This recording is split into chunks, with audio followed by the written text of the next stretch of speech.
Section 1. Editor's Preface. The object of this series of translations is primarily to furnish students with short, cheap, and handy textbooks, which it is hoped will facilitate the study of the particular texts in class under competent teachers. But it is also hoped that the volumes will be acceptable to the general reader who may be interested in the subjects with which they deal. It has been thought advisable as a general rule to restrict the notes and comments to a small compass, more especially as, in most cases, excellent works of a more elaborate character are available. Indeed, it is much to be desired that these translations may have the effect of inducing readers to study the larger works. Our principal aim, in a word, is to make some difficult texts, important for the study of Christian origins, more generally accessible in faithful and scholarly translations. In most cases, these texts are not available in a cheap and handy form. In one or two cases, texts have been included of books which are available in the official Apocrypha, but in every such case, reasons exist for putting forth these texts in a new translation, with an introduction in this series. W. O. E. Osterley, G. H. Box. Introduction. The Apocalyptic Literature. As the Book of Enoch is, in some respects, the most notable extant apocalyptic work outside the canonical scriptures, it will not be inappropriate to offer a few remarks here on the apocalyptic literature generally. In writing about the books which belong to this literature, Professor Burkett says very pointedly that they are the most characteristic survival of what I will venture to call, with all its narrowness and its incoherence, the heroic age of Jewish history. The age when the nation attempted to realize in action the part of the peculiar people of God.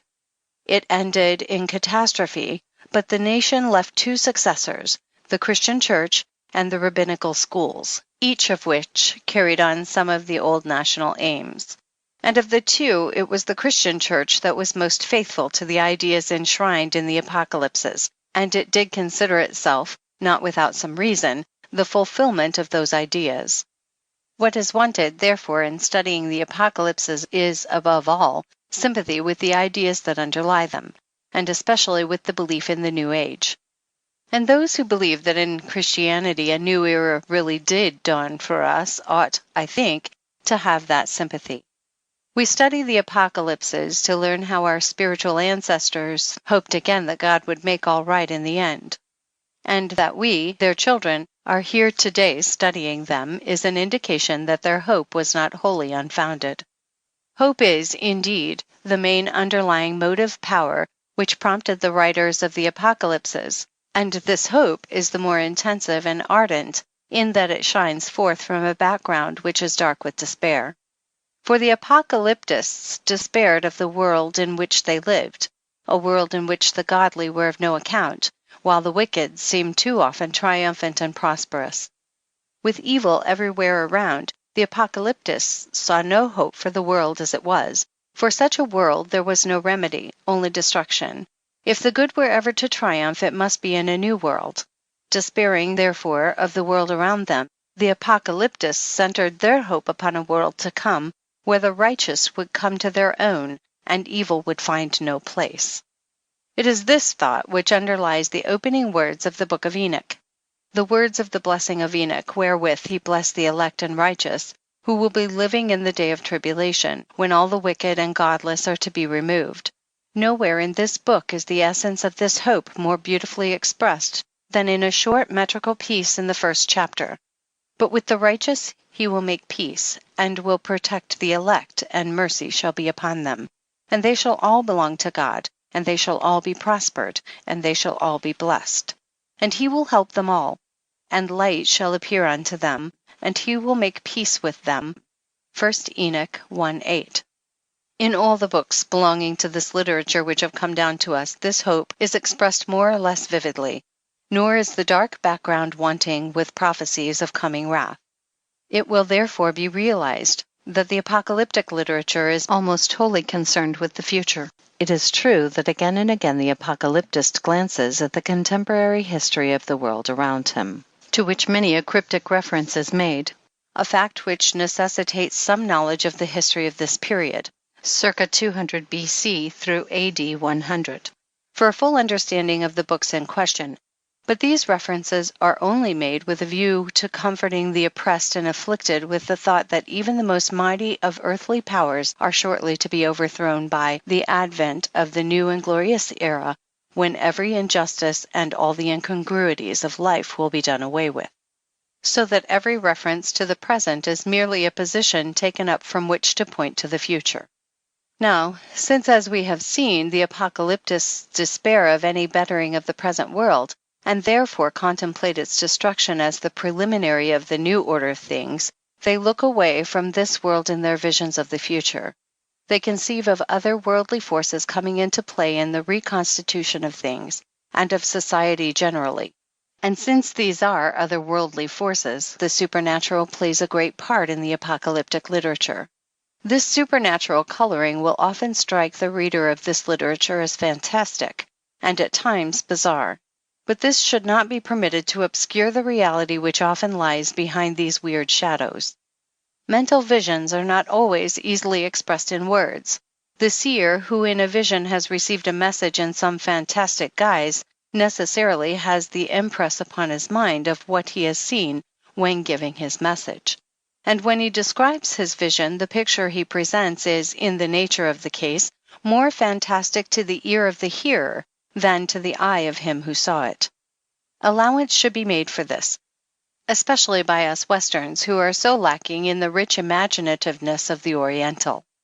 Our love of literalness hinders the play of the imagination because we are so apt to materialize a mental picture presented by another. The apocalypses were written by and for Orientals, and we cannot do justice to them unless we remember this, but it would be best if we could get into the Oriental mind and look at things from that point of view. Another thing which the reader of the apocalyptic literature must be prepared for is the frequent inconsistency of thought to be found there, together with variableness of teaching often involving contradiction. The reason of this is not to be sought simply in the fact that in the apocalypses the hand of more than one author is frequently to be discerned, a fact which would easily account for divergence of views in one and the same book. No, the chief reason is that, on the one hand, the minds of the apocalyptists were saturated with the traditional thoughts and ideas of the Old Testament, and, on the other, they were eagerly absorbing the newer conceptions which the spirit of the age had brought into being. This occasioned a continual conflict of thought in their minds.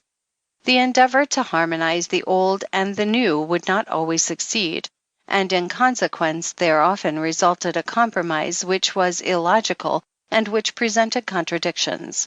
Inconsistency of teaching on certain points is therefore not surprising under the circumstances. Again, to realize the significance of much that is found in these apocalypses, one has to reckon with a rigid predestinarianism which was characteristic of the apocalyptists as a whole. They started with the absolute conviction that the whole course of the world from beginning to end, both as regards to its physical changes and also in all that concerns the history of nations, their growth and decline, and of every single individual, was in every respect predetermined by God Almighty before all time. This belief of the apocalyptists is well illustrated in one of the later apocalypses by these words: "For he hath weighed the age in the balance, and by number hath he numbered the seasons. Neither will he move nor stir things, till the measure appointed be fulfilled." 2 Esdras 4:36-37. Thus, the times and periods of the course of the world's history have been predetermined by God. The numbers of the years have been exactly fixed. This was a fundamental postulate of the apocalyptists, who devoted much of their energy to calculations, based upon a close study of prophecy, as to the exact period when history should reach its consummation. The underlying idea is predestinarian. But all these things, according to the apocalyptists, were divine secrets hidden from the beginning of the world, but revealed to God-fearing men to whom was accorded the faculty of peering into the hidden things of God and of understanding them. Upon these men was laid the privilege and duty of revealing the divine secrets to others, hence their name of apocalyptists or revealers. It was because the apocalyptists believed so firmly in this power which they possessed of looking into the deep things of God that they claimed to be able to measure the significance of what had happened in the past and of what was happening in the present. And upon the basis of this knowledge, they believed that they also had the power, given them by God, of foreseeing the march of future events, above all, of knowing when the end of the world would come, a consummation towards which the whole history of the world had been tending from the beginning. In spite of all the mysticism, sometimes of a rather fantastic kind, and of frequently supramundane vision with which the apocalyptic literature abounds, the apocalyptists fully realized the need of practical religion. They were upholders of the law, the loyal observance of which they regard as a necessity for all God-fearing men. In this, the apocalyptists were at one in principle with Pharisaism. But their conception of what constituted loyal observance of the law differed from that of the Pharisees. For unlike these, the apocalyptists laid all stress on the spirit of its observance rather than upon the letter. Characteristic of their attitude here are the words in 1 Enoch chapter 5, verse 4. But ye have not been steadfast nor done the commandments of the Lord, but ye have turned away and have spoken proud and hard words with your impure mouths against his greatness. O ye hard-hearted, ye shall find no peace. And again in 99:2, woe to them that pervert the words of uprightness and transgress the eternal law. We do not find in this literature that insistence on the literal carrying out of the minutest precepts of the law which was characteristic of Pharisaism. Veneration for the law is wholehearted. It is the real guide of life. Punishment awaits those who ignore its guidance. But the Pharisaic interpretation of the law and its requirements is alien to the spirit of the apocalyptists. As a whole, the apocalyptic literature presents an universalistic attitude very different from the nationalistic narrowness of the Pharisees. It is true, the apocalyptists are not always consistent in this, but normally they embrace the Gentiles equally with the men of their own nation in the divine scheme of salvation. And in the same way, the wicked who are excluded are not restricted to the Gentiles, but the Jews equally with them shall suffer torment hereafter according to their deserts. The apocalyptic literature, as distinct from the apocalyptic movement owing to which it took its rise, began to come into existence about the period of 200 to 150 BC. At any rate, the earliest extant example of this literature, the earliest portions of the Book of Enoch, belongs to this period. Works of an apocalyptic character continued to be written for about 3 centuries. The second, 4th book of Esdras, one of the most remarkable apocalypses, belongs to the end of the first Christian century, approximately. There are apocalypses of later date. Some of subordinate interests are of much later date. But the real period of the apocalyptic literature is from about 200 BC to about AD 100. Its beginnings date, therefore, from a time prior to that great landmark in Jewish history, the Maccabean era. The Book of Enoch, its component parts, and their dates. The Book of Enoch is now usually designated First Enoch to distinguish it from the later apocalypse, The Secrets of Enoch, known as Second Enoch. The former is also called the Ethiopic Enoch, the latter the Slavonic Enoch, after the languages of the earliest versions extant of each respectively. No manuscript of the original language of either is known to be in existence.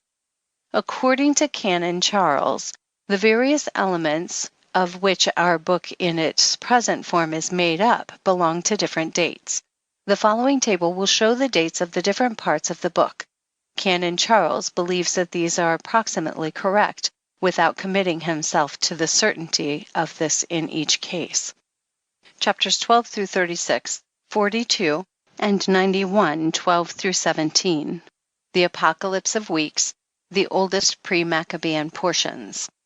Chapters 6 through 11, 54:7 through 55:2, 60, 65 through 69:25, 106 through 107. Fragments of the Book of Noah, pre-Maccabean at the latest. Chapters 83 to 90, the dream-visions, 165 to 161 BC. Chapters 72 to 82, the Book of the Heavenly Luminaries, before 110 BC. Chapters 37 to 71, 91, 1 to 11, 18, 19, through 104. The parables or similitudes, circa 105 to 64 BC. Chapters 1 through 5, the latest portion, but pre-Christian. Chapter 105, which consists of only 2 verses, cannot be dated, while chapter 108 is in the nature of an appendix, probably added subsequently to the whole work. While these dates may be regarded as approximately correct, it should be pointed out that differences of opinion exist among scholars on the subject. Schurer holds, for example, that with the exception of chapters 37 through 71, the parables or similitudes, the entire book belongs to the period of 130 to 100 BC. The parables he assigns to a time not earlier than Herod the Great. Beer thinks that the dream visions chapters 83 through 90 belong to the time of John Hyrcanus, 135 to 105 BC, and he includes under the pre-Maccabean portions only 91, 12 through 17, 92, 93, 1 through 14, and holds that the rest of the book was written before 64 BC. Dalman maintains that it cannot be proved that the important sections 37 through 71, the similitudes, is the product of the pre-Christian period, though he fully recognizes its Jewish character. Burkitt regards the writer as almost contemporary with the philosopher Posidonius, 135 to 51 BC. There is thus some diversity of opinion as to the date of the book among leading authorities. That it is, as a whole, pre-Christian may be regarded as definitely established. More difficult is the question whether any portions of it are pre-Maccabean. Charles gives various reasons for his belief that considerable parts are pre-Maccabean. We are inclined to agree with him, though it may be questioned whether the last word on the subject has been spoken. Authorship. As the various parts of the book clearly belong to different dates, diversity of authorship is what one is naturally led to expect, and of this there can, indeed, be no shadow of doubt. The author of the earliest portions was a Jew who lived, as Burkitt has shown, in northern Palestine, in the land of Dan, southwest of the Hermon Range, near the headwaters of the Jordan. This is important as it tends to show that the book, or books, is really Palestinian, and one which therefore circulated among Jews in Palestine. If, moreover, the author came from the north, that helps to explain the influence the book had upon the religion that was cradled in Galilee. Of the authors of the other 3 books of which Enoch is made up, viz. The dream-visions, the Book of the Heavenly Luminaries, and the similitudes, we know nothing save what can be gathered from their writings as to their religious standpoint. Charles holds that though there is not unity of authorship, there is nonetheless uniformity, for according to him all the books were written by Chassidim, or by their successors, the Pharisees. This contention has been strongly assailed and much weakened by Lazinski in a recent work on the Sadducees.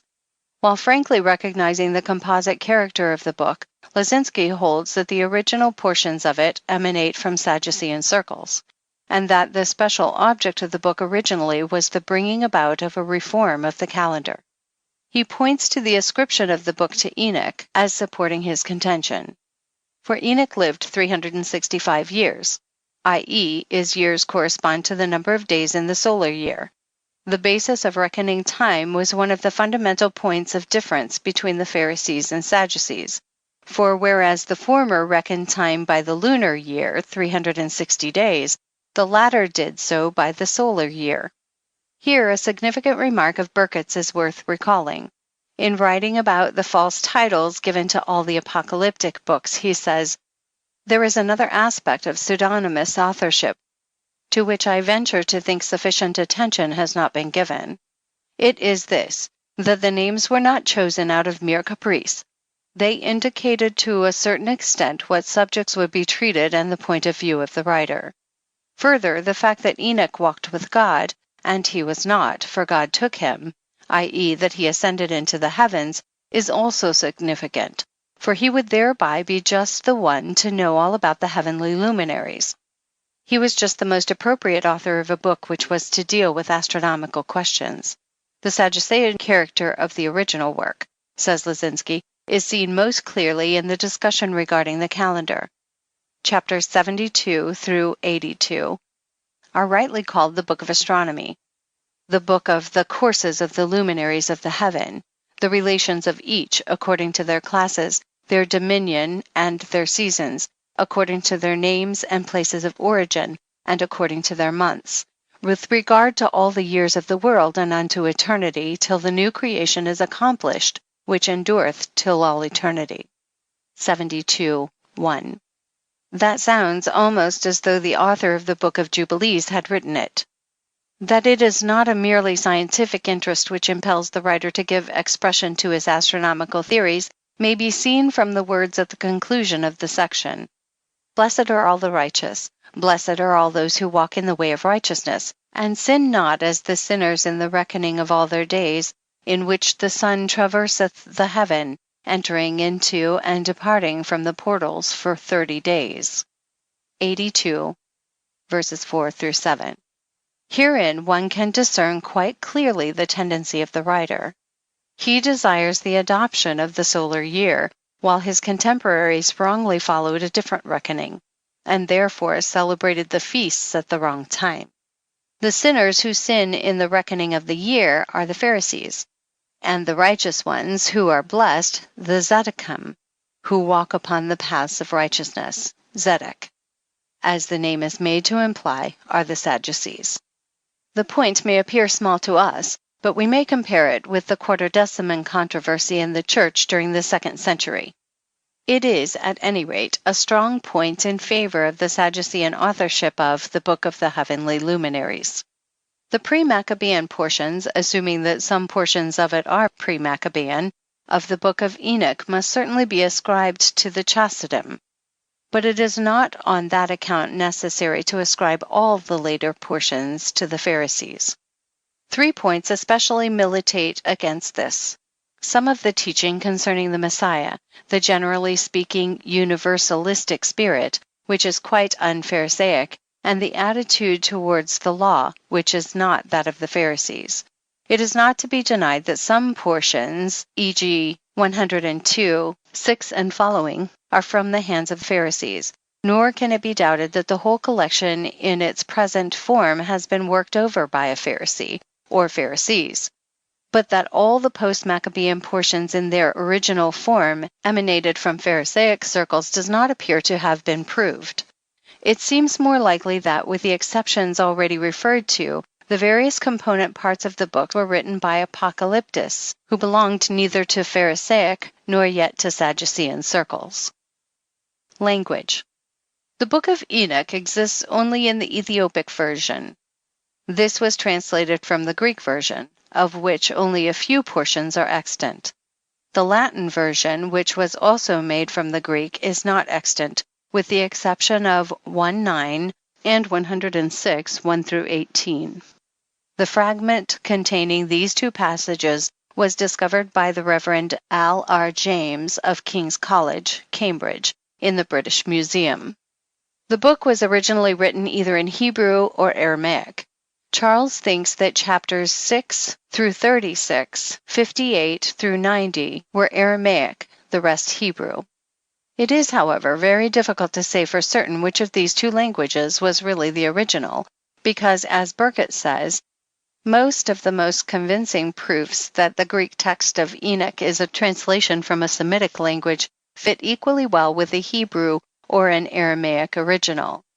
His opinion is that Aramaic was the original language, but that a few passages do seem to suggest a Hebrew origin, yet not decisively. General contents. The reader who comes to peruse the Book of Enoch for the first time will find much that appears to him strange and unattractive. He must not, however, be repelled by this, for in due time he will come to the other arts of the book, which he will soon see to be of real value from many points of view. But even regarding the less attractive parts, he will find that when these are carefully studied, they contain more that is of interest than appears upon the surface. Unfortunately, the opening portion, 1 through 36, which is naturally read first, contains a good deal of the least important parts of the whole book. Some passages are even repellent. It is well to remember the point already referred to, that there are at least 4 quite independent books included in the Book of Enoch.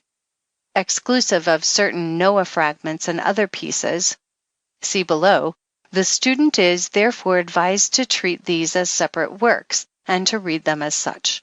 There is no reason to begin with the book which happens to come first, especially as the first 36 chapters do not all belong together.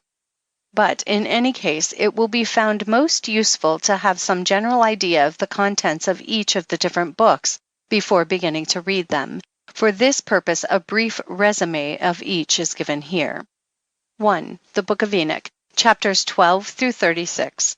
The book begins with a dream-vision of Enoch.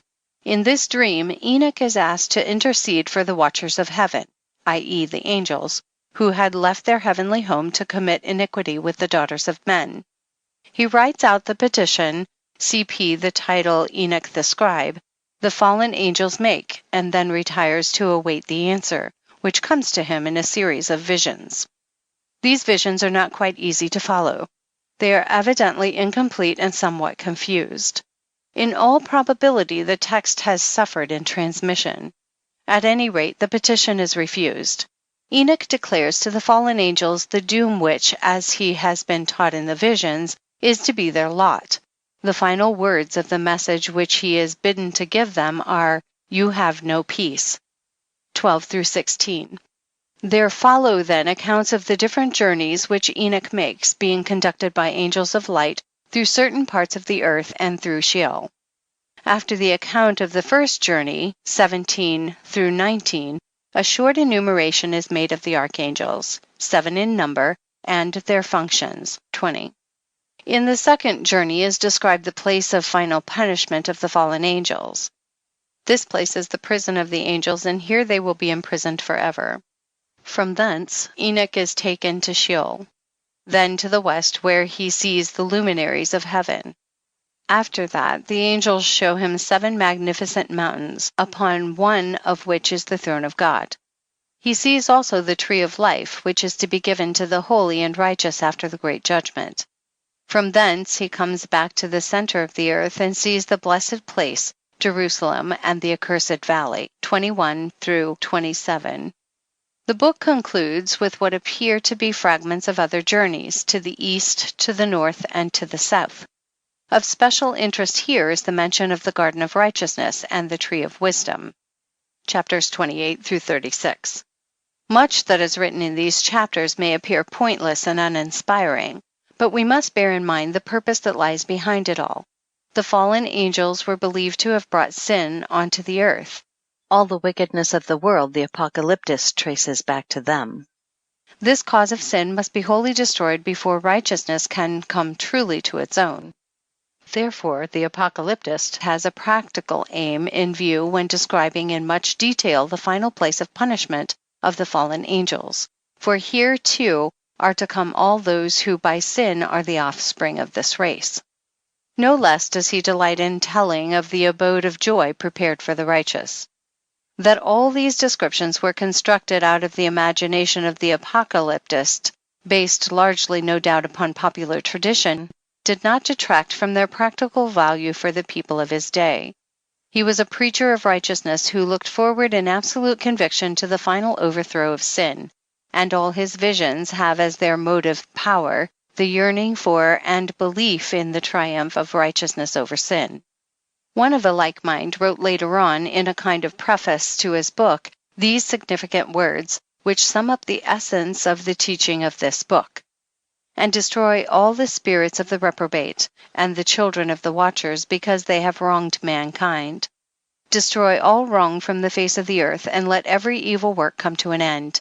And let the plant of righteousness and truth appear, and it shall prove a blessing. The works of righteousness and truth shall be planted in truth and joy forevermore."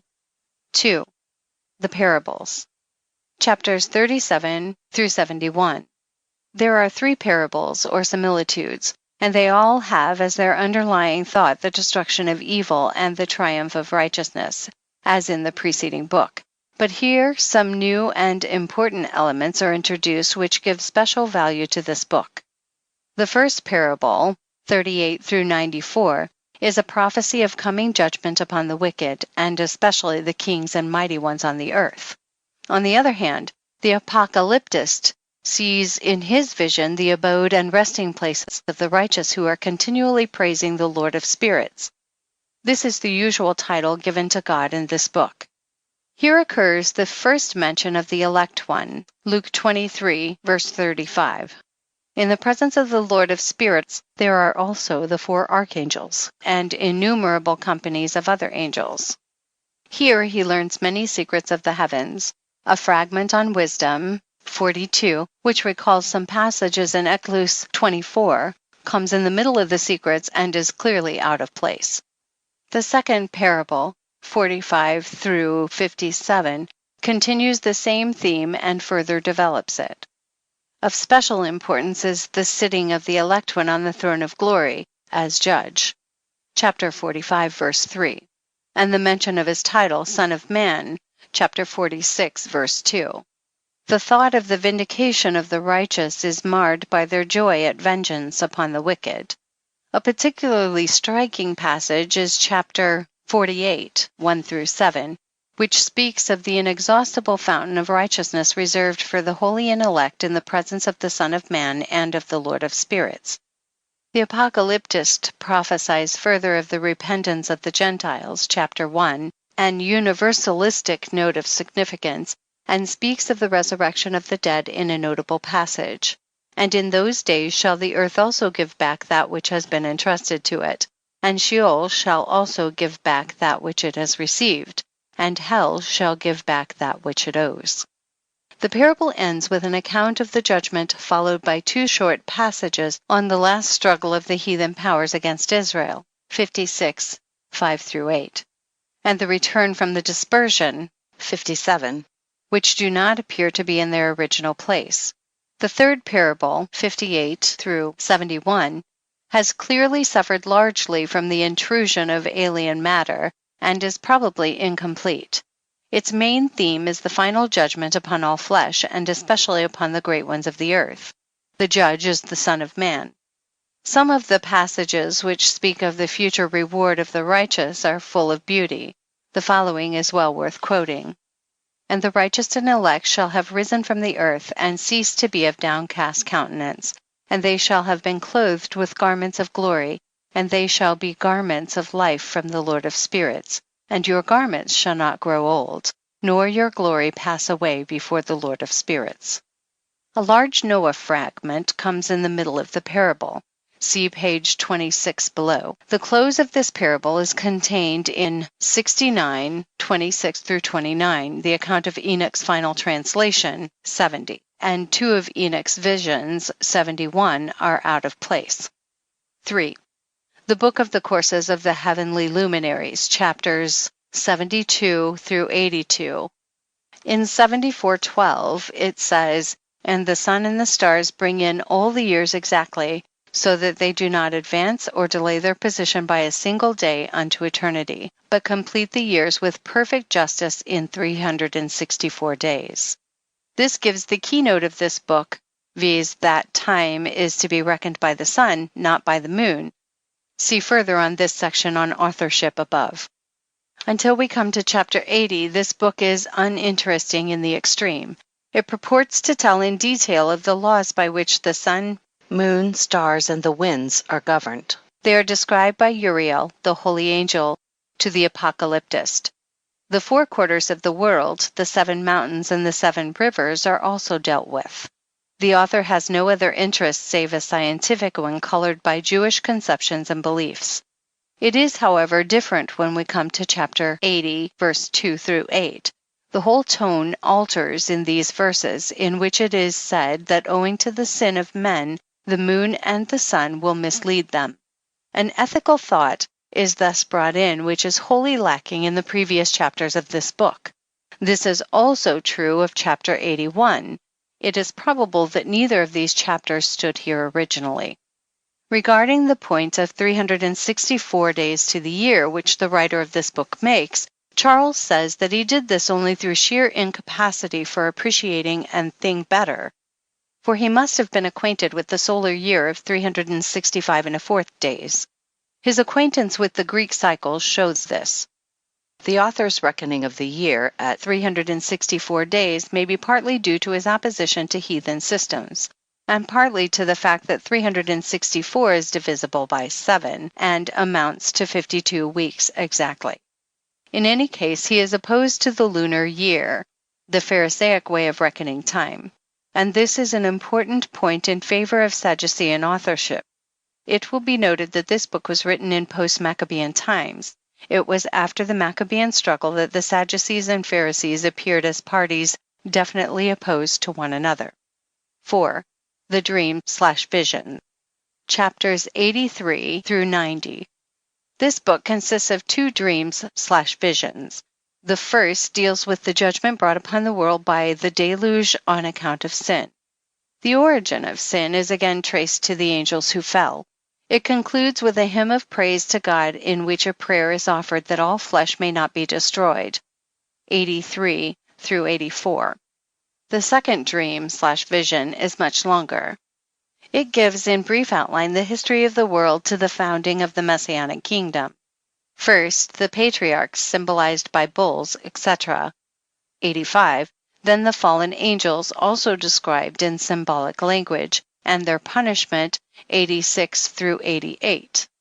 The history then proceeds to deal more specifically with Israel from the time of Noah to the Maccabean revolt. 89 through 90, verse 19. Throughout the dream-vision, symbolic language is used. The faithful in Israel are spoken of as sheep, while the Gentiles are symbolized by wild beasts and birds of prey. The dream/vision concludes with some familiar eschatological notes: the judgment and condemnation of the wicked, the establishment of the New Jerusalem, the conversion of the Gentiles who become subject to Israel, the gathering in of the dispersed Israelites, the resurrection of the righteous dead, and the setting up of the Messianic kingdom on the appearance of the Messiah. 90, 20 through 38. 5. The concluding section of the book. 92 through 105, 91, verses 10, 18, and 19 also belong here. Is a complete, though short, work. But there are some obvious interpolations, and it is quite possible that some parts of the text are dislocated. This makes the understanding of the book difficult, but if we follow Charles's guidance here, the difficulties will disappear. He says that this concluding piece has in some degree suffered at the hands of the final editor of the book, both in the way of direct interpolation and of severe dislocations of the text. The interpolations are 91, verse 11, 93, verses 11 to 14, 94, 7d, 96, verse 2. The dislocations of the text are a more important feature of the book. They are confined, with the exception of 93, verses 13 to 14, and of 106, verse 17a, which should be read immediately after 106, verse 14, to 91 through 93. All critics are agreed as to the chief of these. 91, 12 through 17 should undoubtedly be read directly after 93. Taken together, 93, verse 1 through 10, 91, 12 through 17, form an independent whole, the Apocalypse of Weeks, which has been incorporated in 91 through 104. The remaining dislocations need only to be pointed out in order to be acknowledged. On other grounds, we find that 91 through 104 is a book of different authorship from that of the rest of the sections. Now, this being so, this section obviously begins with 92, written by Enoch the scribe, etc. On 92 follows 91, 1 through 10, 18, and 19, as a natural sequel where Enoch summons his children to receive his parting words. Then comes the Apocalypse of Weeks, 93, 1 through 10, 91, 12 through 17. The original order of the text, therefore, was 92, 91, 1 through 10, 18, 19, 93, 1 through 10, 91, 12 through 17, 94. These dislocations were the work of the editor who put the different books of Enoch together and added 80 and 81. The book is concerned with the questions of the final reward of the righteous and the final punishment of the wicked. But a new teaching of great importance is put forth here. Hitherto it had been taught that although much incongruity and apparent injustice were to be found on this earth, owing to the suffering of the righteous and the prosperity of the wicked, nevertheless all things would be righted in the world to come, where the wicked would receive their deserts and the righteous would come to their own. In this book it is taught that retribution will overtake the wicked, and the righteous will have peace and prosperity, even on this earth, with the setting up of the Messianic kingdom, and that at least there will come with the final judgment the destruction of the former heaven and earth, and the creation of a new heaven. Then will follow the resurrection of the spirits of the righteous dead who will live forever in peace and joy, while the wicked will perish everlastingly. The important point, which is a development, is the idea of the punishment of the wicked taking place on this earth, the very scene of their unrighteous triumphs. 6. The Noah fragments. 6 through 11, 57, 7 through 55, 2, 9, 65 through 69, verse 25, 106 through 107. These fragments are not of much importance. The main topics touched upon are the fall of the angels and sin among men in consequence, judgments on mankind, i.e. the deluge, and the preservation of Noah. The first 5 chapters are generally felt to be as late as any part of the whole collection. They deal with the punishment hereafter of the wicked and the blessedness of the righteous. Chapter 108, which reads like a final word to the whole collection, touches upon the same theme. The importance of the book for the study of Christian origins.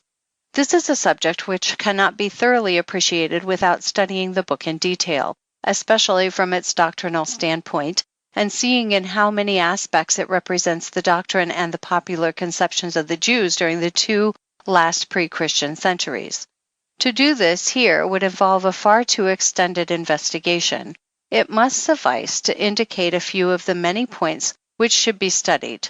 From these, it will be seen how important the book is for study of Christian origins. Charles says that the influence of 1st Enoch on the New Testament has been greater than that of all the other apocryphal and pseudepigraphical books put together. And he gives a formidable list of passages in the New Testament which, either in phraseology or idea, directly depend on or are illustrative of passages in 1st Enoch, as well as a further list showing that various doctrines in 1st Enoch had an undoubted share in molding the corresponding New Testament doctrines. These passages should be studied, and they will be found to be a most interesting study in Charles's work already referred to several times, pages 95 to 103, and with these should be read the section on the theology of the Book of Enoch, pages 103 to 110. Another book of great value and interest, already quoted, is Burkett's Jewish and Christian Apocalypses. In dealing with the subject of 1st Enoch and the Gospels, this writer points out that the former contains a serious attempt to account for the presence of evil in human history, and this attempt claims our attention, because it is in essentials the view presupposed in the Gospels, especially in the Synoptic Gospels. It is when you study Matthew, Mark, and Luke against the background of the books of Enoch that you see them in their true perspective. In saying this, I have no intention of detracting from the importance of what the Gospels report to us. On the contrary, it puts familiar words into their proper setting. Indeed, it seems to me that some of the best-known sayings of Jesus only appear in their true light if regarded as midrash upon words and concepts that were familiar to those who heard the prophet of Galilee, though now they have been forgotten by Jew and Christian alike. Page 21. He then gives an illustration of this from Matthew 12, 43 through 45, Luke 11, 24 through 26, Of still greater interest are his remarks upon the relationship between 1 Enoch 62 and Matthew 25, verse 31 through 46. He believes that the similitudes of Enoch are presupposed in the scene from Matthew. The whole of the discussion which follows should be read. The special points of interest that should be studied in seeking to realize the importance of these books of Enoch for the study of Christian origins are the problems of evil, including, of course, the subjects of demonology and future judgment, the Messiah and the Messianic kingdom. The title Son of Man is of special importance, and the resurrection. There are, of course, other subjects which will suggest themselves in studying the book. End of Section 1. Chapters 1 through 5, Parable of Enoch on the future lot of the wicked and the righteous. Chapter 1. The words of the blessing of Enoch, wherewith he blessed the elect and righteous, who will be living in the day of tribulation, when all the wicked and godless are to be removed. And he took up his parable and said, Enoch, a righteous man, whose eyes were opened by God, saw the vision of the Holy One in the heavens, which the angels showed me. And from them I heard everything, and from them I understood as I saw, but not for this generation, but for a remote one which is for to come. Concerning the elect I said, and took up my parable concerning them, the Holy Great One will come forth from his dwelling, and the eternal God will tread upon the earth, even on Mount Sinai, and appear from his camp, and appear in the strength of his might from the heaven of heavens. And all shall be smitten with fear, and the watchers shall quake, and great fear and trembling shall seize them unto the ends of the earth. And the high mountains shall be shaken, and the high hills shall be made low, and shall melt like wax before the flame. And the earth shall be wholly rent in sunder, and all that is upon the earth shall perish, and there shall be a judgment upon all men. But with the righteous he will make peace, and will protect the elect, and mercy shall be upon them. And they shall all belong to God, and they shall be prospered, and they shall all be blessed. And he will help them all, and light shall appear unto them, and he will make peace with them. And behold, he cometh with 10,000 of his holy ones, to execute judgment upon all, and to destroy all the ungodly, and to convict all flesh of all the works of their ungodliness which they have ungodly committed, and of all the hard things which ungodly sinners have spoken against him. Chapter 2. Observe ye everything that takes place in the heaven, how they do not change their orbits, and the luminaries which are in the heaven, how they all rise, and set in order each in its season, and transgress not against their appointed order. Behold ye the earth, and give heed to the things which take place upon it, from first to last, how steadfast they are, how none of the things upon the earth change, but all the works of God appear to you. Behold the summer and the winter, how the whole earth is filled with water, and clouds and dew and rain lie upon it. Chapter 3. Observe and see how in the winter all the trees seem as though they had withered and shed all their leaves, except 14 trees, which do not lose their foliage, but retain the old foliage from 2 to 3 years till the new comes. Chapter 4. And again observe ye the days of summer, how the sun is above the earth over against it, and you seek shade and shelter by reason of the heat of the sun, and the earth also burns with growing heat, and so you cannot tread on the earth or on a rock by reason of its heat. Chapter 5. Observe ye how the trees cover themselves with green leaves and bear fruit. Wherefore give ye heed, and know with regard to all his works, and recognize how he that liveth forever hath made them so. And all his works go on thus from year to year forever, and all the tasks which they accomplish for him, and their tasks change not, but according as God hath ordained, so is it done. And behold how the sea and the rivers in like manner accomplish and change not their tasks from his commandments. But ye have not been steadfast, nor done the commandments of the Lord, but ye have turned away and spoken proud and hard words with your impure mouths against his greatness. O ye hard-hearted, ye shall find no peace. Therefore shall ye execrate your days, and the years of your life shall perish, and the years of your destruction shall be multiplied in eternal execration, and ye shall find no mercy. In those days ye shall make your names an eternal execration unto all the righteous, and by you shall all who curse, curse, and all the sinners and godless shall imprecate by you. And for you the godless there shall be a curse, and all the shall rejoice, and there shall be forgiveness of sins, and every mercy and peace and forbearance. There shall be salvation unto them, a godly light. And for all of you sinners there shall be no salvation, but on you all shall abide a curse. But for the elect there shall be light and joy and peace, and they shall inherit the earth. And then there shall be bestowed upon the elect wisdom, and they shall all live and never again sin, either through ungodliness or through pride. But they who are wise shall be humble, and they shall not again transgress, nor shall they sin all the days of their life, nor shall they die of the divine anger or wrath, but they shall complete the number of the days of their life. And their lives shall be increased in peace, and the years of their joy shall be multiplied in eternal gladness and peace all the days of their life. Chapter 6.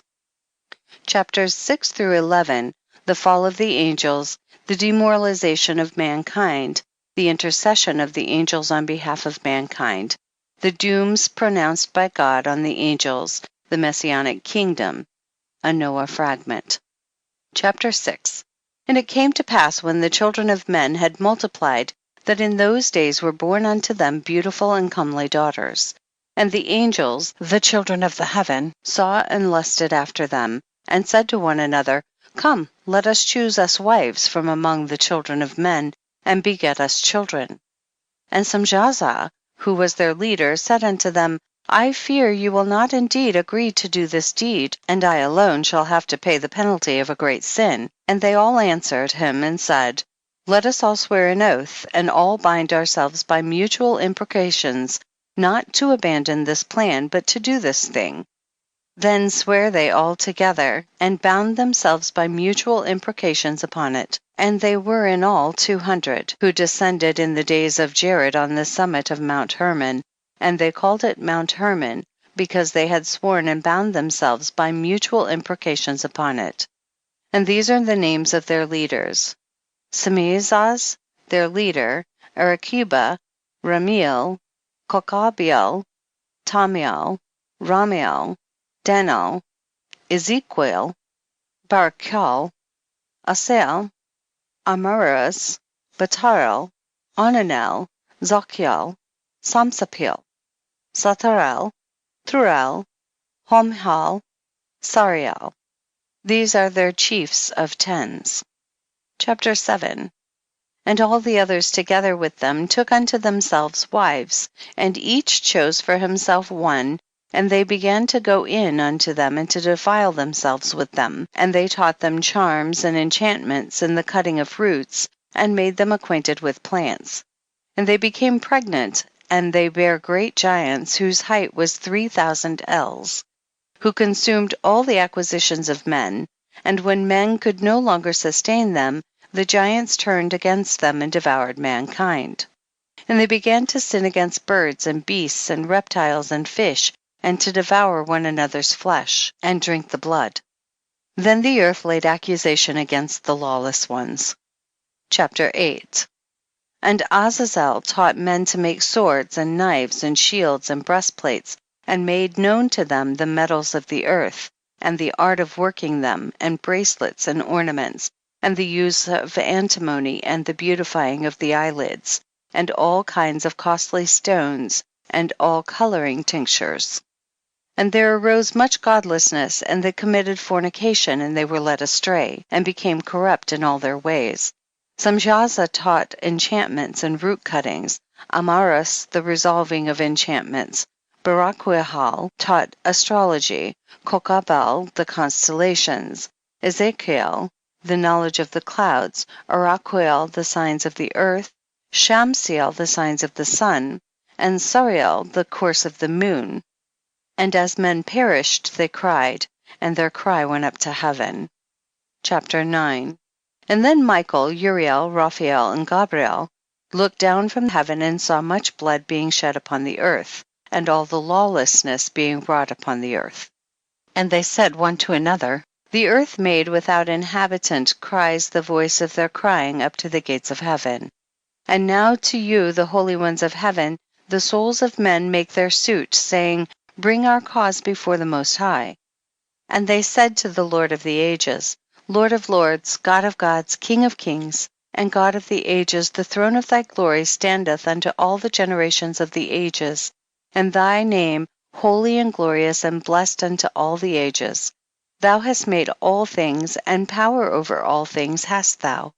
And all things are naked and open in thy sight, and thou seest all things, and nothing can hide itself from thee. Thou seest what Azazel hath done, who hath taught all unrighteousness on earth, and revealed the eternal secrets which were preserved in heaven, which men were striving to learn. And Samjaza, to whom thou hast given authority to bear rule over his associates. And they have gone to the daughters of men upon the earth, and have slept with the women, and have defiled themselves, and revealed to them all kinds of sins. And the women have borne giants, and the whole earth has thereby been filled with blood and unrighteousness. And now behold, the souls of those who have died are crying and making their suit to the gates of heaven, and their lamentations have ascended, and cannot cease because of the lawless deeds which are wrought on the earth. And thou knowest all things before they come to pass, and thou seest these things, and thou dost suffer them. And thou dost not say to us what we are to do to them in regard to these. Chapter 10. Then said the Most High, the Holy and Great One, spake, and sent Uriel to the son of Lamech, and said to him, go to Noah, and tell him in my name, hide thyself, and reveal to him the end that is approaching, that the whole earth will be destroyed, and a deluge is about to come upon the whole earth, and will destroy all that is on it. And now instruct him that he may escape, and his seed may be preserved for all the generations of the world. And again the Lord said to Raphael, bind Azazel hand and foot, and cast him into the darkness, and make an opening in the desert which is in Dudael, and cast him therein. And place upon him rough and jagged rocks, and cover him with darkness, and let him abide there forever, and cover his face that he may not see light. And on the day of the great judgment he shall be cast into the fire, and heal the earth which the angels have corrupted, and proclaim the healing of the earth, that they may heal the plague, and that all the children of men may not perish through all the secret things that the watchers have disclosed and have taught their sons.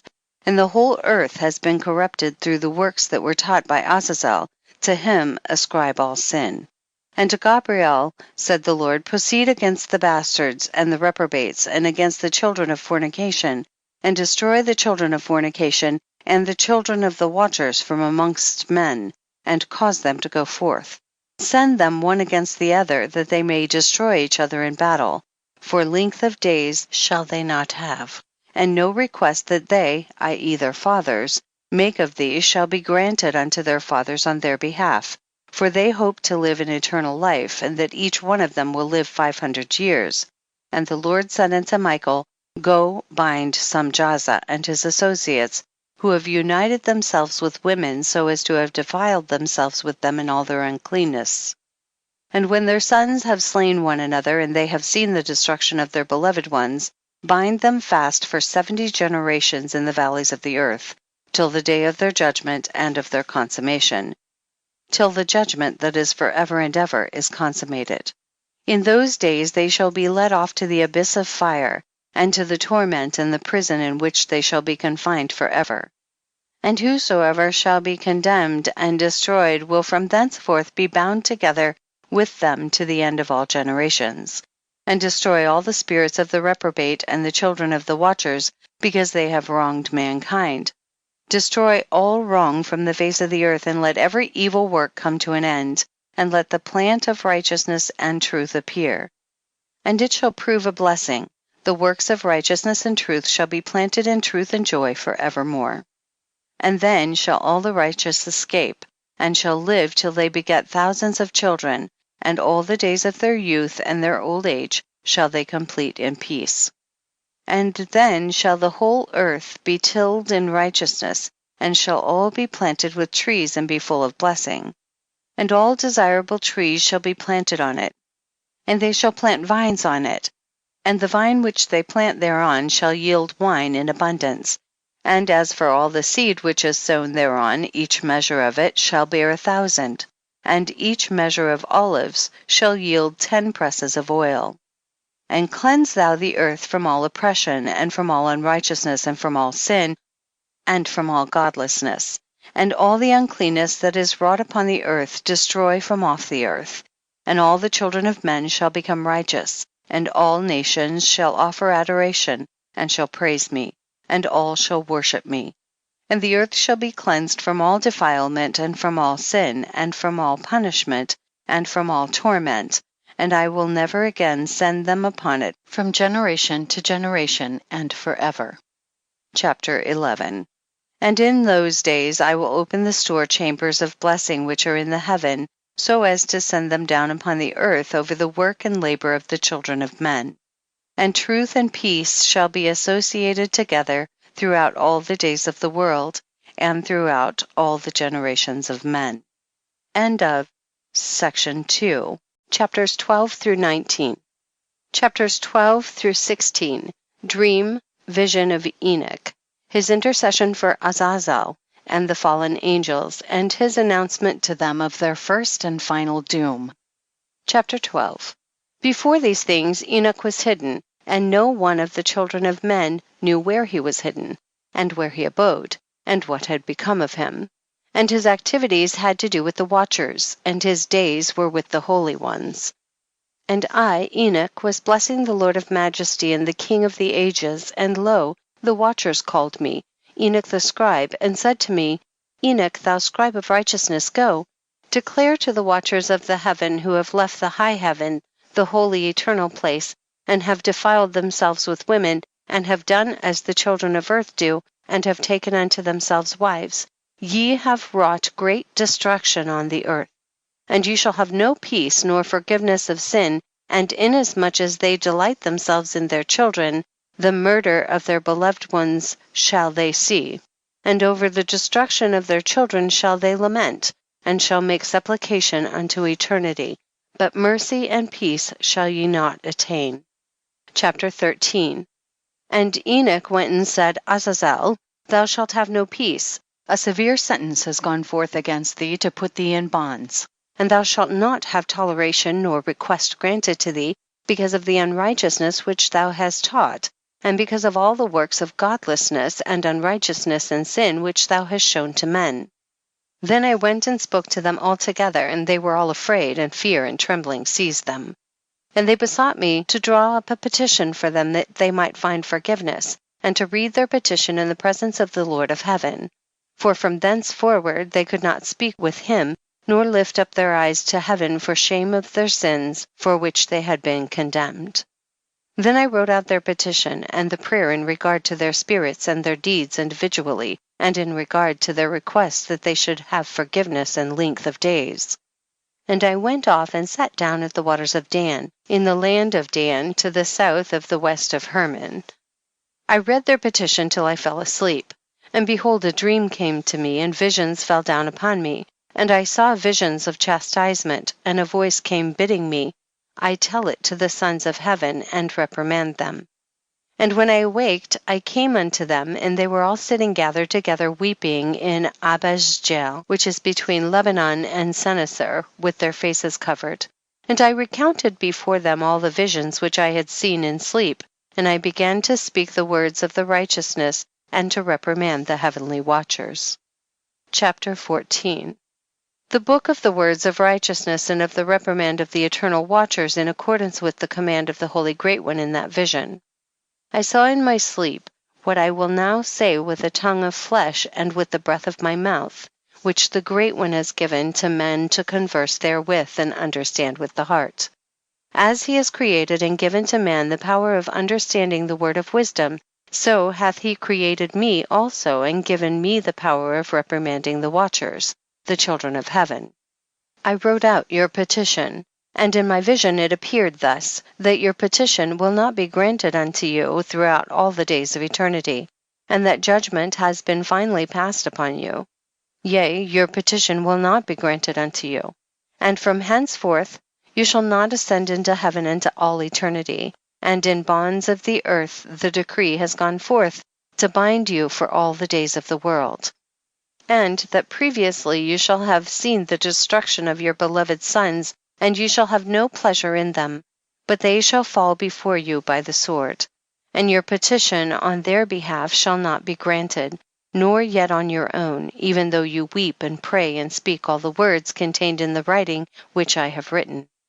And the vision was shown to me thus. Behold, in the vision clouds invited me, and a mist summoned me.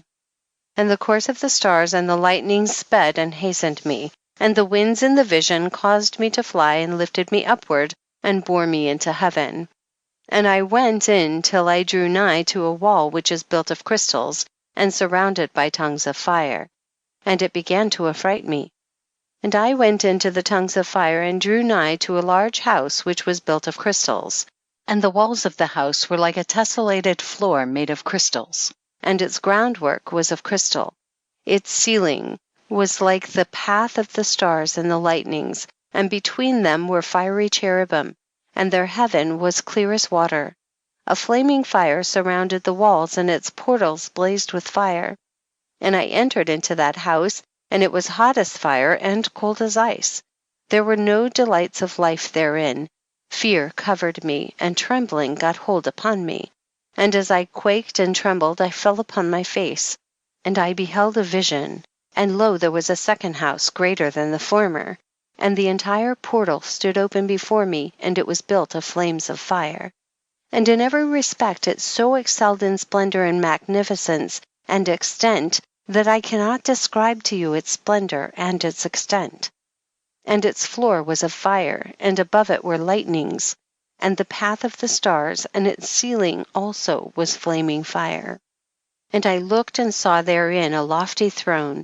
Its appearance was as crystal, and the wheels thereof as the shining sun, and there was the vision of cherubim. And from underneath the throne came streams of flaming fire, so that I could not look thereon. And the great glory sat thereon, and his raiment shone more brightly than the sun, and was whiter than any snow. None of the angels could enter, and could behold his face by reason of the magnificence and glory, and no flesh could behold him. The flaming fire was round about him, and a great fire stood before him, and none around could draw nigh him. 10,000 times 10,000 stood before him, yet he needed no counselor. And the most holy ones who were nigh to him did not leave by night, nor depart from him. And until then I had been prostrate on my face, trembling. And the Lord called me with his own mouth, and said to me, Come hither, Enoch, and hear my word.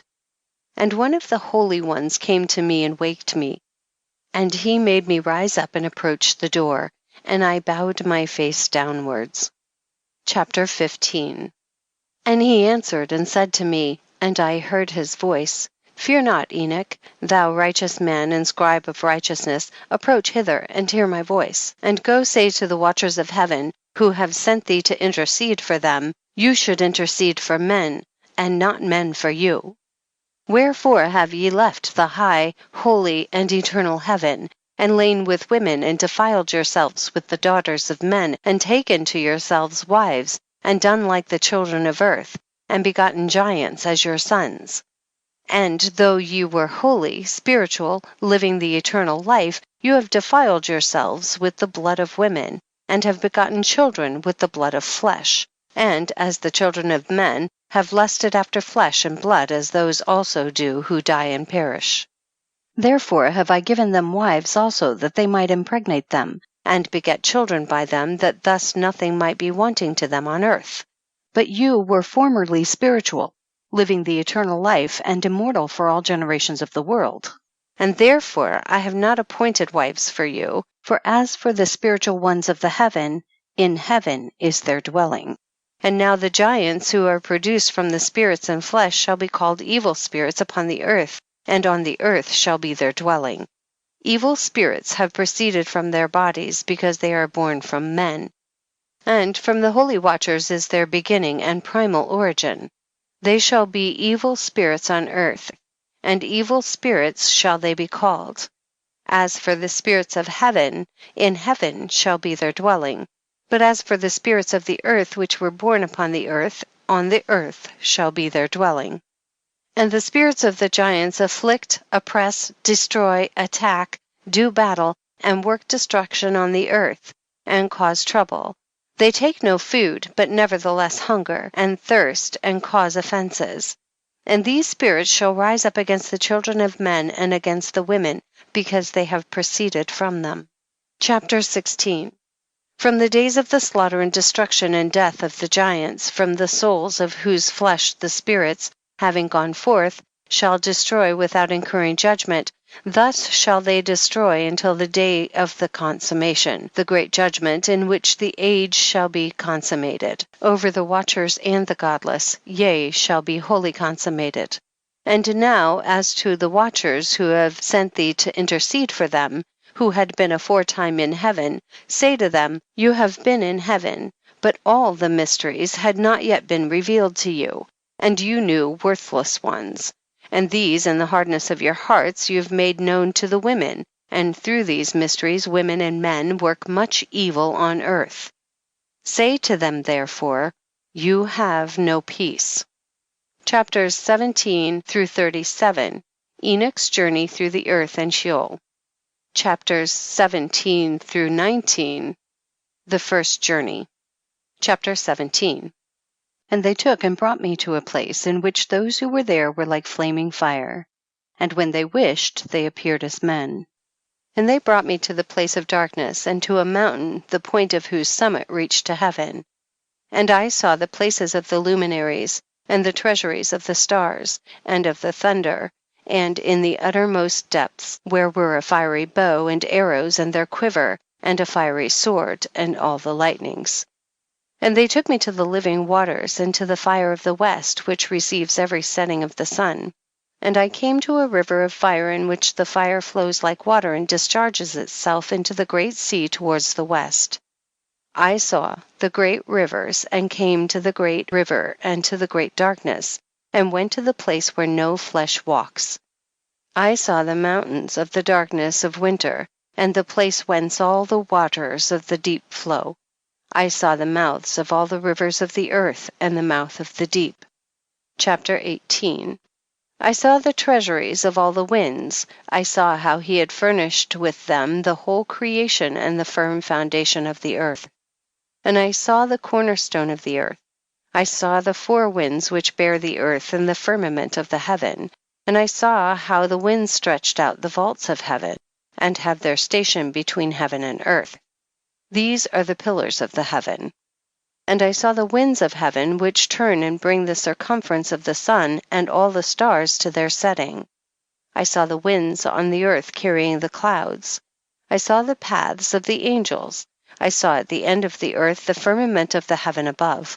And I proceeded and saw a place which burns day and night, where there are 7 mountains of magnificent stones, 3 towards the east and 3 towards the south.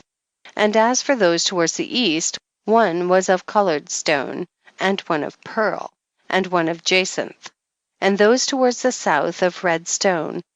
But the middle one reached to heaven like the throne of God of alabaster, and the summit of the throne was of sapphire.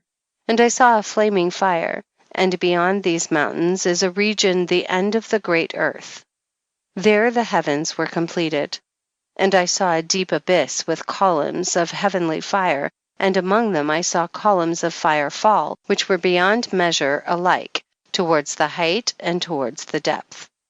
And beyond that abyss I saw a place which had no firmament of the heaven above, and no firmly founded earth beneath it. There was no water upon it, and no birds, but it was a waste and horrible place. I saw there 7 stars like great burning mountains, and to me, when I inquired regarding them, the angel said, "This place is the end of heaven and earth. This has become a prison for the stars and the host of heaven. And the stars which roll over the fire are they which have transgressed the commandment of the Lord in the beginning of their rising, because they did not come forth at their appointed times. And he was wroth with them, and bound them till the time when their guilt should be consummated, even for 10,000 years." Chapter 19. And Uriel said to me, "Here shall stand the angels who have connected themselves with women, and their spirits, assuming many different forms, are defiling mankind, and shall lead them astray into sacrificing to demons as gods. Here shall they stand till the day of the great judgment, in which they shall be judged till they are made an end of. And the women also of the angels who went astray shall become sirens. And I, Enoch, alone saw the vision, the ends of all things, and no man shall see as I have seen." End of section 3. Chapters 20 through 25. Chapter 20. Name and function of the 7 archangels. And these are the names of the holy angels who watch: Uriel, one of the holy angels who is over the world and over Tartarus; Raphael, one of the holy angels who is over the spirits of men; Raguel, one of the holy angels who takes vengeance on the world of the luminaries; Michael, one of the holy angels, to wit, he is set over the best part of mankind and over chaos; Sarakel, one of the holy angels who is set over the spirits who sin in the spirit; Gabriel, one of the holy angels who is over paradise and the serpents and the cherubim; Remiel, one of the holy angels whom God set over those who rise. Chapter 21. Preliminary and final place of punishment of the fallen angels, stars. And I proceeded to where things were chaotic, and I saw there something horrible. I saw neither a heaven above nor firmly founded earth, but a place chaotic and horrible. And there I saw 7 stars of the heaven bound together in it, like great mountains, and burning with fire. Then I said, "For what sin are they bound, and on what account have they been cast in hither?" Then said Uriel, one of the holy angels who was with me, and was chief over them, and said, "Enoch, why dost thou ask, and why art thou eager for the truth? These are the number of the stars of heaven, which have transgressed the commandment of the Lord, and are bound here till 10,000 years, the time entailed by their sins, are consummated."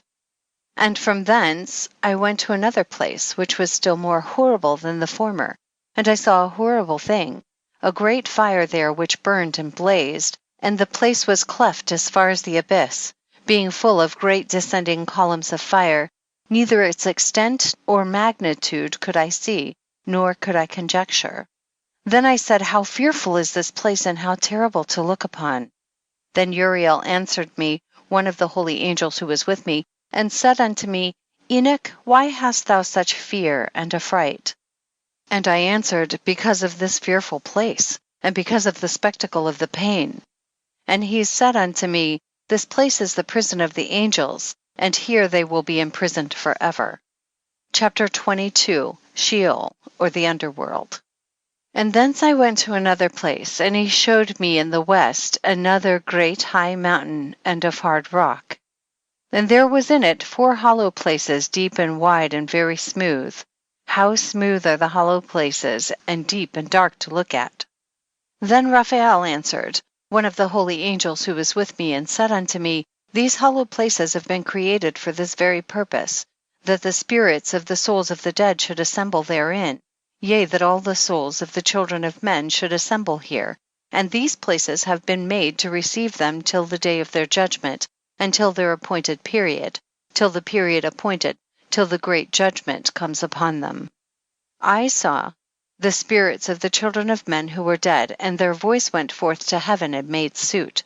Then I asked Raphael the angel who was with me, and I said unto him, "This spirit, whose is it whose voice goeth forth and maketh suit?"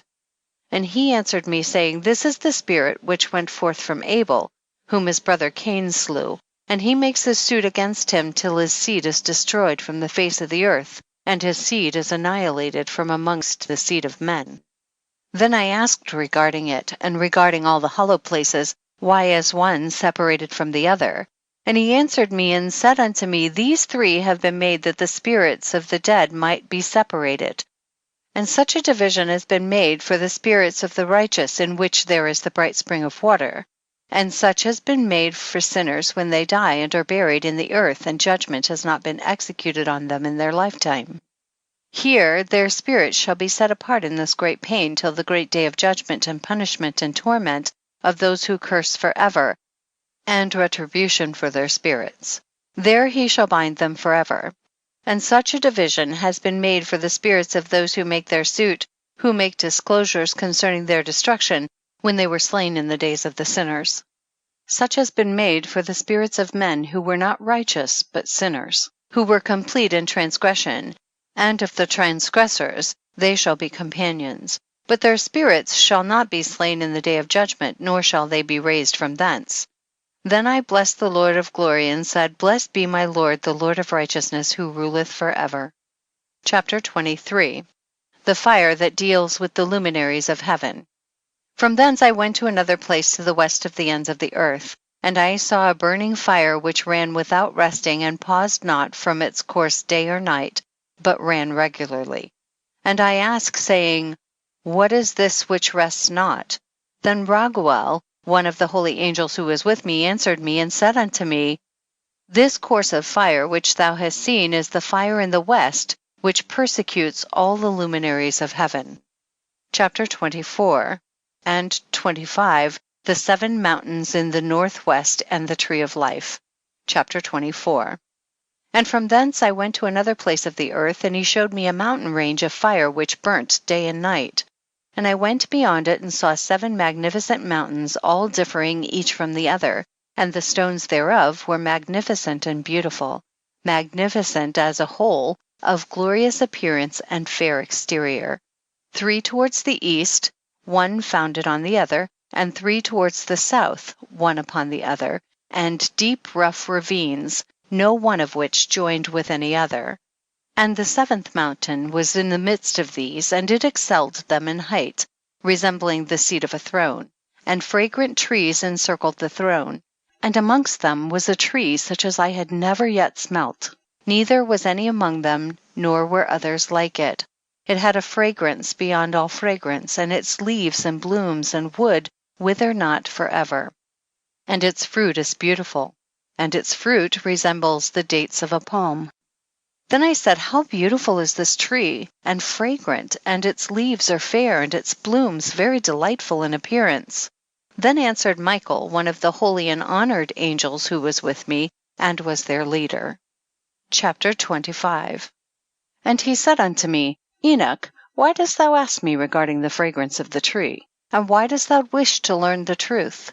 Then I answered him, saying, I wish to know about everything, but especially about this tree.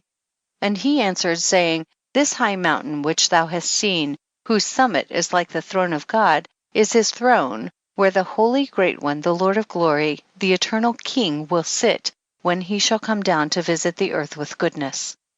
And as for this fragrant tree, no mortal is permitted to touch it till the great judgment, when he shall take vengeance on all, and bring everything to its consummation forever. It shall then be given to the righteous and holy. Its fruit shall be for food to the elect. It shall be transplanted to the holy place, to the temple of the Lord, the eternal King. Then shall they rejoice with joy and be glad, and into the holy place shall they enter, and its fragrance shall be in their bones, and they shall live a long life on earth, such as thy fathers lived, and in their days shall no sorrow or plague or torment or calamity touch them. Then I bless the God of glory, the eternal King, who hath prepared such things for the righteous, and hath created them, and promised to give to them. End of section 4. Section 5, chapters 26 through 36. Jerusalem and the mountains, ravines, and streams. Chapter 26. And I went from thence to the middle of the earth, and I saw a blessed place, in which there were trees, with branches abiding and blooming, of a dismembered tree. And there I saw a holy mountain, and underneath the mountain to the east there was a stream, and it flowed towards the south. And I saw towards the east another mountain higher than this, and between them a deep and narrow ravine. In it also ran a stream underneath the mountain, and to the west thereof there was another mountain, lower than the former and of small elevation, and a ravine deep and dry between them. And another deep and dry ravine was at the extremities of the 3 mountains. And all the ravines were deep and narrow, being formed of hard rock, and trees were not planted upon them. And I marveled at the rocks, and I marveled at the ravine, yea, I marveled very much. Chapter 27. The purpose of the accursed valley. Then said I, for what object is this blessed land, which is entirely filled with trees, and this accursed valley between? Then Uriel, one of the holy angels who was with me, answered and said, this accursed valley is for those who are accursed forever. Here shall all the accursed be gathered together who utter with their lips against the Lord unseemly words, and of his glory speak hard things. Here shall they be gathered together, and here shall be their place of judgment. In the last days there shall be upon them the spectacle of righteous judgment in the presence of the righteous forever. Here shall the merciful bless the Lord of glory, the eternal King. In the days of judgment over the former they shall bless him for the mercy in accordance with which he has assigned them their lot. Then I blessed the Lord of glory, and set forth his glory, and lauded him gloriously. Chapter 28 through 33. Further journey to the east. Chapter 28. And thence I went toward the east into the midst of the mountain range of the desert, and I saw a wilderness, and it was solitary, full of trees and plants. And water gushed forth from above, rushing like a copious watercourse which flowed towards the northwest. It caused clouds and dew to ascend on every side. Chapter 29. And thence I went to another place in the desert, and approached to the east of this mountain range. And there I saw aromatic trees exhaling the fragrance of frankincense and myrrh, and the trees also were similar to the almond tree. Chapter 30. And beyond these I went afar to the east, and I saw another place, a valley full of water, and therein there was a tree, the color of fragrant trees, such as the mastic. And on the sides of those valleys I saw fragrant cinnamon, and beyond these I proceeded to the east. Chapter 31. And I saw other mountains, and amongst them were groves of trees, and there flowed forth from them nectar, which is named Sarara and Galbanum. And beyond these mountains I saw another mountain to the east of the ends of the earth, whereon were aloe trees, and all the trees were full of stacte, being like almond trees. And when one burnt it, it smelt sweeter than any fragrant odor. Chapter 32. And after these fragrant odors, as I looked toward the north over the mountains, I saw 7 mountains full of choice nard and fragrant trees and cinnamon and pepper. And thence I went over the summits of all these mountains, far towards the east of the earth, and passed above the Erythraean sea, and went far from it, and passed over the angel Zotiel. And I came to the garden of righteousness, and saw beyond those trees many large trees growing there, and of goodly fragrance. Large, very beautiful and glorious, and the tree of wisdom, whereof they eat and know great wisdom. That tree is in height like the fir, and its leaves are like those of the carob tree, and its fruit is like the clusters of the vine, very beautiful, and the fragrance of the tree penetrates afar. Then I said, how beautiful is the tree, and how attractive is its look. Then Raphael, the holy angel who was with me, answered me and said, this is the tree of wisdom, of which thy father old in years, and thy aged mother, who were before thee, have eaten. And they learned wisdom, and their eyes were opened, and they knew that they were naked, and they were driven out of the garden. Chapter 33.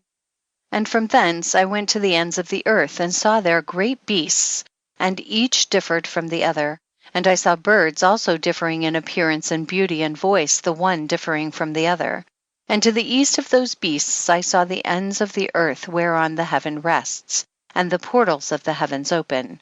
And I saw how the stars of heaven come forth, and I counted the portals out of which they proceed, and wrote down all their outlets, of each individual star by itself, according to their number and their names, their courses and their positions, and their times and their months, as Uriel the holy angel who was with me showed me. He showed all things to me, and wrote them down for me. Also their names he wrote for me, and their laws and their companies. Chapter 34 to 35, Enoch's journey to the north. Chapter 34.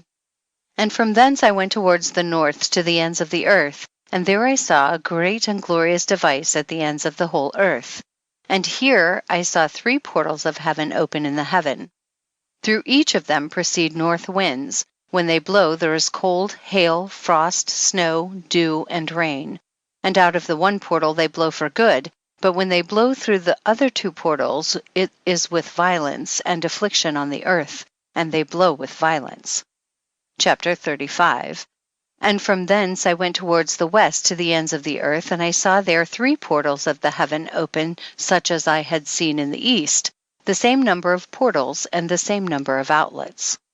Chapter 36. Journey to the south. And from thence I went to the south to the ends of the earth, and I saw there 3 open portals of the heaven. And thence there came dew, rain, and wind. And from thence I went to the east to the ends of the heaven, and saw here the 3 eastern portals of heaven open, and small portals above them. Through each of these small portals pass the stars of heaven, and run their course to the west on the path which is shown to them.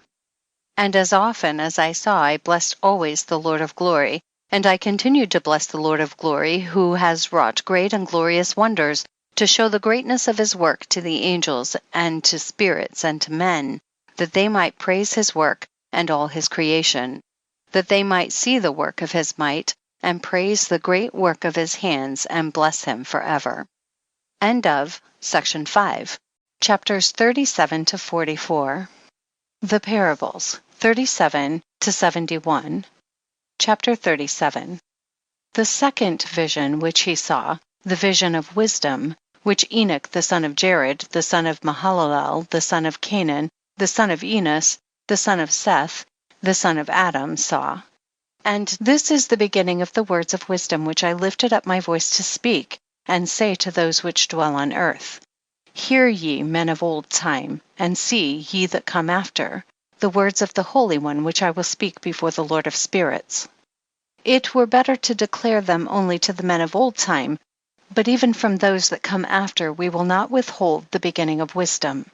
Till the present day such wisdom has never been given by the Lord of spirits as I have received according to my insight, according to the good pleasure of the Lord of spirits, by whom the lot of eternal life has been given to me. Now 3 parables were imparted to me, and I lifted up my voice and recounted them to those that dwell on the earth. 37 to 44. The first parable. 38. The coming judgment of the wicked. The first parable. When the congregation of the righteous shall appear, and sinners shall be judged for their sins, and shall be driven from the face of the earth.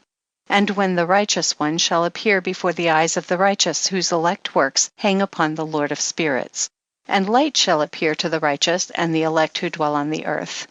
Where then will be the dwelling of the sinners, and where the resting place of those who have denied the Lord of spirits? It had been good for them if they had not been born.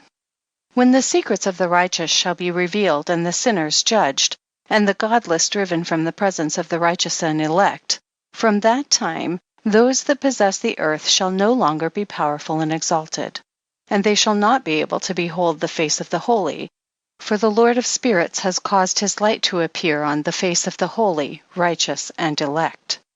Then shall the kings and the mighty perish, and be given into the hands of the righteous and holy, and thenceforward none shall seek for themselves mercy from the Lord of spirits, for their life is at an end. 39. The abode of the righteous and of the elect one. The praises of the blessed. And it shall come to pass in those days that elect and holy children will descend from the high heaven, and their seed will become one with the children of men. And in those days Enoch received books of zeal and wrath, and books of disquiet and expulsion. And mercy shall not be accorded to them, saith the Lord of spirits. And in those days a whirlwind carried me off from the earth, and set me down at the end of the heavens. And there I saw another vision, the dwelling places of the holy, and the resting places of the righteous. Here mine eyes saw their dwellings with his righteous angels, and their resting places with the holy. And they petitioned and interceded and prayed for the children of men, and righteousness flowed before them as water, and mercy like dew upon the earth. Thus it is among them forever and ever. And in that place mine eyes saw the elect one of righteousness and of faith, and I saw his dwelling place under the wings of the Lord of spirits. And righteousness shall prevail in his days, and the righteous and elect shall be without number before him forever and ever. And all the righteous and elect before him shall be strong as fiery lights, and their mouth shall be full of blessing. And their lips extol the name of the Lord of spirits, and righteousness before him shall never fail, and uprightness shall never fail before him. There I wished to dwell, and my spirit longed for that dwelling place. And there heretofore hath been my portion. For so has it been established concerning me before the Lord of spirits. In those days I praised and extolled the name of the Lord of spirits with blessings and praises, because he hath destined me for blessing and glory according to the good pleasure of the Lord of spirits. For a long time my eyes regarded that place, and I blessed him and praised him, saying, Blessed is he, and may he be blessed from the beginning and forevermore. And before him there is no ceasing. He knows before the world was created what is forever and what will be from generation unto generation. Those who sleep not bless thee. They stand before thy glory and bless, praise, and extol, saying, Holy, holy, holy is the Lord of spirits. He filleth the earth with spirits. And here my eyes saw all those who sleep not. They stand before him and bless, and say, Blessed be thou, and blessed be the name of the Lord forever and ever. And my face was changed, for I could no longer behold. Chapter 40 to 41:2. The four archangels. Chapter 40. And after that I saw thousands of thousands and 10,000 times 10,000. I saw a multitude beyond number and reckoning, who stood before the Lord of spirits. And on the four sides of the Lord of spirits I saw four presences, different from those that sleep not, and I learnt their names, for the angel that went with me made known to me their names, and showed me all the hidden things. And I heard the voices of those four presences as they uttered praises before the Lord of glory. The first voice blesses the Lord of spirits forever and ever. And the second voice I heard blessing the elect one, and the elect ones who hang upon the Lord of spirits. And the third voice I heard pray and intercede for those who dwell on the earth, and supplicate in the name of the Lord of spirits. And I heard the fourth voice fending off the Satans and forbidding them to come before the Lord of spirits to accuse them who dwell on the earth. After that I asked the angel of peace who went with me, who showed me everything that is hidden. Who are these four presences which I have seen, and whose words I have heard and written down? And he said to me, The first is Michael, the merciful and long-suffering, and the second, who is set over all the diseases and all the wounds of the children of men, is Raphael. And the third, who is set over all the powers, is Gabriel. And the fourth, who is set over the repentance unto hope of those who inherit eternal life, is named Phanuel. And these are the four angels of the Lord of spirits, and the four voices I heard in those days. Chapter 41. And after that I saw all the secrets of the heavens, and how the kingdom is divided, and how the actions of men are weighed in the balance. And there I saw the mansions of the elect, and the mansions of the holy. And mine eyes saw there all the sinners being driven from thence which deny the name of the Lord of spirits, and being dragged off. And they could not abide because of the punishment which proceeds from the Lord of spirits. 41, verses 3-9, astronomical secrets. And there mine eyes saw the secrets of the lightning and of the thunder, and the secrets of the winds, how they are divided to blow over the earth, and the secrets of the clouds and dew. And there I saw from whence they proceed in that place, and from whence they saturate the dusty earth. And there I saw closed chambers out of which the winds are divided, the chamber of the hail and winds, the chamber of the mist and of the clouds, and the cloud thereof hovers over the earth from the beginning of the world.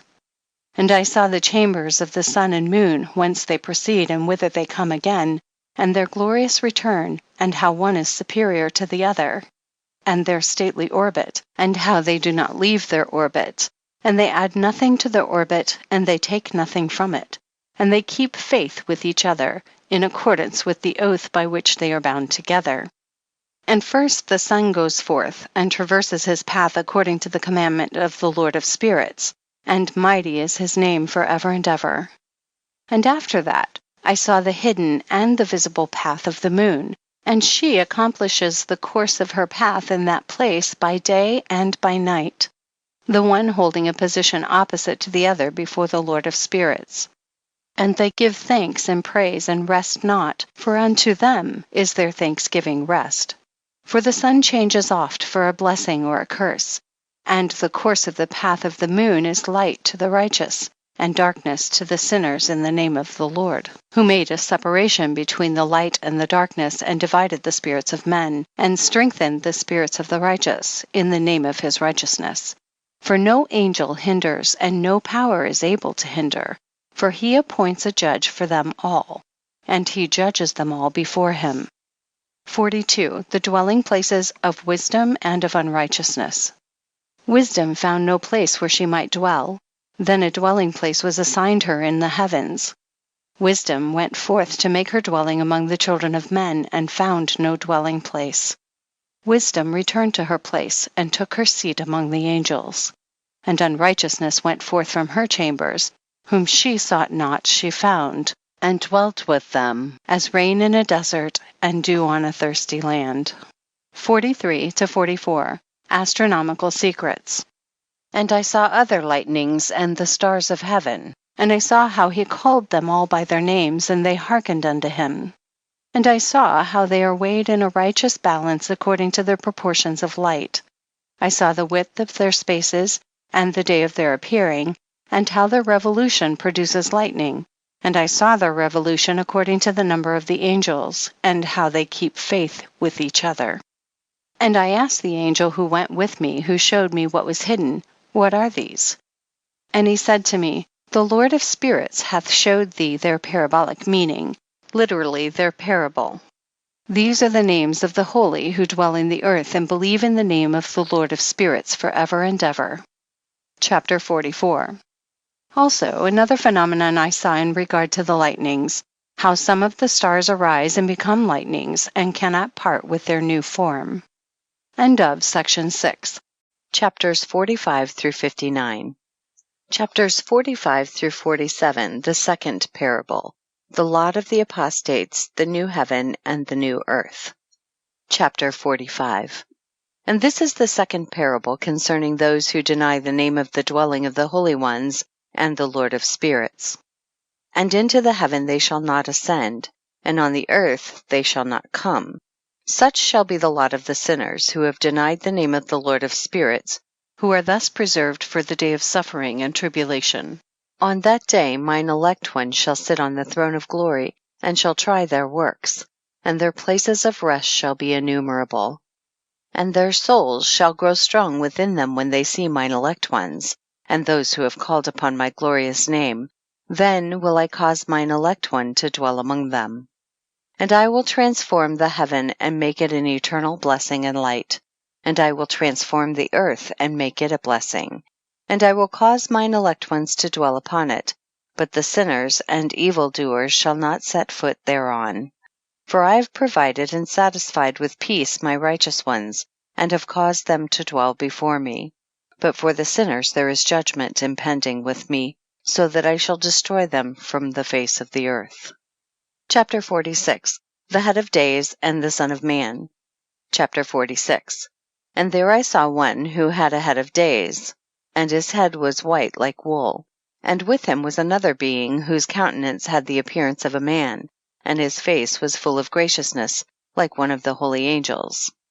And I asked the angel who went with me and showed me all the hidden things concerning that Son of Man, who he was, and whence he was, and why he went with the head of days.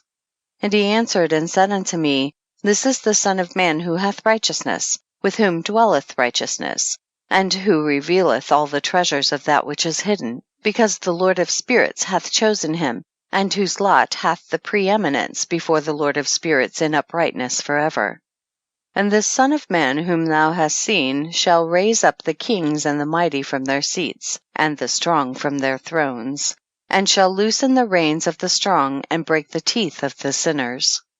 And he shall put down the kings from their thrones and kingdoms, because they do not extol and praise him, nor humbly acknowledge whence the kingdom was bestowed upon them. And he shall put down the countenance of the strong, and shall fill them with shame. And darkness shall be their dwelling, and worms shall be their bed. And they shall have no hope of rising from their beds, because they do not extol the name of the Lord of spirits. And these are they who judge the stars of heaven, and raise their hands against the Most High, and tread upon the earth, and dwell upon it. And all their deeds manifest unrighteousness, and their power rests upon their riches, and their faith is in the gods which they have made with their hands, and they deny the name of the Lord of spirits. And they persecute the houses of his congregations, and the faithful who hang upon the name of the Lord of spirits. Chapter 47. The prayer of the righteous for vengeance, and their joy at its coming. Chapter 47. And in those days shall have ascended the prayer of the righteous, and the blood of the righteous from the earth before the Lord of spirits. In those days the holy ones who dwell above in the heavens shall unite with one voice, and supplicate and pray, and praise and give thanks and bless the name of the Lord of spirits, on behalf of the blood of the righteous which has been shed, and that the prayer of the righteous may not be in vain before the Lord of spirits, that judgment may be done unto them, and that they may not have to suffer forever. In those days I saw the head of days when he seated himself upon the throne of his glory, and the books of the living were opened before him, and all his host which is in heaven above and his counselors stood before him, and the hearts of the holy were filled with joy, because the number of the righteous had been offered, and the prayer of the righteous had been heard, and the blood of the righteous been required before the Lord of spirits. Chapter 48. The fount of righteousness, the Son of Man, the stay of the righteous, judgment of the kings and the mighty.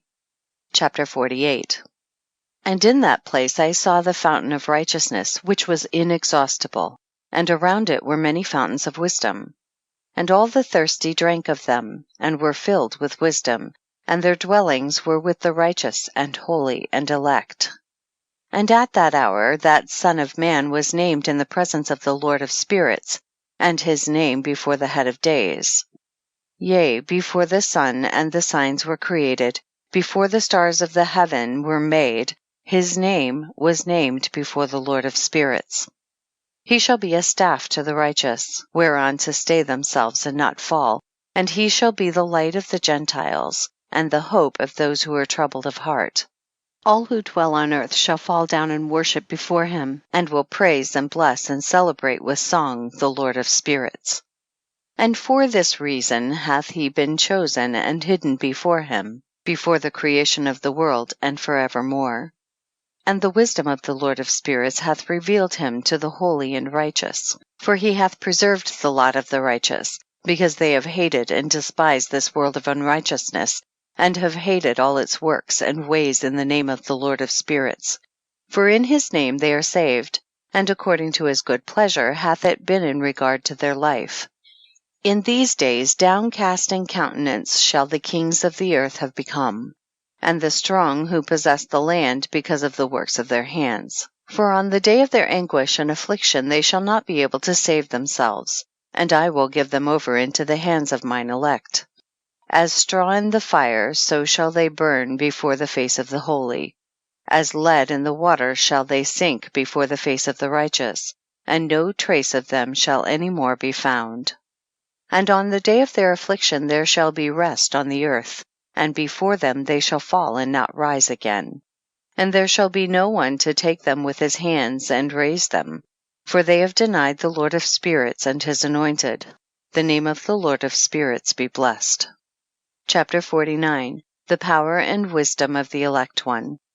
Chapter 49.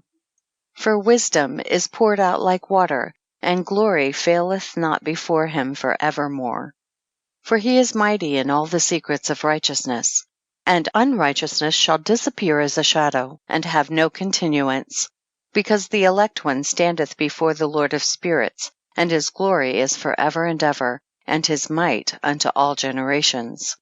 And in him dwells the spirit of wisdom, and the spirit which gives insight, and the spirit of understanding and of might, and the spirit of those who have fallen asleep in righteousness.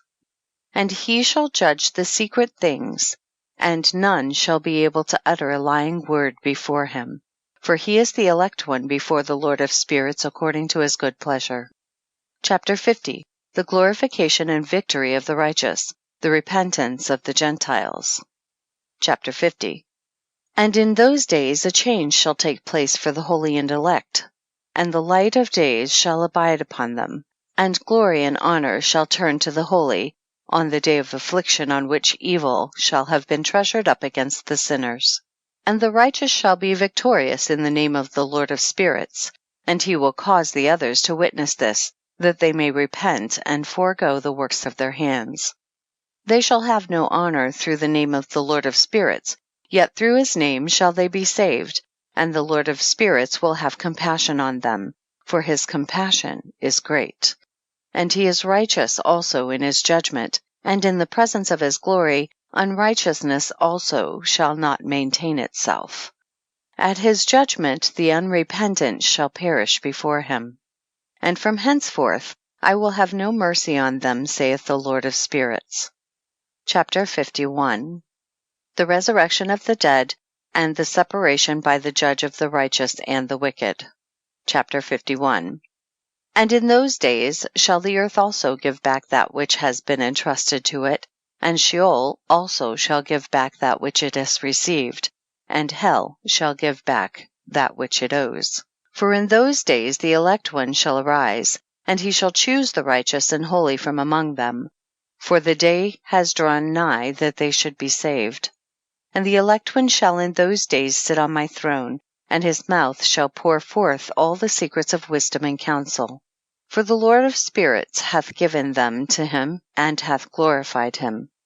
And in those days shall the mountains leap like rams, and the hills also shall skip like lambs satisfied with milk.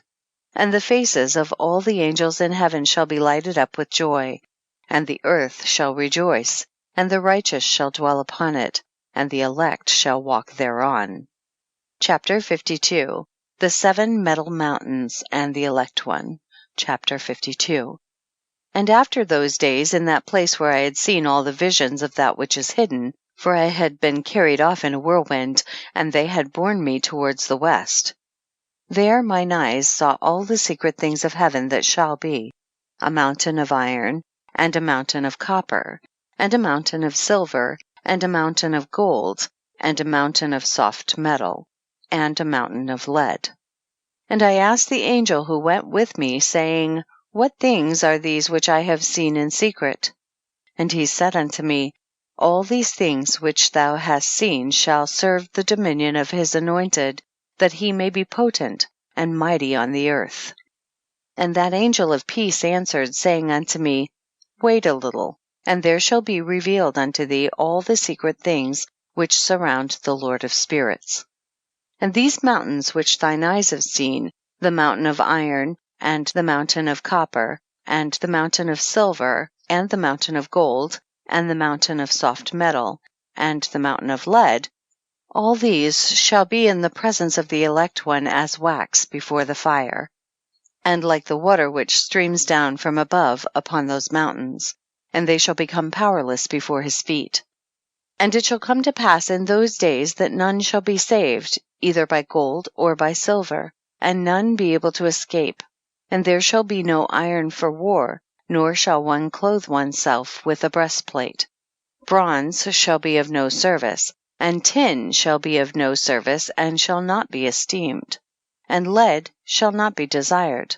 And all these things shall be denied and destroyed from the surface of the earth, when the elect one shall appear before the face of the Lord of spirits. Chapter 53 and 54. The valley of judgment, the angels of punishment, the communities of the elect one. Chapter 53.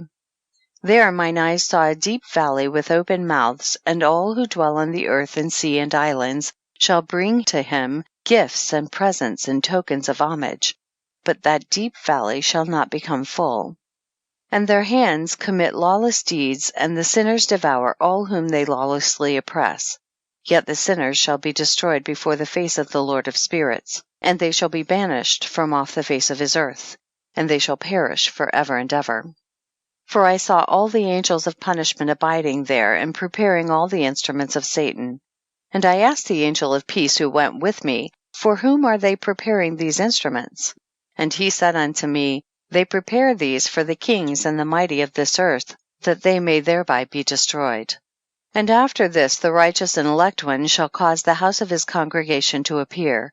Henceforth they shall be no more hindered in the name of the Lord of spirits. And these mountains shall not stand as the earth before his righteousness, but the hills shall be as a fountain of water, and the righteous shall have rest from the oppression of sinners. Chapter 54. And I looked and turned to another part of the earth, and saw there a deep valley with burning fire. And they brought the kings and the mighty, and began to cast them into this deep valley.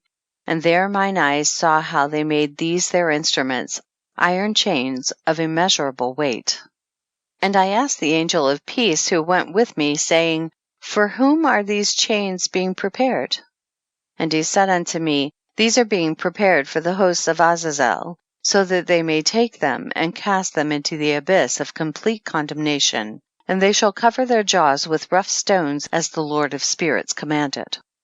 And Michael and Gabriel and Raphael and Phanuel shall take hold of them on that great day, and cast them on that day into the burning furnace, that the Lord of spirits may take vengeance on them for their unrighteousness in becoming subject to Satan, and leading astray those who dwell on earth. Chapter 54, verse 7 through 55, verse 2. Noachic fragment on the first world judgment. And in those days shall punishment come from the Lord of spirits, and he will open all the chambers of waters which are above the heavens, and of the fountains which are beneath the earth.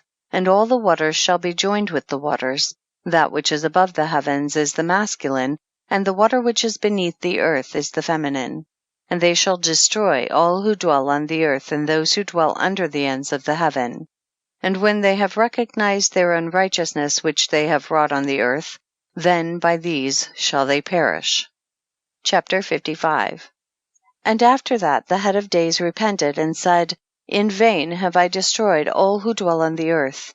And he sware by his great name, henceforth I will not do so to all who dwell on the earth. And I will set a sign in the heaven, and this shall be a pledge of good faith between me and them forever, so long as heaven is above the earth, and this is in accordance with my command. Chapter 55, verse 3 through 56, verse 4. Final judgment of Azazel, the watchers and their children. When I have desired to take hold of them by the hand of the angels on the day of tribulation and pain because of this, I will cause my chastisement and my wrath to abide upon them, saith God, the Lord of spirits. Ye mighty kings who dwell on the earth, you shall have to behold mine elect one, how he sits on the throne of glory and judges Azazel and all his associates, and all his hosts in the name of the Lord of spirits. Chapter 56. And I saw there the hosts of the angels going, and they held scourges and chains of iron and bronze.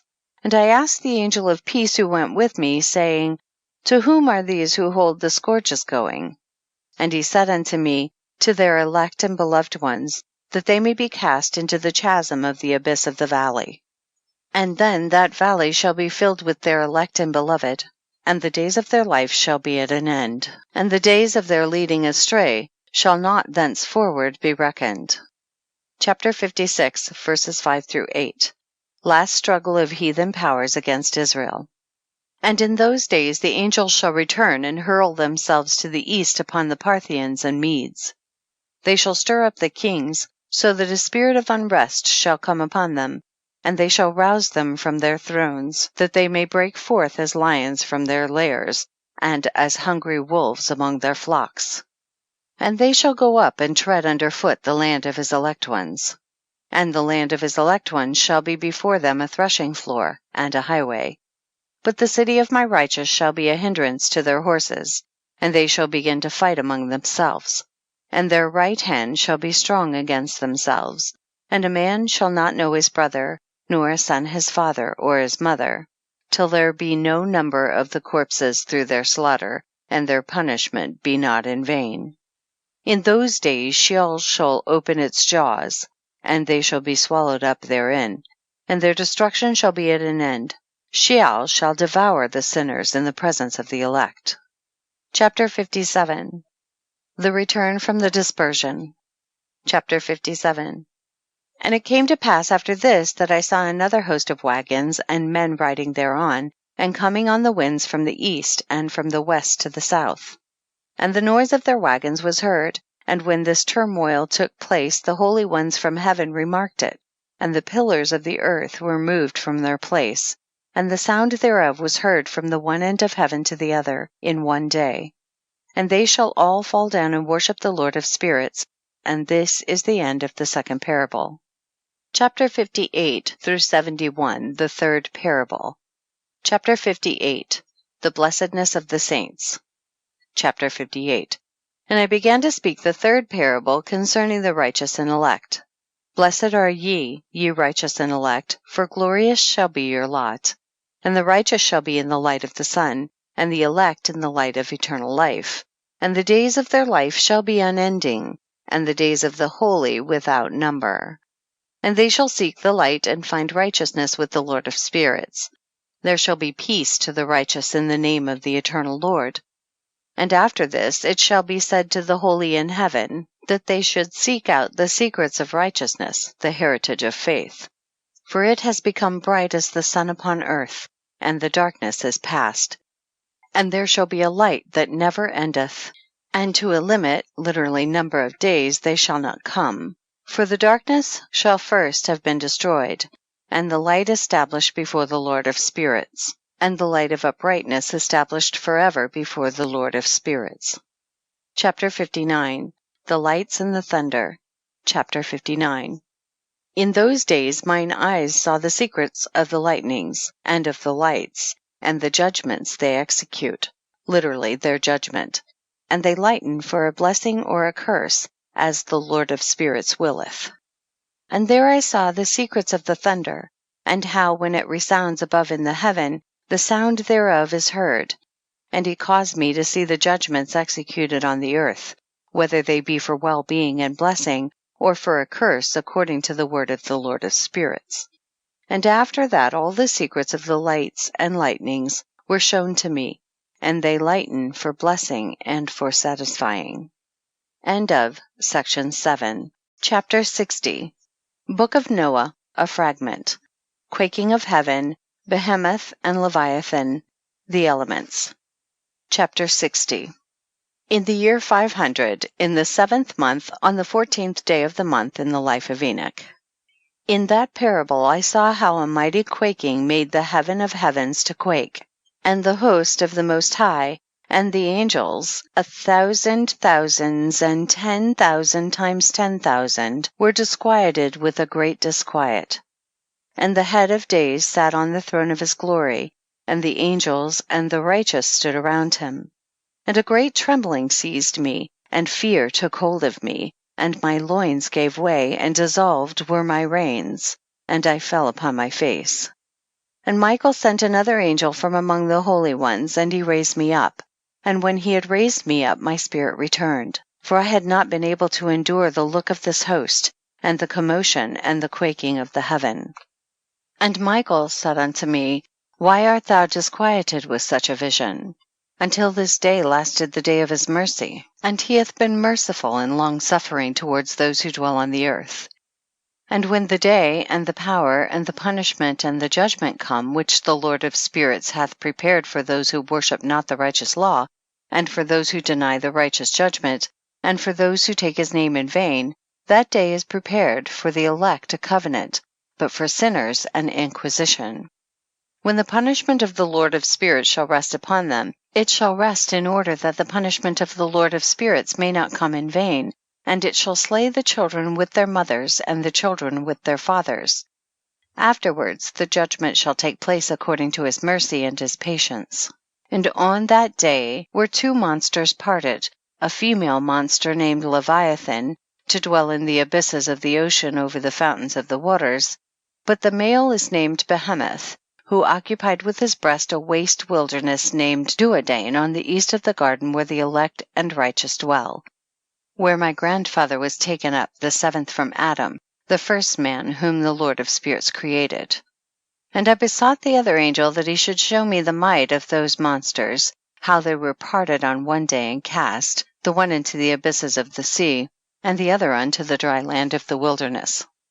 And he said to me, Thou son of man, herein thou dost seek to know what is hidden.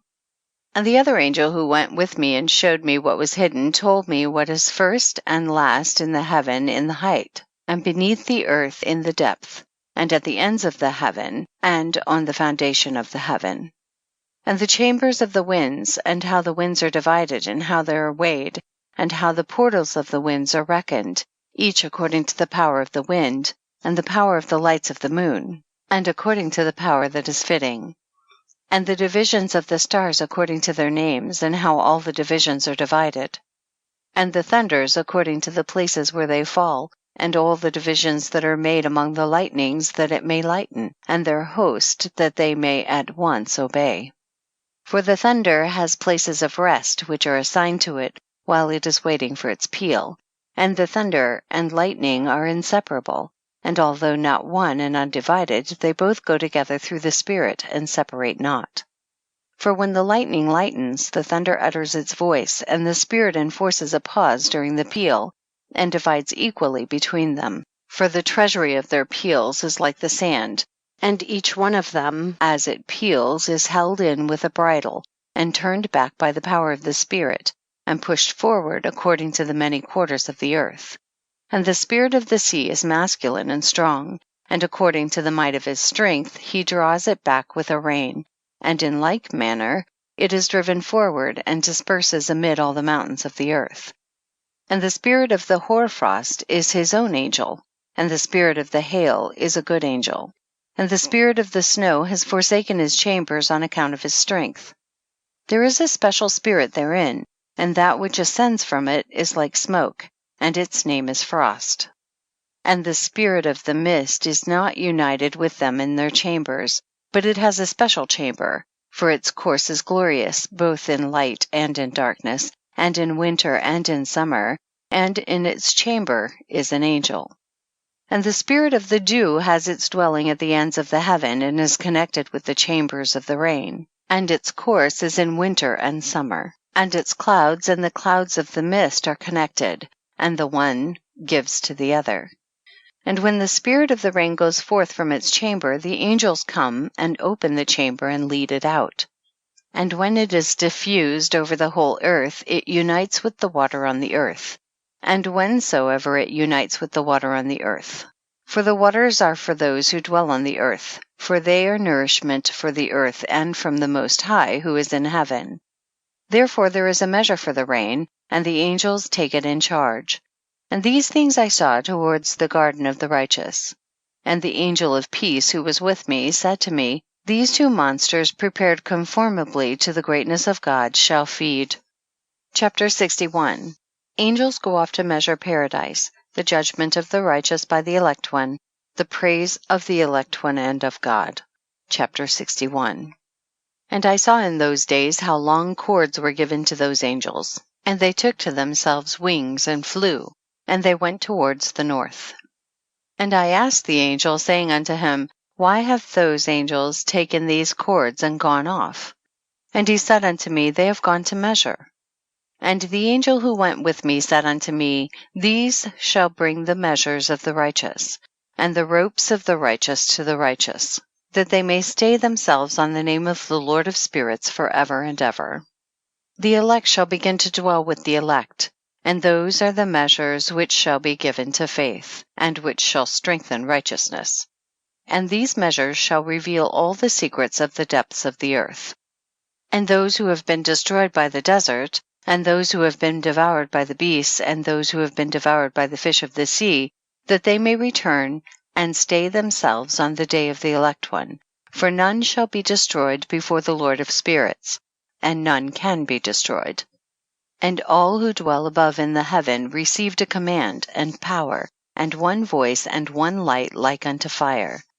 and that one with their first words they blessed, and extolled and lauded with wisdom, and they were wise in utterance and in the spirit of life. And the Lord of spirits placed the elect one on the throne of glory, and he shall judge all the works of the holy above in the heaven, and in the balance shall their deeds be weighed.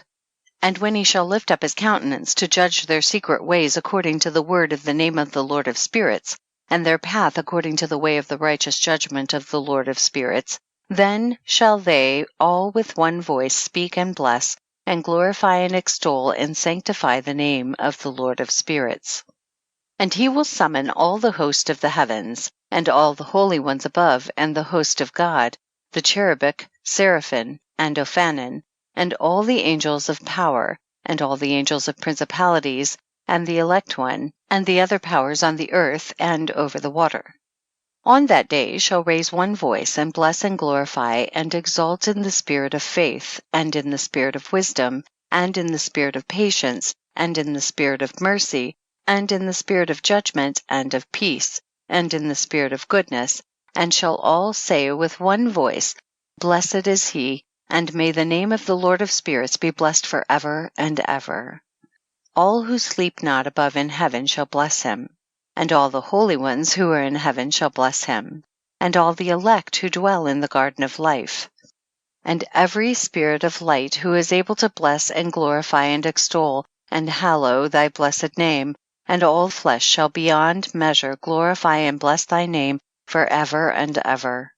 For great is the mercy of the Lord of spirits, and he is long-suffering, and all his works and all that he has created he has revealed to the righteous and elect, in the name of the Lord of spirits. Chapter 62. Judgment of the kings and the mighty, blessedness of the righteous. Chapter 62. And thus the Lord commanded the kings and the mighty and the exalted, and those who dwell on the earth, and said, Open your eyes and lift up your horns if you are able to recognize the elect one. And the Lord of spirits seated him on the throne of his glory, and the spirit of righteousness was poured out upon him, and the word of his mouth slays all the sinners, and all the unrighteous are destroyed from before his face. And there shall stand up in that day all the kings and the mighty, and the exalted, and those who hold the earth. And they shall see and recognize how he sits on the throne of his glory, and righteousness is judged before him, and no lying word is spoken before him. Then shall pain come upon them, as on a woman in travail, and she has pain in bringing forth, when her child enters the mouth of the womb, and she has pain in bringing forth. And one portion of them shall look on the other, and they shall be terrified, and they shall be downcast of countenance, and pain shall seize them, when they see that Son of Man sitting on the throne of his glory. And the kings and the mighty and all who possess the earth shall bless and glorify and extol him who rules over all, who was hidden. For from the beginning the Son of Man was hidden, and the Most High preserved him in the presence of his might, and revealed him to the elect. And the congregation of the elect and holy shall be sown, and all the elect shall stand before him on that day. And all the kings and the mighty and the exalted and those who rule the earth shall fall down before him on their faces, and worship and set their hope upon that Son of Man, and petition him, and supplicate for mercy at his hands. Nevertheless, that Lord of spirits will so press them, that they shall hastily go forth from his presence, and their faces shall be filled with shame, and the darkness grow deeper on their faces. And he will deliver them to the angels for punishment, to execute vengeance on them, because they have oppressed his children and his elect. And they shall be a spectacle for the righteous and for his elect. They shall rejoice over them, because the wrath of the Lord of spirits resteth upon them, and his sword is drunk with their blood. And the righteous and elect shall be saved on that day, and they shall never thenceforward see the face of the sinners and unrighteous. And the Lord of spirits will abide over them, and with that Son of Man they shall eat and lie down and rise up forever and ever. And the righteous and elect shall have risen from the earth, and ceased to be of downcast countenance. And they shall have been clothed with garments of glory, and these shall be the garments of life from the Lord of spirits. And your garment shall not grow old, nor your glory pass away before the Lord of spirits. Chapter 63. The unveiling repentance of the kings and the mighty. Chapter 63. In those days shall the mighty and the kings who possess the earth implore him to grant them a little respite from his angels of punishment to whom they were delivered, that they might fall down and worship before the Lord of spirits and confess their sins before him. And they shall bless and glorify the Lord of spirits and say, Blessed is the Lord of spirits and the Lord of kings, and the Lord of the mighty and the Lord of the rich, and the Lord of glory and the Lord of wisdom. And splendid in every secret thing is thy power from generation to generation, and thy glory forever and ever. Deep are all thy secrets and innumerable, and thy righteousness is beyond reckoning. We have now learnt that we should glorify and bless the Lord of kings, and him who is king over all kings. And they shall say, Would that we had rest to glorify and give thanks and confess our faith before his glory. And now we long for a little rest, but find it not. We follow hard upon and obtain it not. And light has vanished from before us, and darkness is our dwelling place forever and ever. For we have not believed before him, nor glorified the name of the Lord of spirits, nor glorified our Lord. But our hope was in the scepter of our kingdom, and in our glory. And in the day of our suffering and tribulation he saves us not, and we find no respite for confession. That our Lord is true in all his works, and in his judgments and his justice, and his judgments have no respect of persons. And we pass away from before his face on account of our works, and all our sins are reckoned up in righteousness. Now they shall say unto themselves, Our souls are full of unrighteous gain. But it does not prevent us from descending from the midst thereof into the burden of Sheol. And after that their faces shall be filled with darkness, and shame before that Son of Man, and they shall be driven from his presence, and the sword shall abide before his face in their midst. Thus spake the Lord of spirits. This is the ordinance and judgment with respect to the mighty and the kings and the exalted, and those who possess the earth before the Lord of spirits. Chapter 64. Vision of the fallen angels in the place of punishment. Chapter 64. And other forms I saw hidden in that place. I heard the voice of the angel saying, These are the angels who descended to the earth and revealed what was hidden to the children of men, and seduced the children of men into committing sin. End of section 8.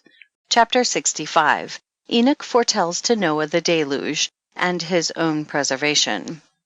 Chapter 65.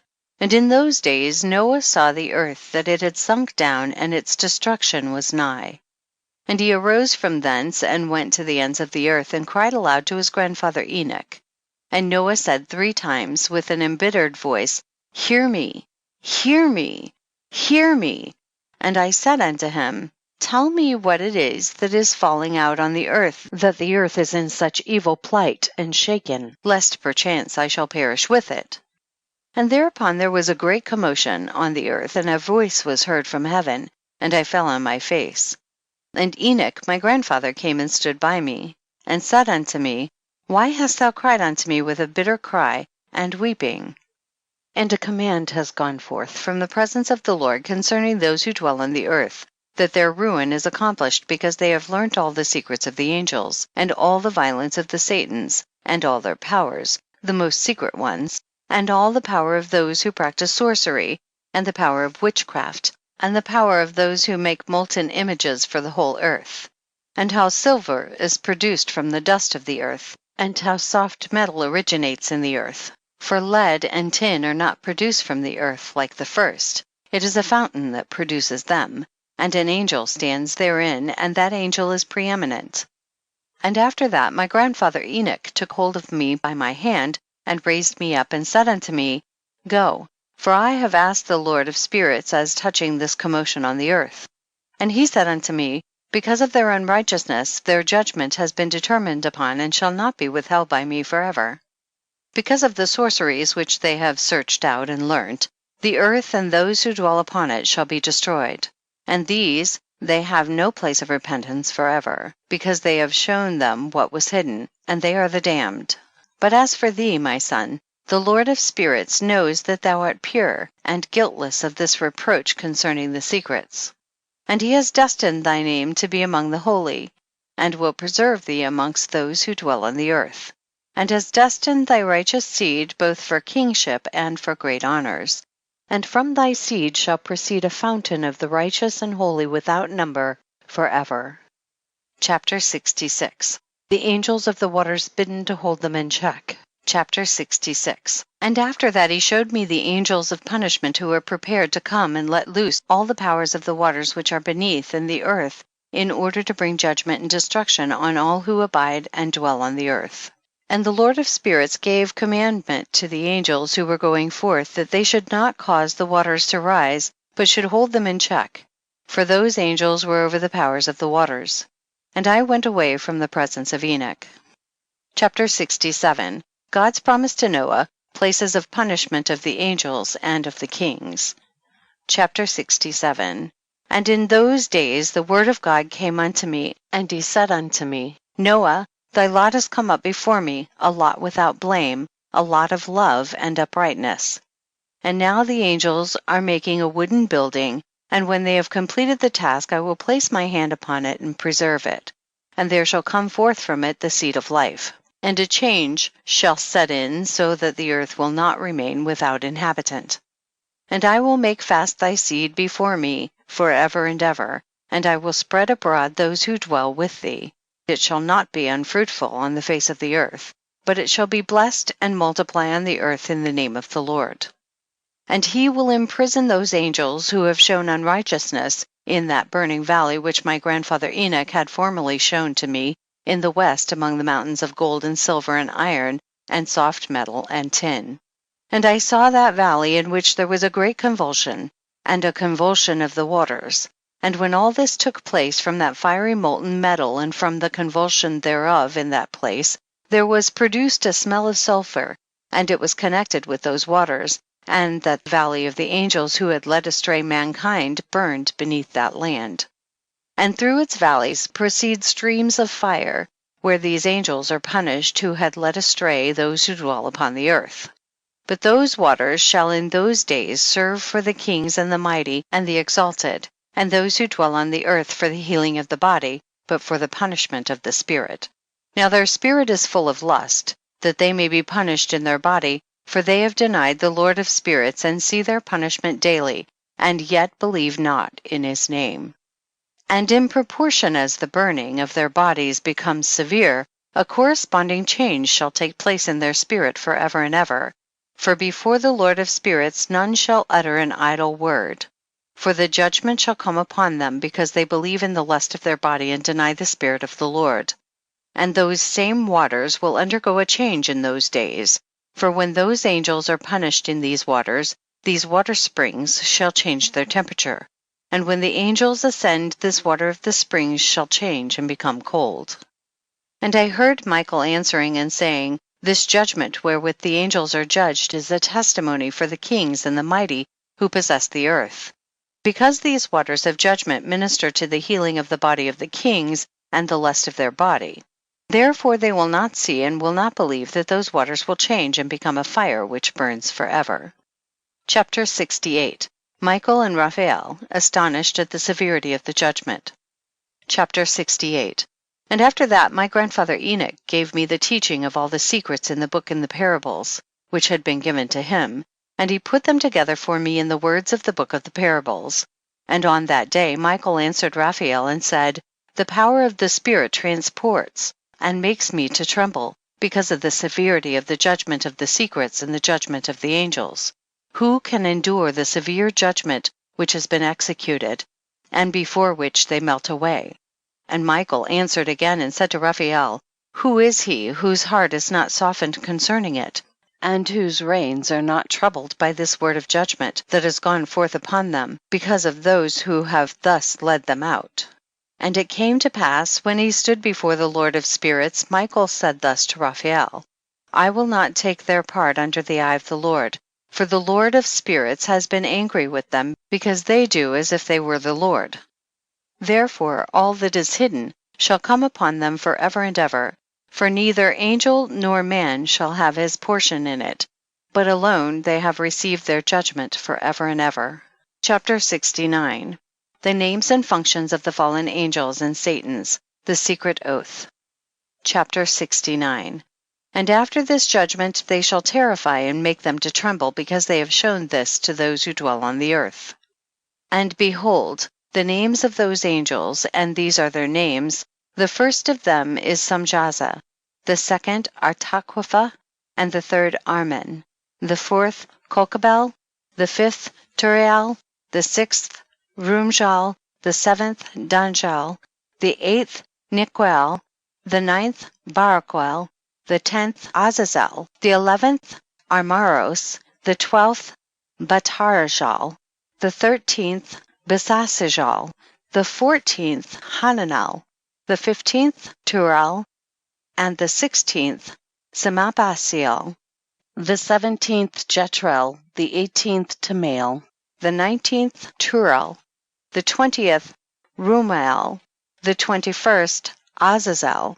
And these are the chiefs of their angels, and their names, and their chief ones, over hundreds, and over 50s, and over 10s. The name of the first, Jequan, that is, the one who led astray all the sons of God, and brought them down to the earth, and led them astray through the daughters of men. And the second was named Asbeel.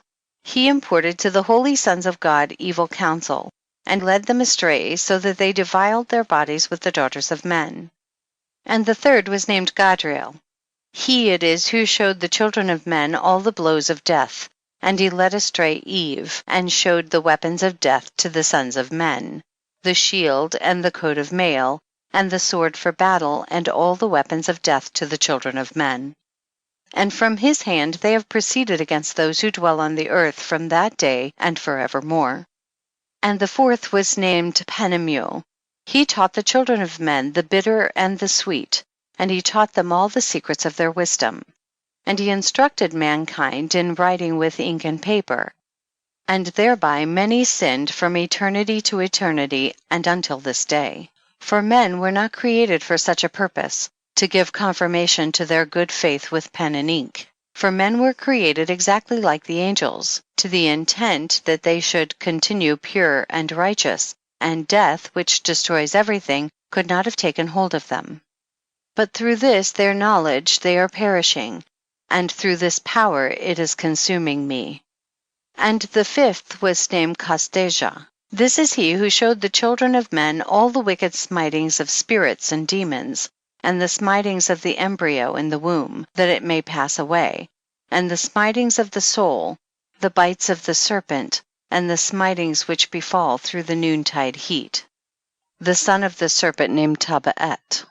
And this is the task of Caspiel, the chief of the oath which he showed to the holy ones when he dwelt high above in glory, and its name is Bequa.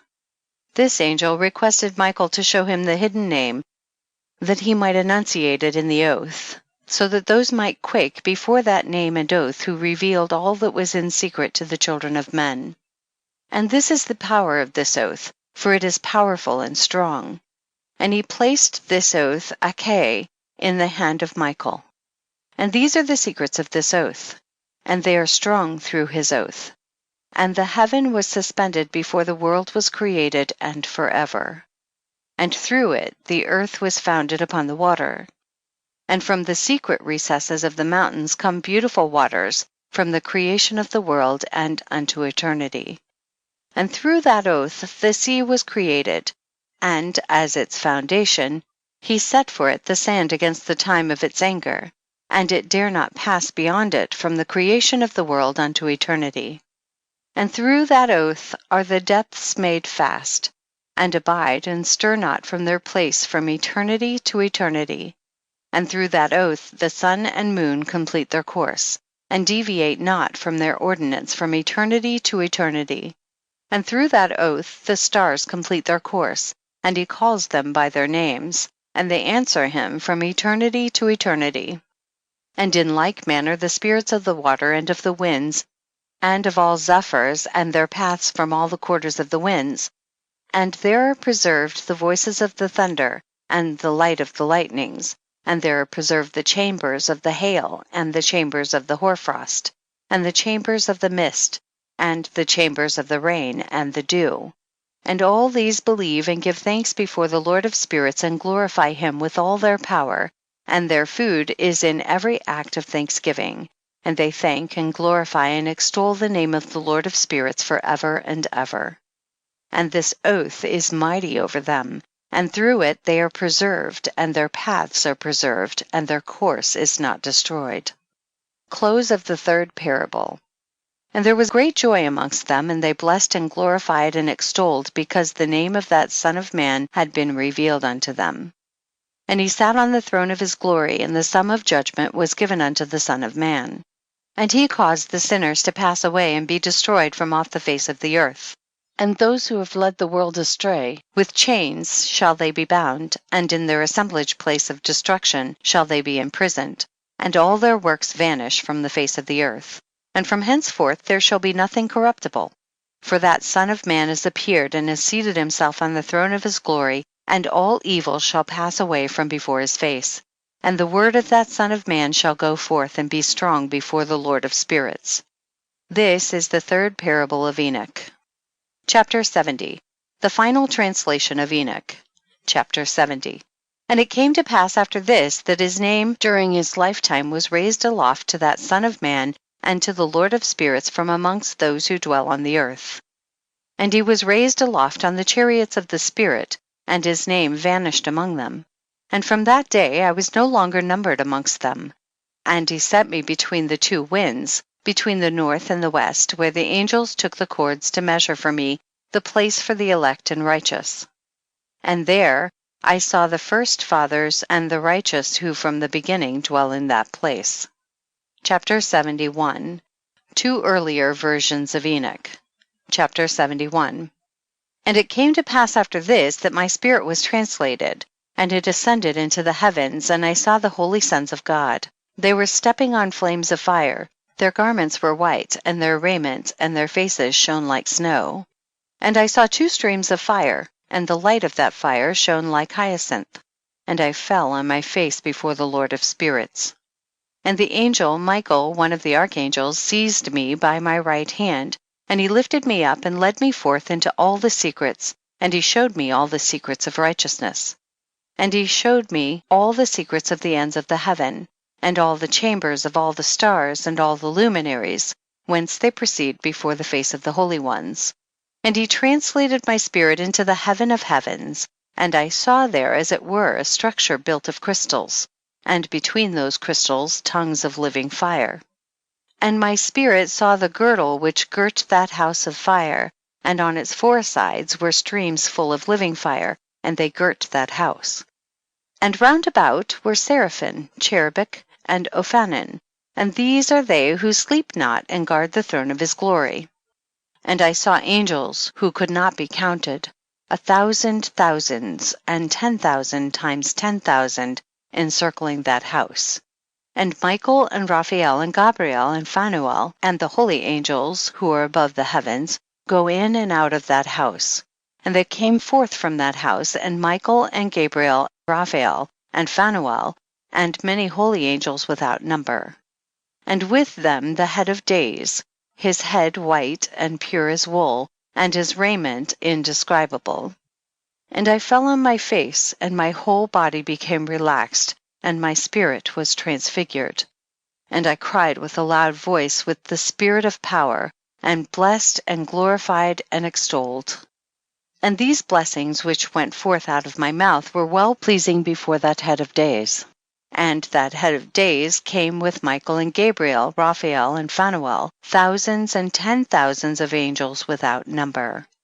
Lost passage, wherein the Son of Man was described as accompanying the head of days, and Enoch asked one of the angels, as in 46:3, concerning the Son of Man as to who he was.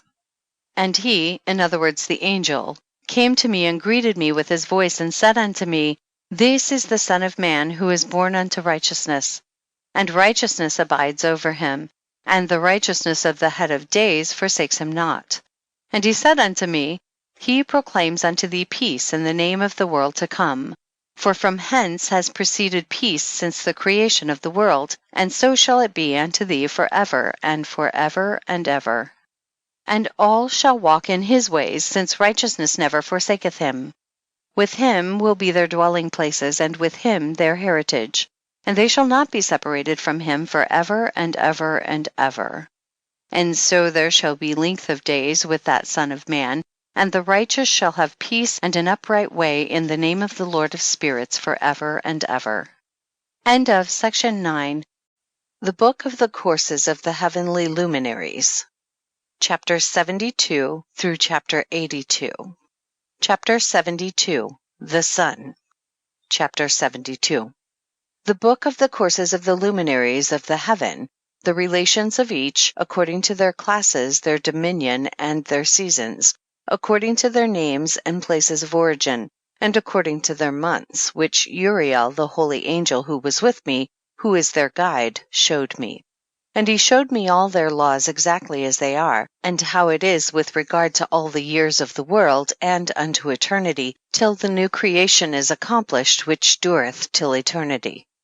And this is the first law of the luminaries.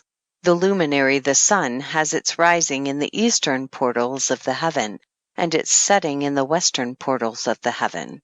And I saw 6 portals in which the sun rises, and 6 portals in which the sun sets, and the moon rises and sets in these portals. And the leaders of the stars and those whom they lead, 6 in the east and 6 in the west, and all following each other in accurately corresponding order. Also many windows to the right and left of these portals. And first there goes forth the great luminary named the sun, and his circumference is like the circumference of the heaven, and he is quite filled with illuminating and heating fire. The chariot on which he ascends, the wind drives, and the sun goes down from the heaven and returns through the north in order to reach the east, and is so guided that he comes to the appropriate, literally, that portal, and shines in the face of the heaven. In this way he rises in the first month in the great portal, which is the 4th, those 6 portals in the cast. And in that 4th portal from which the sun rises in the first month are 12 window openings, from which proceed a flame when they are opened in their season. When the sun rises in the heaven, he comes forth through that 4th portal 30 mornings in succession, and sets accurately in the 4th portal in the west of the heaven. And during this period the day becomes daily longer, and the night nightly shorter to the 30th morning. On that day the day is longer than the night by a 9th part, and the day amounts exactly to 10 parts, and the night to 8 parts. And the sun rises from that 4th portal, and sets in the 4th, and returns to the 5th portal of the east 30 mornings, and rises from it, and sets in the 5th portal. And then the day becomes longer by 2 parts, and amounts to 11 parts, and the night becomes shorter, and amounts to 7 parts.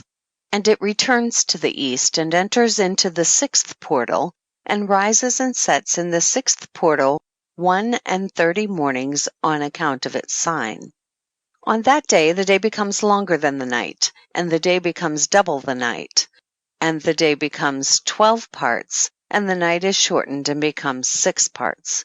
And the sun mounts up to make the day shorter and the night longer, and the sun returns to the east and enters into the 6th portal, and rises from it and sets 30 mornings.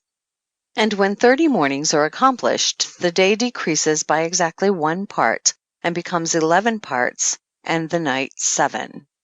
And the sun goes forth from that 6th portal in the west, and goes to the east, and rises in the 5th portal for 30 mornings, and sets in the west again in the 5th western portal. On that day the day decreases by 2 parts, and amounts to 10 parts, and the night to 8 parts. And the sun goes forth from that 5th portal, and sets in the 5th portal of the west, and rises in the 4th portal for 31 mornings, on account of its sign, and sets in the west. On that day the day is equalized with the night, and becomes of equal length, and the night amounts to 9 parts, and the day to 9 parts. And the sun rises from that portal and sets in the west, and returns to the east, and rises 30 mornings in the 3rd portal, and sets in the west in the 3rd portal. And on that day the night becomes longer than the day, and night becomes longer than night, and day shorter than day, till the 30th morning. And the night amounts exactly to 10 parts, and the day to 8 parts. And the sun rises from that third portal, and sets in the third portal in the west, and returns to the east, and for 30 mornings rises in the second portal in the east, and in like manner sets in the second portal in the west of the heaven. And on that day the night amounts to 11 parts, and the day to 7 parts.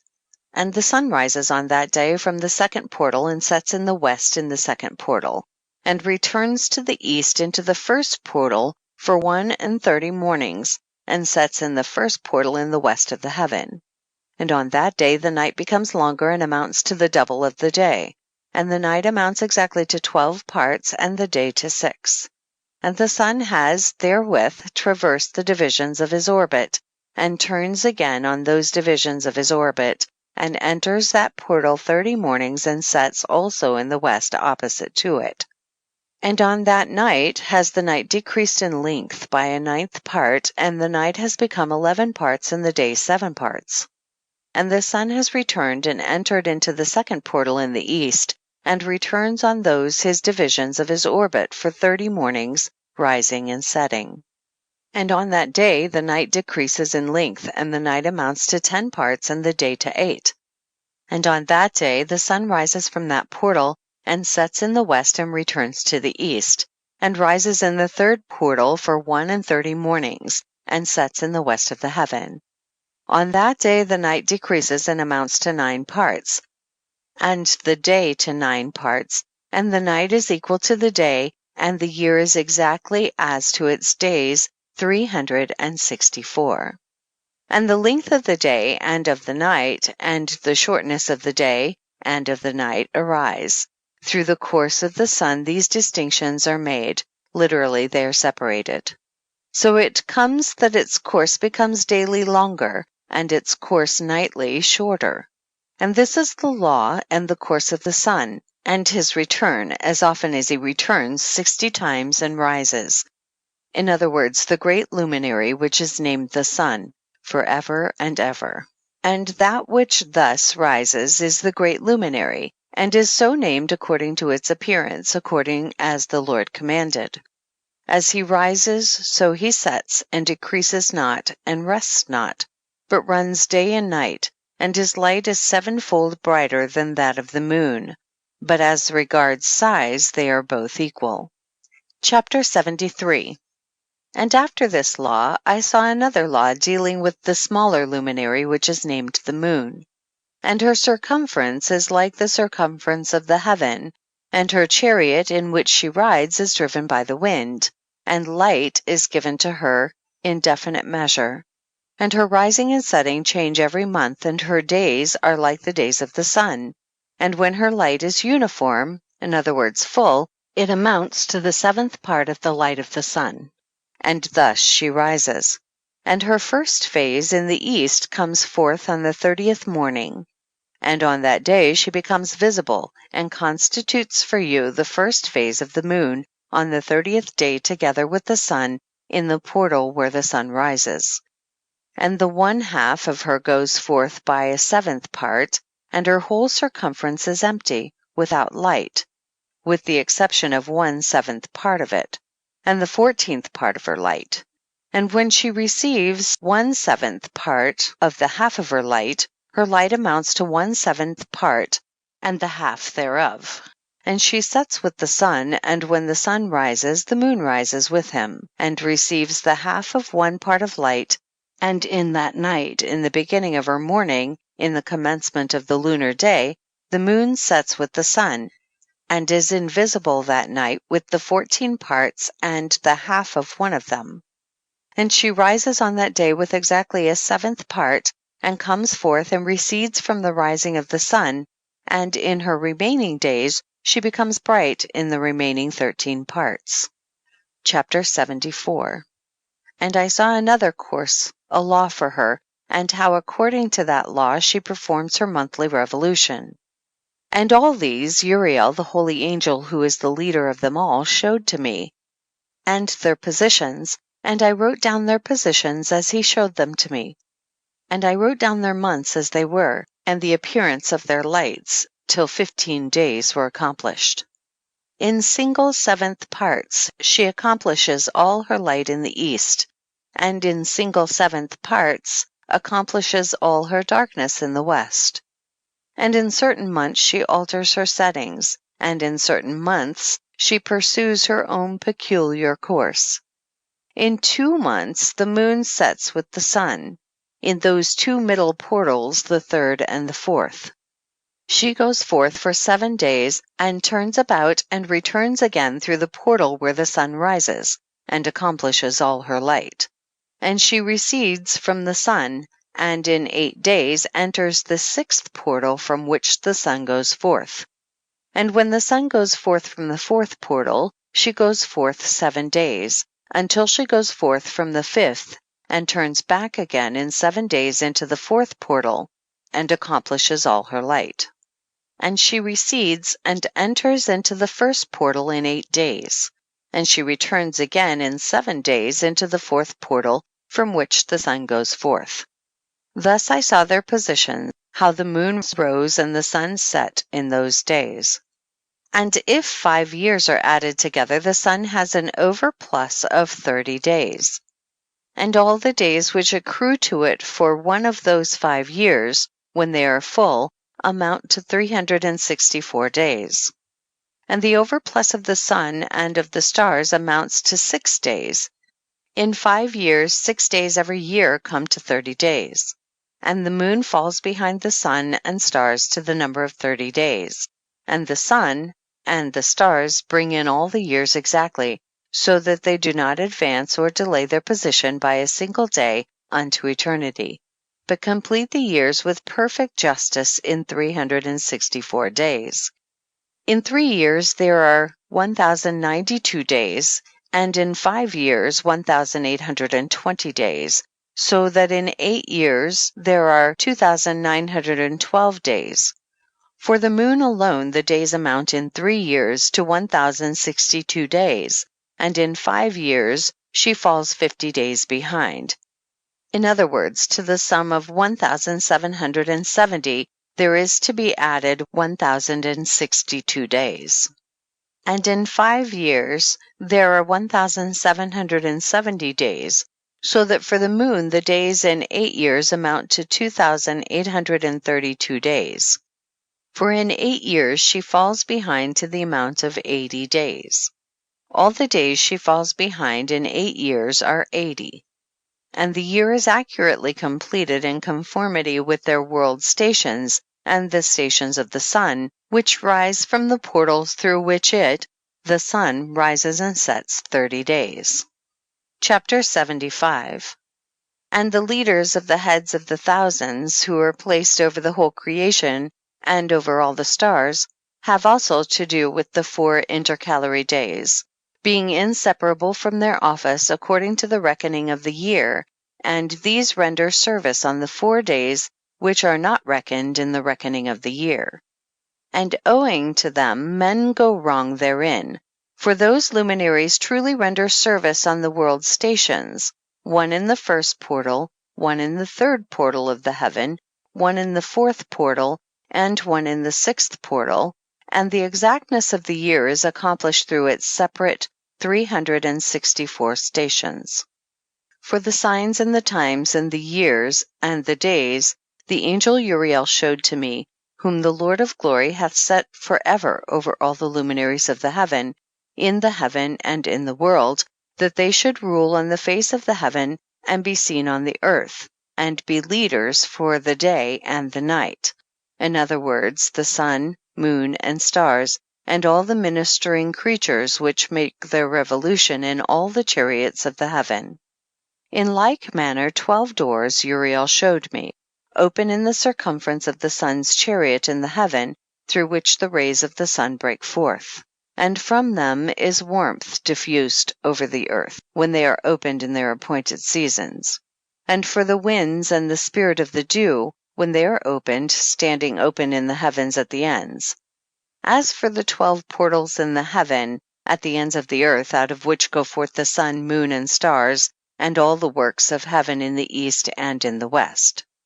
There are many windows open to the left and right of them, and one window at its appointed season produces warmth, corresponding as these do to those doors from which the stars come forth according as he commanded them, and wherein they set corresponding to their number.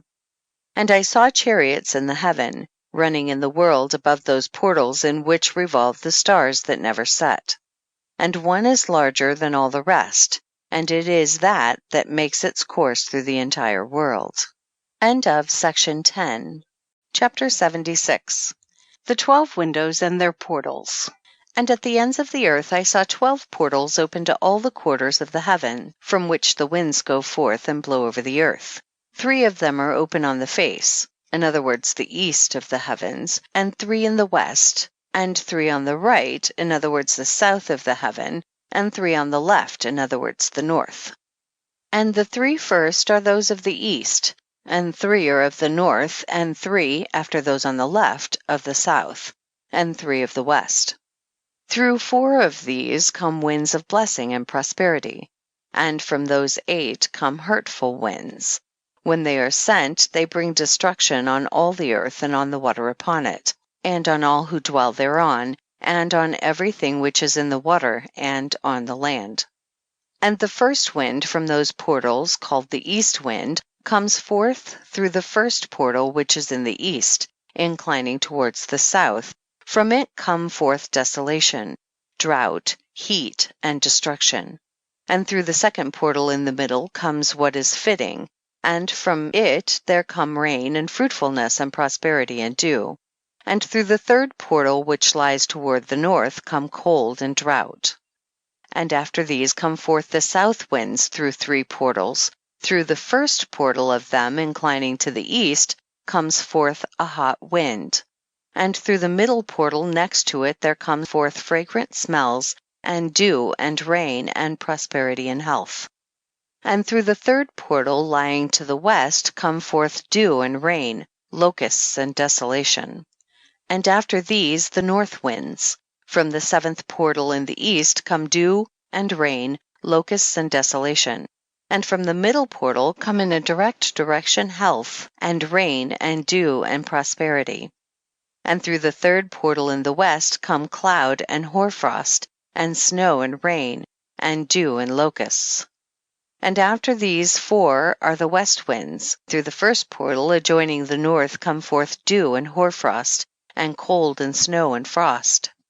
And from the middle portal come forth dew and rain, and prosperity and blessing.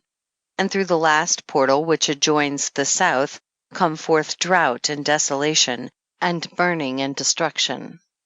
And the 12 portals of the 4 quarters of the heaven are therewith completed, and all their laws, and all their plagues, and all their benefactions have I shown to thee, my son Methuselah.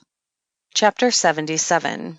The 4 quarters of the world, the 7 mountains, the 7 rivers, and so on. Chapter 77. And the first quarter is called the east, because it is the first, and the second the south, because the Most High will descend there. Yea, there in quite a special sense will he who is blessed forever descend. And the west quarter is named the diminished, because there all the luminaries of the heaven wane and go down. And the 4th quarter, named the north, is divided into 3 parts. The first of them is for the dwelling of men, and the second contains seas of water, and the abysses, and forests, and rivers, and darkness and clouds. And the 3rd part contains the garden of righteousness. I saw 7 high mountains, higher than all the mountains which are on the earth, and thence comes forth hoarfrost, and days, seasons, and years pass away. I saw 7 rivers on the earth, larger than all the rivers. One of them, coming from the west, pours its waters into the great sea. And these 2 come from the north to the sea, and pour their waters into the Erythraean Sea in the east. And the remaining 4 come forth on the side of the north to their own sea, 2 of them to the Erythraean Sea, and 2 into the great sea, and discharge themselves there, and some say into the desert.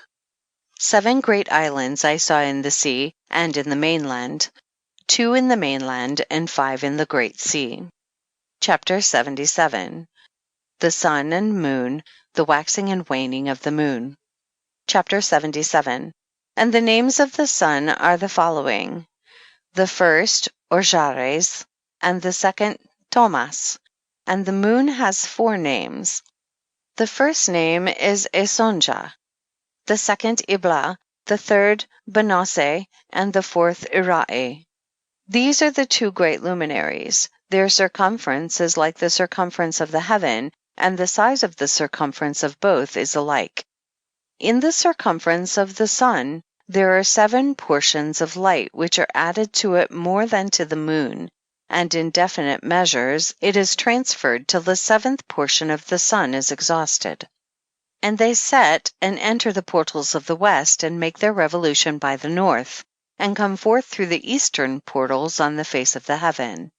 And when the moon rises, 1/14th part appears in the heaven.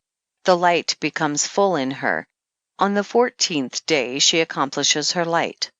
And 15 parts of light are transferred to her till the 15th day, when her light is accomplished, according to the sign of the year, and she becomes 15 parts, and the moon grows by the addition of 14th parts.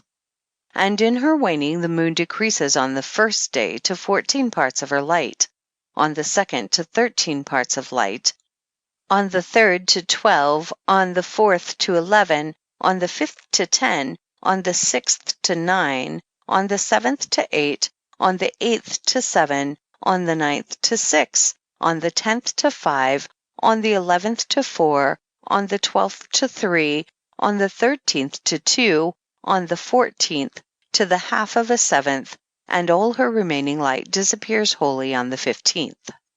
And in certain months, the month has 29 days, and once 28. And Uriel showed me another law, when the light is transferred to the moon, and on which side it is transferred to her by the sun. During all the period during which the moon is growing in her light, she is transferring it to herself, when the opposite to the sun during the 14 days, her light is accomplished in the heaven, and when she is illumined throughout, her light is accomplished full in the heaven. And on the 1st day she is called the new moon, for on that day the light rises upon her. She becomes full moon exactly on the day when the sun sets in the west, and from the east she rises at night, and the moon shines the whole night through till the sun rises over against her, and the moon is seen over against the sun. On the side whence the light of the moon comes forth, there again she wanes till all the light vanishes, and all the days of the month are at an end, and her circumference is empty, void of light.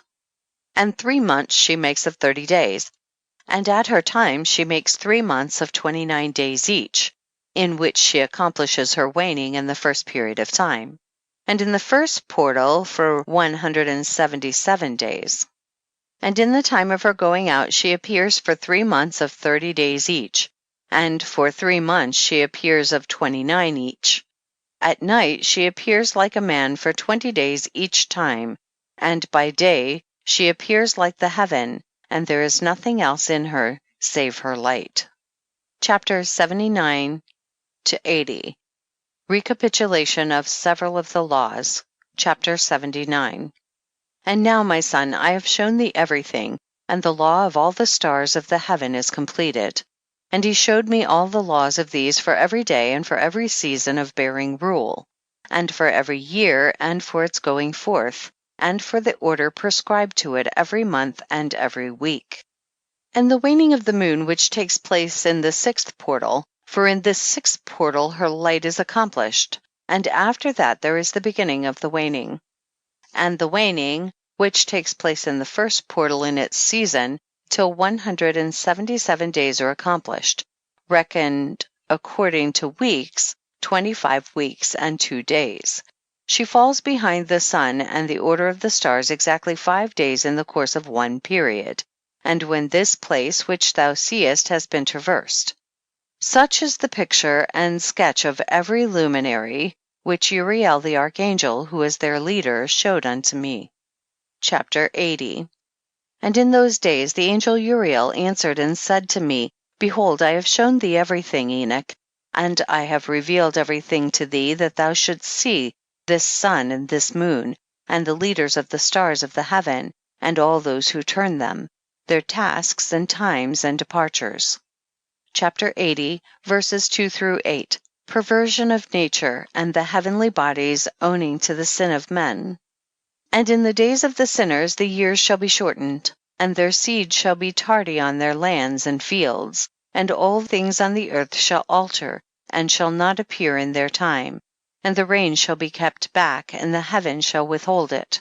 And in those times the fruits of the earth shall be backward, and shall not grow in their time, and the fruits of the trees shall be withheld in their time. And the moon shall alter her order, and not appear at her time. And in those days the sun shall be seen, and he shall journey in the evening, on the extremity of the great chariot in the west, and shall shine more brightly than accords with the order of light. And many chiefs of the stars shall transgress the order prescribed, and these shall alter their orbits and tasks, and not appear at the seasons prescribed to them. And the whole order of the stars shall be concealed from the sinners, and the thoughts of those on the earth shall err concerning them, and they shall be altered from all their ways. Yea, they shall err, and take them to be gods. And evil shall be multiplied upon them, and punishment shall come upon them so as to destroy all. Chapter 81, the heavenly tablets and the mission of Enoch. Chapter 81. And he said unto me, Observe, Enoch, these heavenly tablets, and read what is written thereon, and mark every individual fact. And I observed the heavenly tablets, and read everything which was written thereon, and understood everything, and read the book of all the deeds of mankind, and of all the children of flesh that shall be upon the earth to the remotest generations. And forthwith I blessed the great Lord, the King of glory, forever, in that he has made all the works of the world. And I extolled the Lord because of his patience, and blessed him because of the children of men. And after that I said, Blessed is the man who dies in righteousness and goodness, concerning whom there is no book of unrighteousness written, and against whom no day of judgment shall be found. And those 7 holy ones brought me and placed me on the earth before the door of my house, and said to me, Declare everything to thy son Methuselah, and show to all thy children that no flesh is righteous in the sight of the Lord, for he is their creator. 1 year we will leave thee with thy son, till thou givest thy last commands, that thou mayest teach thy children and record it for them, and testify to all thy children. And in the 2nd year they shall take thee from their midst. Let thy heart be strong, for the good shall announce righteousness to the good. The righteous with the righteous shall rejoice, and shall offer congratulation to one another. But the sinners shall die with the sinners, and the apostate go down with the apostate. And those who practice righteousness shall die on account of the deeds of men, and be taken away on account of the doings of the godless. And in those days they ceased to speak to me, and I came to my people blessing the Lord of the world. Chapter 82. Charge given to Enoch, the 4 intercalary days, the stars which lead the seasons and the months. Chapter 82. And now, my son Methuselah, all these things I am recounting to thee and writing down for thee, and I have revealed to thee everything, and given thee books concerning all these. So preserve, my son Methuselah, the books from thy father's hand, and see that thou deliver them to the generations of the world. I have given wisdom to thee and to thy children, and thy children that shall be to thee, that they may give it to their children for generations, this wisdom, namely, that passeth their thought. And those who understand it shall not sleep, but shall listen with the ear, that they may learn this wisdom, and it shall please those that eat thereof better than good food. Blessed are all the righteous. Blessed are all those who walk in the way of righteousness and sin not as the sinners, in the reckoning of all their days in which the sun traverses the heaven, entering into and departing from the portals for 30 days, with the heads of thousands of the order of the stars, together with the 4 which are intercalated, which divide the 4 portions of the year, which lead them and enter with them 4 days. Owing to them, men shall be at fault, and not reckon them in the whole reckoning of the year. Yea, men shall be at fault, and not recognize them accurately, for they belong to the reckoning of the year and are truly recorded thereon forever, one in the first portal, and one in the third, and one in the fourth, and one in the sixth, and the year is completed in 364 days. And the account thereof is accurate, and the recorded reckoning thereof exact. For the luminaries and months and festivals and years and days has Uriel shown and revealed to me, to whom the Lord of the whole creation of the world hath subjected the host of heaven. And he has power over night and day in the heaven to cause the light to give light to men, sun, moon, and stars, and all the powers of the heaven which revolve in their circular chariots. And these are the orders of the stars which set in their places, and in their seasons and festivals and months. And these are the names of those who lead them, who watch that they enter at their times, in their orders, in their seasons, in their months, in their periods of dominion, and in their positions. Their 4 leaders who divide the 4 parts of the year enter first, and after them the 12 leaders of the orders who divide the months. And for the 360 days there are heads over thousands who divide the days, and for the 4 intercalary days there are the leaders which sunder the 4 parts of the year. And these heads over thousands are intercalated between leader and leader, each behind a station, but their leaders make the division. And these are the names of the leaders who divide the 4 parts of the year which are ordained: Milkael, Helamelech, and Melishal, and Neril. And the names of those who lead them: Adnaral, Yasusael, and Ilomeel. These 3 follow the leaders of the orders, and there is one that follows the 3 leaders of the orders, which follow those leaders of stations that divide the 4 parts of the year. In the beginning of the year, Melchiel rises first and rules, who is named Tamanian's son. And all the days of his dominion whilst he bears rule are 91 days. And these are the signs of the days which are to be seen on earth in the days of his dominion: sweat, and heat, and calms. And all the trees bear fruit, and leaves are produced on all the trees, and the harvest of wheat, and the rose flowers, and all the flowers which come forth in the field, but the trees of the winter season become withered. And these are the names of the leaders which are under them: Berkael, Zelebzel, and another who is added a head of 1,000, called Hiluyaseph. And the days of the dominion of this leader are at an end. The next leader after him is Helamelech, whom one names the shining sun, and all the days of his light are 91 days. And these are the signs of his days on the earth: glowing heat and dryness, and the trees ripen their fruits and produce all their fruits ripe and ready, and the sheep pair and become pregnant, and all the fruits of the earth are gathered in, and everything that is in the fields, and the winepress. These things take place in the days of his dominion. These are the names and the orders and the leaders of those heads of thousands: Gidael, Kael, and Hael. And the name of the head of 1,000 which is added to them: Asphael. And the days of his dominion are at an end. End of section 11. Chapters 83 through 88. The dreams/visions. Chapters 83 through 90. Chapters 83 through 84. The first dream/vision on the deluge. Chapter 83. And now, my son Methuselah, I will show thee all my visions which I have seen, recounting them before thee. 2 visions I saw before I took a wife, and the one was quite unlike the other. The first when I was learning to write, the second before I took thy mother, when I saw a terrible vision. And regarding them I prayed to the Lord.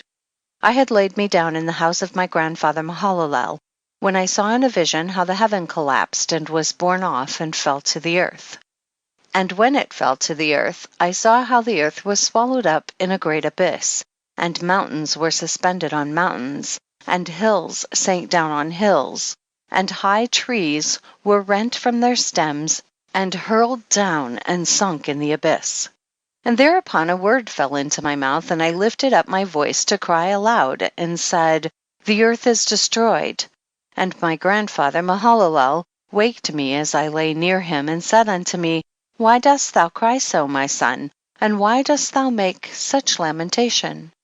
And I recounted to him the whole vision which I had seen, and he said unto me, A terrible thing hast thou seen, my son, and of grave moment is thy dream/vision as to the secrets of all the sin of the earth.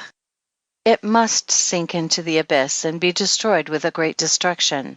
And now, my son, arise and make petition to the Lord of glory, since thou art a believer, that a remnant may remain on the earth, and that he may not destroy the whole earth. My son, from heaven all this will come upon the earth, and upon the earth there will be great destruction. After that I arose and prayed and implored and besought and wrote down my prayer for the generations of the world, and I will show everything to thee, my son Methuselah. And when I had gone forth below, and seen the heaven, and the sun rising in the east, and the moon setting in the west, and a few stars, and the whole earth, and everything as he had known it in the beginning, then I blessed the Lord of judgment, and extolled him, because he had made the sun to go forth from the windows of the east, and he had ascended and rose on the face of the heaven, and set out and kept traversing the path shown unto him. Chapter 84. And I lifted up my hands in righteousness, and blessed the Holy and Great One, and spake with the breath of my mouth, and with the tongue of flesh, which God has made for the children of the flesh of men, that they should speak therewith. And he gave them breath, and a tongue, and a mouth, that they should speak therewith. Blessed be thou, O Lord King, great and mighty in thy greatness, Lord of the whole creation of the heaven, King of kings and God of the whole world. And thy power and kingship and greatness abide forever and ever. And throughout all generations thy dominion, and all the heavens are thy throne forever, and the whole earth thy footstool forever and ever.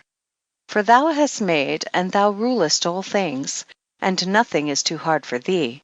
Wisdom departs not from the place of thy throne, nor turns away from thy presence. And thou knowest, and seest, and hearest everything. And there is nothing hidden from thee, for thou seest everything. And now the angels of thy heavens are guilty of trespass, and upon the flesh of men abideth thy wrath until the great day of judgment. And now, O God and Lord and great King, I implore and beseech thee to fulfill my prayer, to leave me a posterity on earth, and not destroy all the flesh of man, and make the earth without inhabitant, so that there should be an eternal destruction. And now, my Lord, destroy from the earth the flesh which has aroused thy wrath, but the flesh of righteousness and uprightness establish as a plant of the eternal seed. And hide not thy face from the prayer of thy servant, O Lord. Chapter 85 through chapter 90, the second dream/vision of Enoch, the history of the world to the founding of the Messianic kingdom. Chapter 85. And after this I saw another dream, and I will show the whole dream to thee, my son. And Enoch lifted up his voice and spake to his son Methuselah, To thee, my son, will I speak, hear my words, incline thine ear to the dream/vision of thy father. Before I took thy mother Edna, I saw in a vision on my bed, and behold, a bull came forth from the earth, and that bull was white, and after it came forth a heifer. And along with this latter came forth two bulls, one of them black, and the other red. And that black bull gored the red one, and pursued him over the earth, and thereupon I could no longer see that red bull. But that black bull grew, and that heifer went with him. And I saw that many oxen proceeded from him, which resembled and followed him. And that cow, that first one, went from the presence of that first bull, in order to seek that red one, but found him not, and lamented with a great lamentation over him, and sought him. And I looked till that first bull came to her and quieted her, and from that time onward she cried no more. And after that she bore another white bull, and after him she bore many bulls and black cows. And I saw in my sleep that white bull likewise grow and become a great white bull. And from him proceeded many white bulls, and they resembled him. And they began to beget many white bulls, which resembled them, one following the other, even many. Chapter 86. The fall of the angels and the demoralization of mankind. Chapter 86. And again I saw with mine eyes as I slept, and I saw the heaven above, and behold, a star fell from heaven, and it arose, and ate and pastured amongst those oxen. And after that I saw the large and the black oxen, and behold, they all changed their stalls and pastures and their cattle, and began to live with each other. And again I saw in the vision, and looked towards the heaven, and behold, I saw many stars descend and cast themselves down from heaven to that first star, and they became bulls amongst those cattle, and pastured with them amongst them. And I looked at them, and saw, and behold, they all let out their privy members, like horses, and began to cover the cows of the oxen, and they all became pregnant, and bare elephants, camels, and asses. And all the oxen feared them, and were affrighted at them, and began to bite with their teeth, and to devour, and to gore with their horns. And they began moreover to devour those oxen. And behold, all the children of the earth began to tremble and quake before them, and to flee from them. Chapter 87. The advent of the 7 archangels. Chapter 87. And again I saw how they began to gore each other, and to devour each other, and the earth began to cry aloud. And I raised mine eyes again to heaven, and I saw in the vision, and behold, there came forth from heaven beings who were like white men, and 4 went forth from that place, and 3 with them. And those 3 that had last come forth grasped me by my hand, and took me up, away from the generations of the earth, and raised me up to a lofty place, and showed me a tower raised high above the earth, and all the hills were lower. And one said unto me, Remain here till thou seest everything that befalls those elephants, camels, and asses, and the stars and the oxen, and all of them. Chapter 88. The punishment of the fallen angels by the archangels. Chapter 88.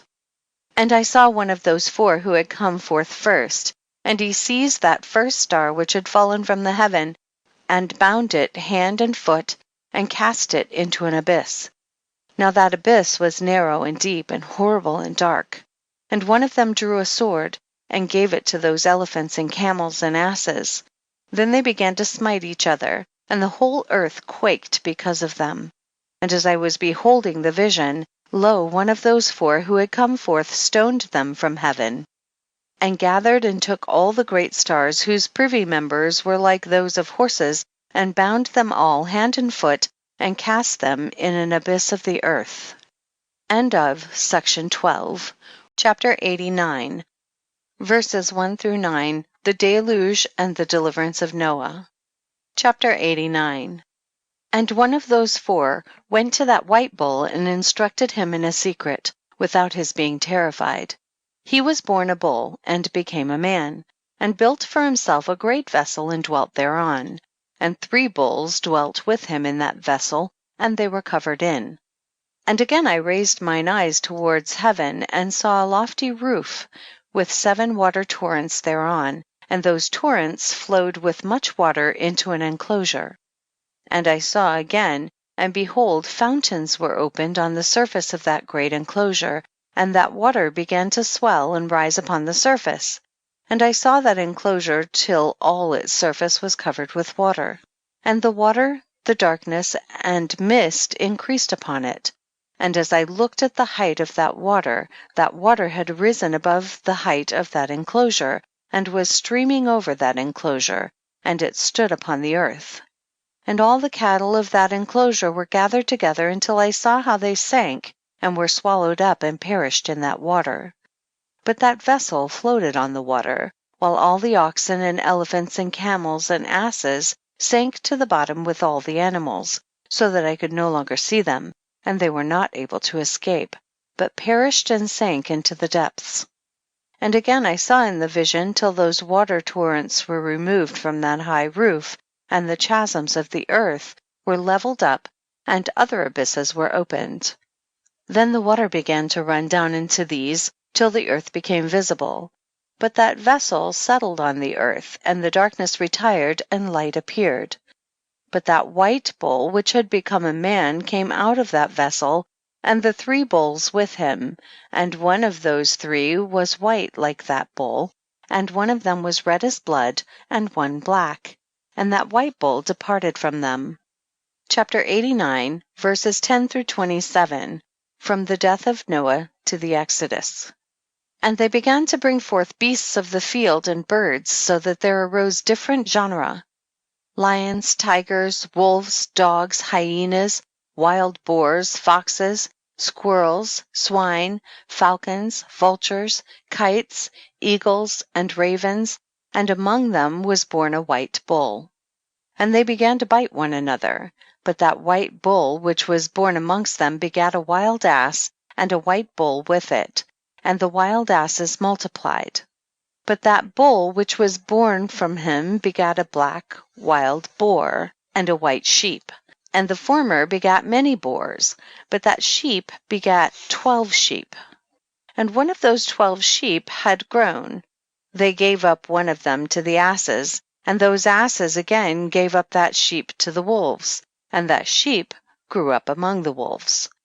And the Lord brought the 11 sheep to live with it, and to pasture with it among the wolves, and they multiplied and became many flocks of sheep. And the wolves began to fear them, and they oppressed them until they destroyed their little ones, and they cast their young into a river of much water. But those sheep began to cry aloud on account of their little ones, and to complain unto their Lord. And a sheep which had been saved from the wolves fled and escaped to the wild asses, and I saw the sheep how they lamented and cried, and besought their Lord with all their might, till that Lord of the sheep descended at the voice of the sheep from a lofty abode, and came to them and pastured them. And he called that sheep which had escaped the wolves, and spake with it concerning the wolves, that it should admonish them not to touch the sheep. And the sheep went to the wolves according to the word of the Lord, and another sheep met it and went with it. And the 2 went and entered together into the assembly of those wolves, and spake with them, and admonished them not to touch the sheep from henceforth. And thereupon I saw the wolves, and how they oppressed the sheep exceedingly with all their power, and the sheep cried aloud. And the Lord came to the sheep, and they began to smite those wolves, and the wolves began to make lamentation. But the sheep became quiet, and forthwith ceased to cry out. And I saw the sheep till they departed from amongst the wolves. But the eyes of the wolves were blinded, and those wolves departed in the pursuit of the sheep with all their power. And the Lord of the sheep went with them, as their leader, and all his sheep followed him, and his face was dazzling and glorious and terrible to behold. But the wolves began to pursue those sheep till they reached a sea of water. And the sea was divided, and the water stood on this side and on that before their face, and their Lord led them, and placed himself between them and the wolves. And as those wolves did not yet see the sheep, they proceeded into the midst of that sea, and the wolves followed the sheep, and those wolves ran after them into that sea. And when they saw the Lord of the sheep, they turned to flee before his face, but that sea gathered itself together, and became as it had been created, and the water swelled and rose till it covered those wolves. And I saw till all the wolves who pursued those sheep perished and were drowned. Chapter 89, verses 28 to 40, Israel in the desert, the giving of the law, the entrance into Palestine. But the sheep escaped from that water, and went forth into a wilderness, where there was no water and no grass. And they began to open their eyes and to see. And I saw the Lord of the sheep pasturing them, and giving them water and grass, and that sheep going and leading them. And that sheep ascended to the summit of that lofty rock, and the Lord of the sheep sent it to them. And after that I saw the Lord of the sheep who stood before them, and his appearance was great and terrible and majestic. And all those sheep saw him and were afraid before his face. And they all feared and trembled because of him, and they cried to that sheep with them, which was amongst them, We are not able to stand before our Lord, or to behold him. And that sheep which led them again ascended to the summit of that rock. But the sheep began to be blinded, and to wander from the way which he had showed them. But that sheep wot not thereof. And the Lord of the sheep was wrathful exceedingly against them, and that sheep discovered it, and went down from the summit of the rock, and came to the sheep, and found the greatest part of them blinded and fallen away. And when they saw it, they feared and trembled at its presence, and desired to return to their folds. And that sheep took other sheep with it, and came to those sheep which had fallen away, and began to slay them. And the sheep feared its presence, and thus that sheep brought back those sheep that had fallen away, and they returned to their folds. And I saw in this vision till that sheep became a man, and built a house for the Lord of the sheep, and placed all the sheep in that house. And I saw till this sheep which had met that sheep which led them fell asleep. And I saw till all the great sheep perished, and little ones arose in their place, and they came to a pasture, and approached a stream of water. Then that sheep, their leader, which had become a man, withdrew from them and fell asleep. And all the sheep sought it, and cried over it with a great crying. And I saw till they left off crying for that sheep, and crossed that stream of water. And there arose the two sheep as leaders in the place of those which had led them and fallen asleep, literally had fallen asleep and led them. And I saw till the sheep came to a goodly place, and a pleasant and glorious land, and I saw till those sheep were satisfied, and that house stood amongst them in the pleasant land. Chapter 89, verses 41 through 50, from the time of the judges till the building of the temple.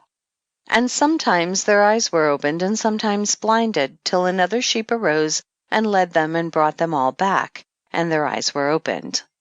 And the dogs and the foxes and the wild boars began to devour those sheep, till the Lord of the sheep raised up another sheep, a ram from their midst, which led them.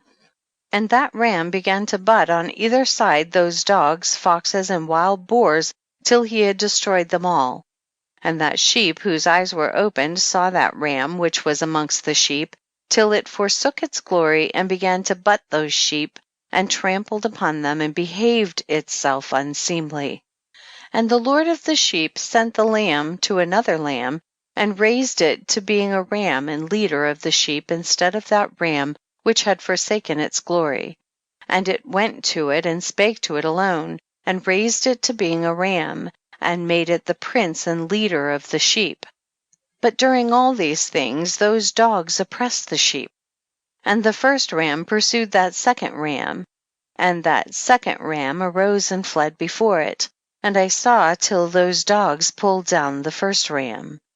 And that second ram arose and led the little sheep. And those sheep grew and multiplied, but all the dogs and foxes and wild boars feared and fled before it. And that ram butted and killed the wild beasts, and those wild beasts had no longer any power among the sheep, and robbed them no more of aught. And that ram begat many sheep and fell asleep. And a little sheep became ram in its stead, and became prince and leader of those sheep. And that house became great and broad, and it was built for those sheep. And a tower lofty and great was built on the house for the Lord of the sheep, and that house was low, but the tower was elevated and lofty. And the Lord of the sheep stood on that tower, and they offered a full table before him. Chapter 89, verses 51 through 67.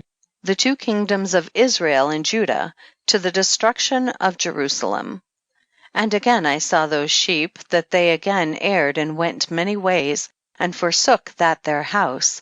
And the Lord of the sheep called some from amongst the sheep, and sent them to the sheep, but the sheep began to slay them.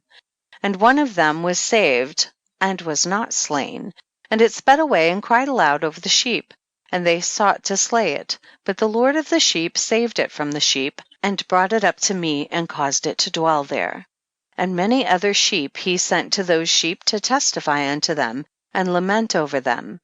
And after that I saw that when they forsook the house of the Lord and his tower, they fell away entirely, and their eyes were blinded. And I saw the Lord of the sheep, how he wrought much slaughter amongst them in their herds, until those sheep invited that slaughter and betrayed his place. And he gave them over into the hands of the lions and tigers and wolves and hyenas, and into the hands of the foxes, and to all the wild beasts, and those wild beasts began to tear in pieces those sheep. And I saw that he forsook that their house and their tower, and gave them all into the hand of the lions, to tear and devour them, into the hand of all the wild beasts. And I began to cry out loud with all my power, and to appeal to the Lord of the sheep, and to represent to him in regard to the sheep that they were devoured by all the wild beasts. But he remained unmoved, though he saw it, and rejoiced that they were devoured and swallowed and robbed, and left them to be devoured in the hand of all the beasts. And he called 70 shepherds, and cast those sheep to them that they might pasture them. And he spake to the shepherds and their companions, Let each individual of you pasture the sheep henceforward, and everything that I shall command you, that do ye. And I will deliver them over unto you, duly numbered, and tell you which of them are to be destroyed, and them destroy ye. And he gave over unto them those sheep. And he called another and spake unto him, Observe and mark everything that the shepherds will do to those sheep, for they will destroy more of them than I have commanded them. And every excess and the destruction which will be wrought through the shepherds, record, namely, how many they destroy according to my command, and how many according to their own caprice.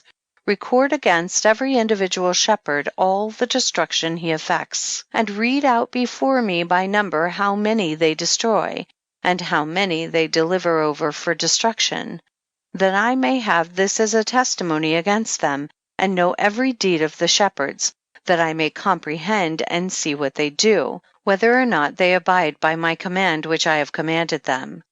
But they shall not know it, and thou shalt not declare it to them, nor admonish them, but only record against each individual all the destruction which the shepherds effect, each in his time, and lay it all before me. And I saw till those shepherds pastured in their season, and they began to slay and to destroy more than they were bidden. And they delivered those sheep into the hand of the lions. And the lions and tigers eat and devoured the greater part of those sheep, and the wild boars eat along with them.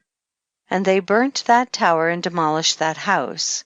And I became exceedingly sorrowful over that tower, because that house of the sheep was demolished. And afterwards I was unable to see if those sheep entered that house. Chapter 89, verses 68 through 71. First period of the angelic rulers from the destruction of Jerusalem to the return from the captivity. And the shepherds and their associates delivered over those sheep to all the wild beasts to devour them, and each one of them received in his time a definite number. It was written by the other in a book how many each one of them destroyed of them, and each one slew and destroyed many more than was prescribed.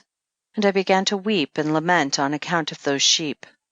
And thus in the vision I saw that one who wrote, how he wrote down every one that was destroyed by those shepherds, day by day, and carried up and laid down and showed actually the whole book to the Lord of the sheep, even everything that they had done, and all that each one of them had made away with, and all that they had given over to destruction. And the book was read before the Lord of the sheep, and he took the book from his hand and read it, and sealed it, and laid it down. Chapter 89, verses 72 through 77. Second period, from the time of Cyrus to that of Alexander the Great. And forthwith I saw how the shepherds pastured for 12 hours, and behold, 3 of those sheep turned back, and came and entered and began to build up all that had fallen down of that house. But the wild boars tried to hinder them, but they were not able. And they began again to build as before, and they reared up that tower, and it was named the High Tower. And they began again to place a table before the tower, but all the bread on it was polluted and not pure. And as touching all this, the eyes of those sheep were blinded so that they saw not, and the eyes of their shepherds likewise. And they delivered them in large numbers to their shepherds for destruction, and they trampled the sheep with their feet and devoured them. And the Lord of the sheep remained unmoved till all the sheep were dispersed over the field and mingled with them, in other words the beasts, and they, in other words the shepherds, did not save them out of the hand of the beasts. And this one who wrote the book carried it up and showed it, and read it before the Lord of the sheep, and implored him on their account, and besought him on their account, as he showed him all the doings of the shepherds, and gave testimony before him against all the shepherds. And he took the actual book and laid it down beside him and departed. End of section 13. Chapter 90, verses 1 through 5, third period, from Alexander the Great to the Greco-Syrian domination. Chapter 90. And I saw till that in this manner 35 shepherds undertook the pasturing of the sheep, and they severally completed their periods as did the first. And others received them into their hands to pasture them for their period, each shepherd in his own period. And after that I saw in my vision all the birds of heaven coming, the eagles, the vultures, the kites, the ravens, but the eagles led all the birds, and they began to devour those sheep, and to pick out their eyes, and to devour their flesh. And the sheep cried out because their flesh was being devoured by the birds. And as for me, I looked and lamented in my sleep over that shepherd who pastured the sheep. And I saw until those sheep were devoured by the dogs, and eagles, and kites, and they left neither flesh, nor skin, nor sinew remaining on them, till only their bones stood there. And their bones too fell to the earth, and the sheep became few. And I saw until that 23 had undertaken the pasturing, and completed in their several periods 58 times. Chapter 90, verses 6 through 12, fourth period, from the Greco-Syrian domination to the Maccabean revolt. But behold, lambs were born by those white sheep, and they began to open their eyes, and to see, and to cry to the sheep. Yea, they cried to them, but they did not hearken to what they said to them, but were exceedingly deaf, and their eyes were very exceedingly blinded. And I saw in the vision how the ravens flew upon those lambs, and took one of those lambs, and dashed the sheep in pieces, and devoured them. And I saw till horns grew upon those lambs, and the ravens cast down their horns. And I saw till there sprouted a great horn of one of those sheep, and their eyes were opened. And it looked at them, and their eyes opened, and it cried to the sheep, and the rams saw it, and all ran to it. And notwithstanding all this, those eagles and vultures and ravens and kites still kept tearing the sheep, and swooping down upon them, and devouring them. Still the sheep remained silent, but the rams lamented and cried out. And those ravens fought and battled with it, and sought to lay low its horn, but they had no power over it. Chapter 90, verses 13 through 19, the last assault of the Gentiles on the Jews, where verses 13 through 15 and 16 through 18 are doublets. And I saw till the shepherds and eagles and those vultures and kites came, and they cried to the ravens that they should break the horn of that ram, and they battled and fought with it, and it battled with them, and cried that its help might come. And I saw till a great sword was given to the sheep, and the sheep proceeded against all the beasts of the field to slay them, and all the beasts and the birds of the heaven fled before their face. And I saw till that man who wrote down the names of the shepherds and carried up into the presence of the Lord of the sheep came and helped it, and showed it everything. He had come down for the help of that ram. And I saw till the Lord of the sheep came unto them in wrath, and all who saw him fled, and they all fell into his shadow from before his face. Chapter 90, verses 20 through 27, judgment of the fallen angels, the shepherds, and the apostates. And I saw till a throne was erected in the pleasant land, and the Lord of the sheep sat himself thereon, and the other took the sealed books, and opened those books before the Lord of the sheep. And the Lord called those men, the 7 first white ones, and commanded that they should bring before him, beginning with the first star which led the way, all the stars whose privy members were like those of horses, and they brought them all before him.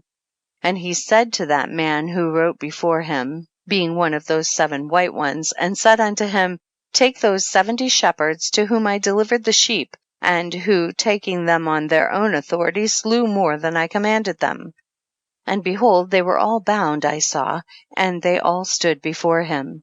And the judgment was held first over the stars, and they were judged and found guilty, and went to the place of condemnation, and they were cast into an abyss, full of fire and flaming, and full of pillars of fire. And those 70 shepherds were judged and found guilty, and they were cast into that fiery abyss. And I saw at that time how a like abyss was opened in the midst of the earth, full of fire, and they brought those blinded sheep. And they were all judged and found guilty and cast into this fiery abyss, and they burned.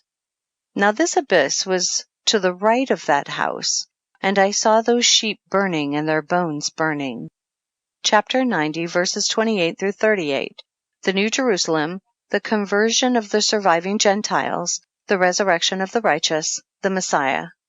And I stood up to see till they folded up that old house, and carried off all the pillars, and all the beams and ornaments of the house were at the same time folded up with it. And they carried it off and laid it in a place in the south of the land. And I saw till the Lord of the sheep brought a new house, greater and loftier than that first, and set it up in the place of the first which had been folded up. All its pillars were new, and its ornaments were new and larger than those of the first. The old one which he had taken away, and all the sheep were within it. And I saw all the sheep which had been left, and all the beasts on the earth, and all the birds of the heaven, falling down and doing homage to those sheep, and making petition to, and obeying them in everything. And thereafter those three who were clothed in white, and had seized me by my hand, who had taken me up before, and the hand of that ram also seizing hold of me, they took me up and set me down in the midst of those sheep before the judgment took place. And those sheep were all white, and their wool was abundant and clean. And all that had been destroyed and dispersed, and all the beasts of the field, and all the birds of the heaven, assembled in that house. And the Lord of the sheep rejoiced with great joy, because they were all good, and had returned to his house. And I saw till they laid down that sword which had been given to the sheep, and they brought it back into the house, and it was sealed before the presence of the Lord. And all the sheep were invited into that house, but it held them not. And the eyes of them all were opened, and they saw the good, and there was not one among them that did not see. And I saw that that house was large and broad and very full. And I saw that a white bull was born with large horns, and all the beasts of the field and all the birds of the air feared him, and made petition to him all the time. And I saw till all their generations were transformed, and they all became white bulls. And the first among them became a lamb, and that lamb became a great animal, and had great black horns on its head. And the Lord of the sheep rejoiced over it, and over all the oxen. And I slept in their midst, and I awoke and saw everything. This is the vision which I saw while I slept. And I awoke and blessed the Lord of righteousness, and gave him glory. Then I wept with a great weeping, and my tears stayed not till I could no longer endure it. When I saw, they flowed on account of what I had seen. For everything shall come and be fulfilled, and all the deeds of men in their order were shown to me.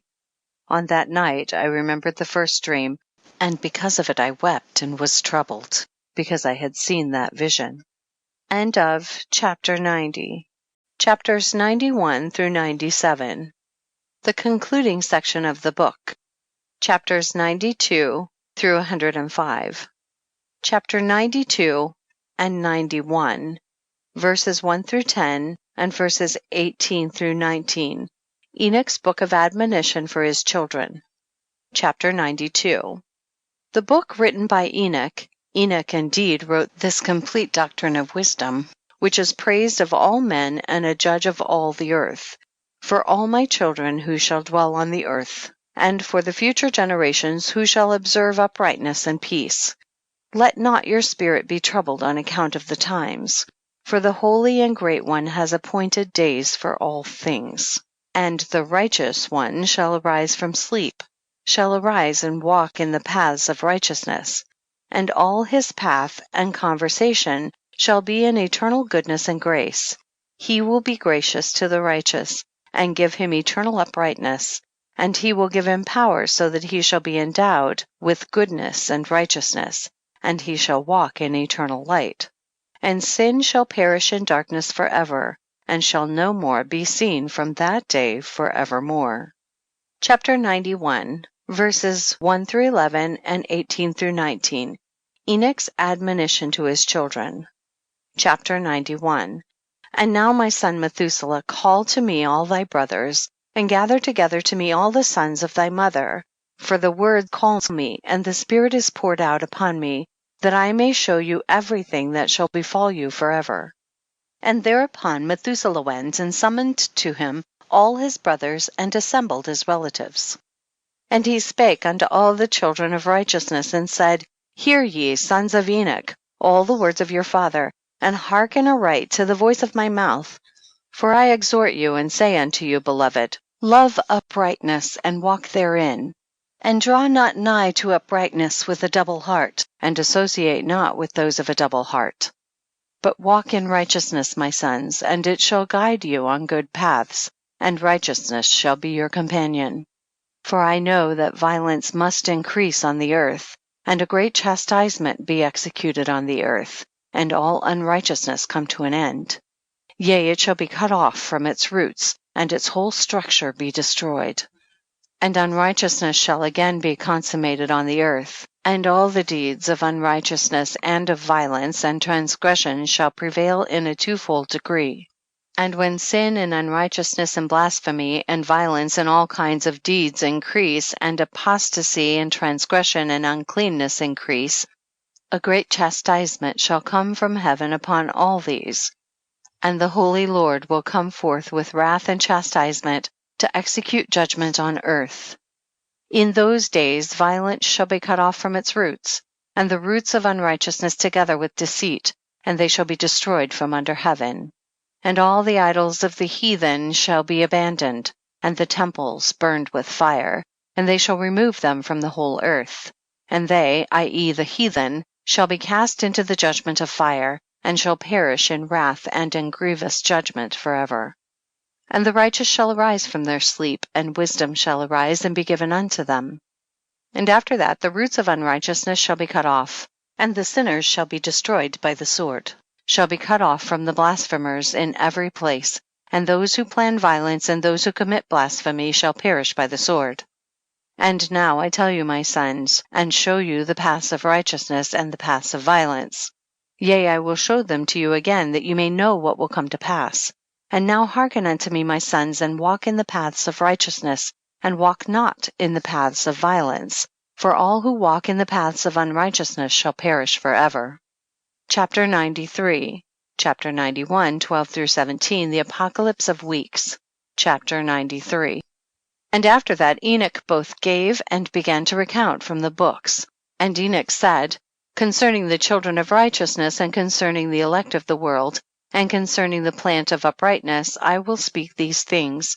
Yea, I, Enoch, will declare them unto you, my sons, according to that which appeared to me in the heavenly vision, and which I have known through the word of the holy angels, and have learnt from the heavenly tablets. And Enoch began to recount from the books, and said, I was born the 7th in the 1st week, while judgment and righteousness still endured. And after me there shall arise in the 2nd week great wickedness, and deceit shall have sprung up, and in it there shall be the first end. And in it a man shall be saved, and after it is ended unrighteousness shall grow up, and a law shall be made for the sinners. And after that, in the 3rd week at its close, a man shall be elected as the plant of righteous judgment, and his posterity shall become the plant of righteousness forevermore. And after that, in the 4th week at its close, visions of the holy and righteous shall be seen, and a law for all generations, and an enclosure shall be made for them. And after that, in the 5th week at its close, the house of glory and dominion shall be built forever. And after that, in the 6th week, all who live in it shall be blinded, and the hearts of all of them shall godlessly forsake wisdom. And in it a man shall ascend, and at its close the house of dominion shall be burnt with fire, and the whole race of the chosen root shall be dispersed. And after that, in the 7th week shall an apostate generation arise, and many shall be its deeds, and all its deeds shall be apostate. And at its close shall be elected the elect righteous of the eternal plant of righteousness, to receive 7-fold instruction concerning all his creation. For who is there of all the children of men that is able to hear the voice of the Holy One without being troubled? And who can think his thoughts? And who is there that can behold all the works of heaven? And how should there be one who could behold the heaven, and who is there that could understand the things of heaven, and see a soul or a spirit, and could tell thereof, or ascend and see all their ends, and think them, or do like them? And who is there of all men that could know what is the breadth and the length of the earth, and to whom has been shown the measure of all of them? Or is there any one who could discern the length of the heaven, and how great is its height, and upon what it is founded, and how great is the number of the stars, and where all the luminaries rest? Chapter 91, verses 12 through 17, the last 3 weeks. Chapter 91. And after that there shall be another, the 8th week, that of righteousness. And a sword shall be given to it, that a righteous judgment may be executed on the oppressors. And sinners shall be delivered into the hands of the righteous. And at its close they shall acquire houses through their righteousness, and a house shall be built for the great King and glory forevermore. And all mankind shall look to the path of uprightness. And after that, in the 9th week, the righteous judgment shall be revealed to the whole world. And all the works of the godless shall vanish from all the earth, and the world shall be written down for destruction. And after this, in the 10th week, in the 7th part, there shall be the great eternal judgment, in which he will execute vengeance amongst the angels. And the first heaven shall depart and pass away, and a new heaven shall appear, and all the powers of the heaven shall give 7-fold light. And after that there will be many weeks without number forever, and all shall be in goodness and righteousness, and sin shall no more be mentioned forever. Chapter 94, verses 1 through 5, admonitions to the righteous. Chapter 94. And now I say unto you, my sons, love righteousness and walk therein. For the paths of righteousness are worthy of acceptation, but the paths of unrighteousness shall suddenly be destroyed and vanish. And to certain men of a generation shall the paths of violence and of death be revealed, and they shall hold themselves afar from them, and shall not follow them. And now I say unto you, the righteous, walk not in the paths of wickedness, nor in the paths of death, and draw not nigh to them, lest ye be destroyed. But seek and choose for yourselves righteousness and an elect life, and walk in the paths of peace, and ye shall live and prosper. And hold fast my words in the thoughts of your hearts, and suffer them not to be effaced from your hearts. For I know that sinners will tempt men to evilly entreat wisdom, so that no place may be found for her, and no manner of temptation may minish. Chapter 94, verses 6 through 11, woes for the sinners. Woe to those who build unrighteousness and oppression, and lay deceit as a foundation, for they shall be suddenly overthrown, and they shall have no peace. Woe to those who build their houses with sin, for from all their foundations shall they be overthrown, and by the sword shall they fall. And those who acquire gold and silver in judgment suddenly shall perish.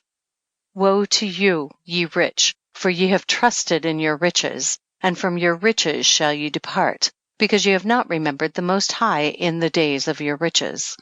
Ye have committed blasphemy and unrighteousness, and have become ready for the day of slaughter, and the day of darkness, and the day of the great judgment. Thus I speak and declare unto you, he who hath created you will overthrow you, and for your fall there shall be no compassion, and your Creator will rejoice at your destruction. And your righteous ones in those days shall be a reproach to the sinners and the godless. Chapter 95. Enoch's grief, fresh woes against the sinners. Chapter 95. O that mine eyes were a cloud of waters, that I might weep over you, and pour down my tears as a cloud of waters, that so I might rest from my trouble of heart. Who has permitted you to practice reproaches and wickedness? And so judgment shall overtake you, sinners. Fear not the sinners, ye righteous, for again will the Lord deliver them into your hands, that ye may execute judgment upon them according to your desires. Woe to you who fulminate anathemas, which cannot be reversed. Healing shall therefore be far from you because of your sins. Woe to you who requite your neighbor with evil, for ye shall be requited according to your works. Woe to you, lying witnesses, and to those who weigh out injustice, for suddenly shall ye perish. Woe to you, sinners, for ye persecute the righteous. For you shall be delivered up and persecuted because of injustice, and heavy shall its yoke be upon you. Chapter 96. Grounds of hopefulness for the righteous, woes for the wicked. Chapter 96. Be hopeful, ye righteous, for suddenly shall the sinners perish before you, and ye shall have lordship over them according to your desires. And in the day of the tribulation of the sinners, your children shall mount and rise as eagles, and higher than the vultures will be your nest. And ye shall ascend and enter the crevices of the earth, and the clefts of the rock forever as conies before the unrighteous. And the sirens shall sigh because of you, and weep. Wherefore fear not, ye that have suffered, for healing shall be your portion, and a bright light shall enlighten you, and the voice of rest ye shall hear from heaven. Woe unto you, ye sinners, for your riches make you appear like the righteous, but your hearts convict you of being sinners. And this fact shall be a testimony against you for a memorial of your evil deeds. Woe to you who devour the finest of the wheat, and drink wine in large bowls, and tread under foot the lowly with your might. Woe to you who drink water from every fountain, for suddenly shall ye be consumed and wither away, because ye have forsaken the fountain of life. Woe to you who work unrighteousness and deceit and blasphemy, it shall be a memorial against you for evil. Woe to you, ye mighty, who with might oppress the righteous, for the day of your destruction is coming. In those days many and good days shall come to the righteous, in the day of your judgment. Chapter 97. The evils in store for sinners and the possessors of unrighteous wealth. Chapter 97. Believe ye righteous that the sinners will become ashamed, and perish in the day of unrighteousness. Be it known unto you, ye sinners, that the Most High is mindful of your destruction, and the angels of heaven rejoice over your destruction. What will ye do, ye sinners, and whither will ye flee on that day of judgment, when ye hear the voice of the prayer of the righteous? Yea, ye shall fare like unto them, against whom this word shall be a testimony. Ye have been companions of sinners. And in those days the prayer of the righteous shall reach unto the Lord, and for you the days of your judgment shall come. And all the words of your unrighteousness shall be read out before the great Holy One, and your faces shall be covered with shame, and he will reject every work which is grounded on unrighteousness. Woe to you, ye sinners, who live on the mid-ocean and on the dry land, whose remembrance is evil against you. Woe to you who acquire silver and gold in unrighteousness, and say, we have become rich with riches and have possessions, and have acquired everything we have desired, and now let us do what we proposed, for we have gathered silver, and many are the husbandmen in our houses, and our granaries are brimful as with water. Yea, and like water your lies shall flow away, for your riches shall not abide, but speedily ascend from you. For ye have acquired it all in unrighteousness, and you shall be given over to a great curse. End of section 15. Chapter 98. Self-indulgence of sinners, sin originated by man, all sin recorded in heaven, woes for the sinners. Chapter 98. And now I swear unto you, to the wise and to the foolish, for you shall have manifold experiences on the earth. For ye men shall put on more adornments than a woman, and colored garments more than a virgin, in royalty, and in grandeur, and in power, and in silver, and in gold, and in purple, and in splendor, and in food, they shall be poured out as water. Therefore they shall be wanting in doctrine and wisdom, and they shall perish thereby together with their possessions, and with all their glory and their splendor, and in shame and in slaughter and in great destitution. Their spirits shall be cast into the furnace of fire.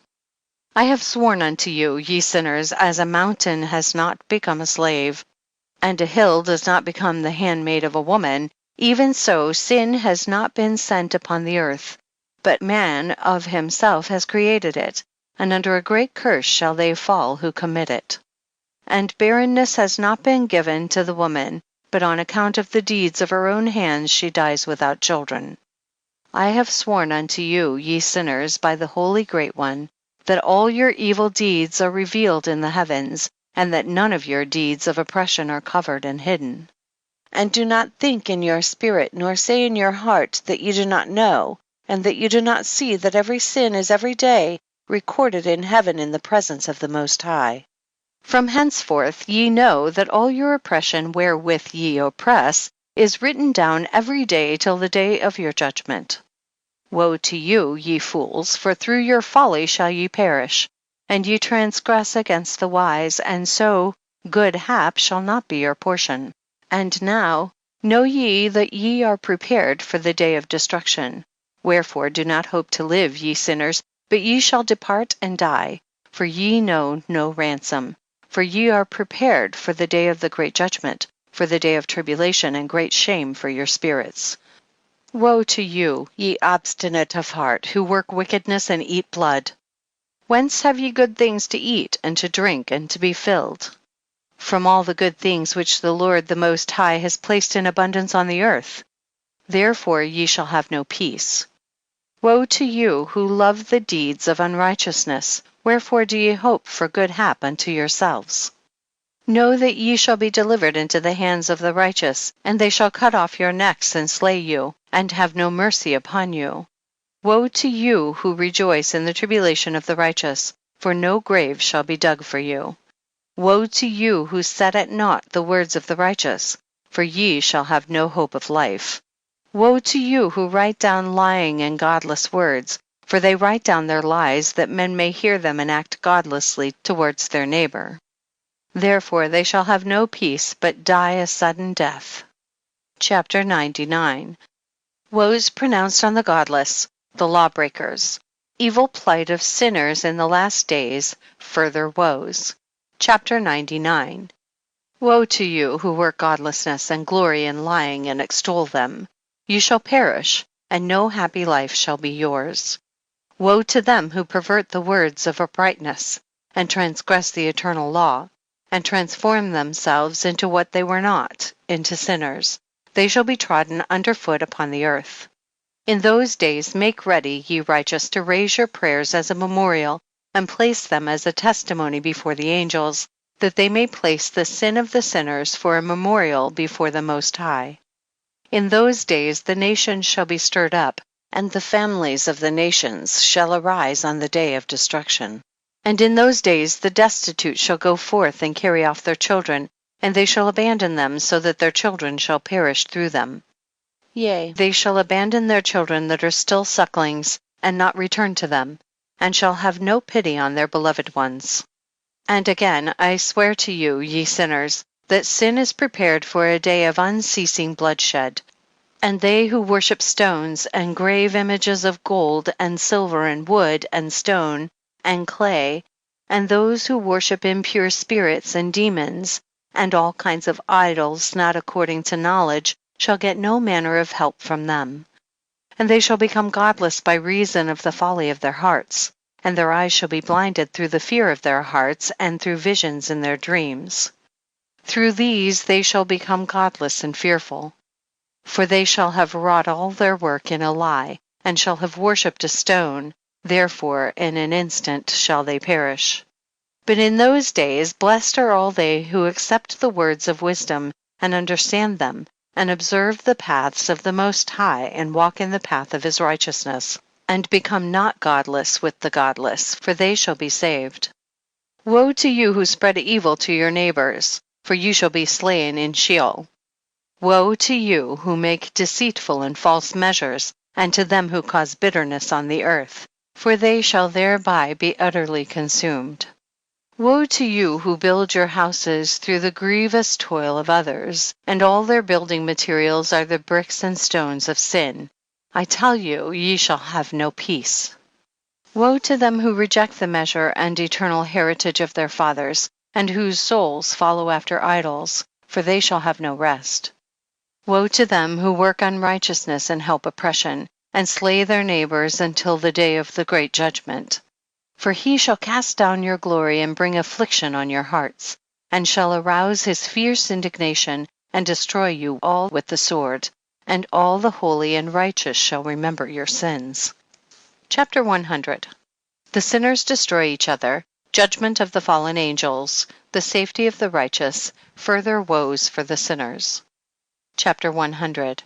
And in those days in one place the fathers together with their sons shall be smitten, and brothers one with another shall fall in death, till the streams flow with their blood. For a man shall not withhold his hand from slaying his sons and his sons' sons, and the sinner shall not withhold his hand from his honored brother. From dawn till sunset they shall slay one another. And the horse shall walk up to the breast in the blood of sinners, and the chariot shall be submerged to its height. In those days the angels shall descend into the secret places and gather together into one place all those who brought down sin. And the Most High will arise on that day of judgment to execute great judgment amongst sinners. And over all the righteous and holy he will appoint guardians from amongst the holy angels, to guard them as the apple of an eye, until he makes an end of all wickedness and all sin. And though the righteous sleep a long sleep, they have naught to fear. And then the children of the earth shall see the wise in security, and shall understand all the words of this book, and recognize that their riches shall not be able to save them in the overthrow of their sins. Woe to you sinners on the day of strong anguish, ye who afflict the righteous and burn them with fire, ye shall be requited according to your works. Woe to you, ye obstinate of heart, who watch in order to devise wickedness. Therefore shall fear come upon you, and there shall be none to help you. Woe to you, ye sinners, on account of the words of your mouth, and on account of the deeds of your hands, which your godlessness has wrought. In blazing flames, burning worse than fire, shall ye burn. And now, know ye that from the angels he will inquire as to your deeds in heaven, from the sun and from the moon, and from the stars in reference to your sins, because upon the earth ye execute judgment on the righteous. And he will summon to testify against you every cloud and mist and dew and rain, for they shall all be withheld because of you from descending upon you, and they shall be mindful of your sins. And now give presents to the rain, that it be not withheld from descending upon you, nor yet the dew when it has received gold and silver from you, that it may descend. When the hoarfrost and snow with their chilliness, and all the snowstorms with all their plagues fall upon you, in those days ye shall not be able to stand before them. Chapter 101. Exhortation to the fear of God. All nature fears him, but not the sinners. Chapter 101. Observe the heaven, ye children of heaven, and every work of the Most High, and fear ye him, and work no evil in his presence. If he closes the windows of heaven, and withholds the rain and the dew from descending on the earth on your account, what will ye do then? And if he sends his anger upon you because of your deeds, ye cannot petition him, for ye spake proud and insolent words against his righteousness. Therefore ye shall have no peace. And see ye not the sailors of the ships, how their ships are tossed to and fro by the waves, and are shaken by the winds, and are in sore trouble? And therefore do they fear, because all their goodly possessions go upon the sea with them, and they have evil forebodings of heart that the sea will swallow them, and they will perish therein. Are not the entire sea and all its waters and all its movements the work of the Most High, and has he not set limits to its doings, and confined it throughout by the sand? And at his reproof it is afraid and dries up, and all its fish die, and all that is in it. But ye sinners that are on the earth fear him not. Has he not made the heaven and the earth and all that is therein? Who has given understanding and wisdom to everything that moves on the earth and in the sea?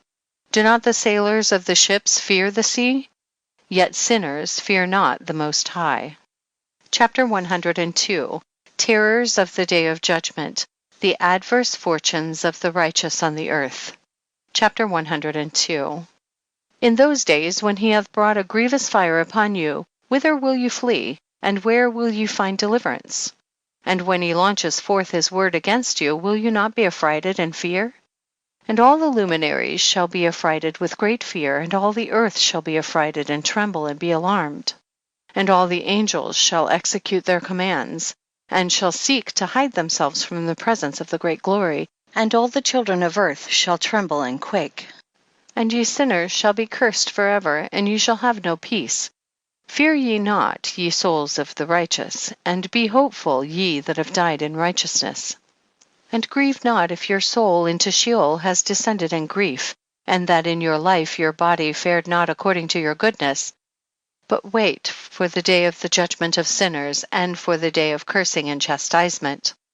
And yet when you die, the sinners speak over you. As we die, so die the righteous, and what benefit do they reap for their deeds? Behold, even as we, so do they die in grief and darkness, and what have they more than we? From henceforth we are equal. And what will they receive, and what will they see forever? Behold, they too have died, and henceforth forever they shall see no light. I tell you, ye sinners, ye are content to eat and drink and rob and sin and strip men naked and acquire wealth and see good days. Have ye seen the righteous, how their end falls out, that no manner of violence is found in them till their death?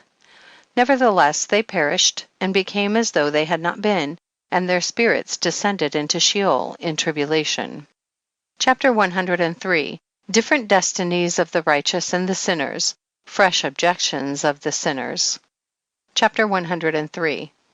Now therefore I swear to you, the righteous, by the glory of the great and honored and mighty one, in dominion and by his greatness I swear to you.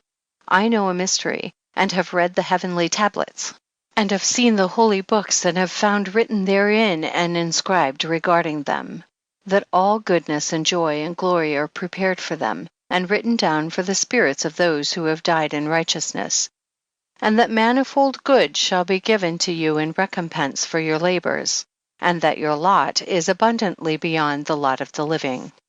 And the spirits of you who have died in righteousness shall live and rejoice, and their spirits shall not perish, nor their memorial from before the face of the Great One, unto all the generations of the world. Wherefore no longer fear their contumely. Woe to you, ye sinners, when ye have died, if ye die in the wealth of your sins, and those who are like you say regarding you, Blessed are the sinners, they have seen all their days, and how they have died in prosperity and in wealth, and have not seen tribulation or murder in their life, and they have died in honor, and judgment has not been executed on them during their life. Know ye that their souls will be made to descend into Sheol, and they shall be wretched in their great tribulation, and into darkness and chains and a burning flame, where there is grievous judgment shall your spirits enter. And the great judgment shall be for all the generations of the world. Woe to you, for ye shall have no peace. Say not in regard to the righteous and good who are in life, In our troubled days we have toiled laboriously and experienced every trouble, and met with much evil and been consumed, and have become few, and our spirit small. And we have been destroyed, and have not found any to help us even with a word. We have been tortured and destroyed, and not hoped to see life from day to day. We hoped to be the head, and have become the tail. We've toiled laboriously, and had no satisfaction in our toil, and we have become the food of the sinners and the unrighteous, and they have laid their yoke heavily upon us. They have had dominion over us that hated us and smote us, and to those that hated us we have bowed our necks, but they pitied us not. We desired to get away from them that we might escape and be at rest, but found no place whereunto we should flee and be safe from them, and are complained to the rulers in our tribulation, and cried out against those who devoured us. But they did not attend to our cries, and would not hearken to our voice. And they helped those who robbed us, and devoured us, and those who made us few. And they concealed their oppression, and they did not remove from us the yoke of those that devoured us, and dispersed us, and murdered us. And they concealed their murder, and remembered not that they had lifted up their hands against us. Chapter 104. Assurances given to the righteous, admonitions to sinners, and the falsifiers of the word of uprightness. Chapter 104. I swear unto you that in heaven the angels remember you for good before the glory of the Great One, and your names are written before the glory of the Great One. Be hopeful, for aforetime ye were put to shame through ill and affliction, but now ye shall shine as the lights of heaven. Ye shall shine, and ye shall be seen, and the portals of heaven shall be opened to you. And in your cry, cry for judgment, and it shall appear to you. For all your tribulation shall be visited on the rulers and on all who helped those who plundered you. Be hopeful, and cast not away your hopes, for ye shall have great joy as the angels of heaven. What shall ye be obliged to do? You shall not have to hide on the day of the great judgment, and you shall not be found as sinners, and the eternal judgment shall be far from you for all the generations of the world. And now fear not, ye righteous, when you see the sinners growing strong and prospering in their ways, be not companions with them, but keep afar from their violence. For ye shall become companions of the hosts of heaven. And although ye sinners say, all our sins shall not be searched out and be written down, nevertheless they shall write down all your sins every day. And now I show unto you that light and darkness, day and night, see all your sins. Be not godless in your hearts, and lie not, and alter not the words of uprightness, nor charge with lying the words of the Holy Great One, nor take account of your idols. For all your lying and all your godlessness issue not in righteousness, but in great sin.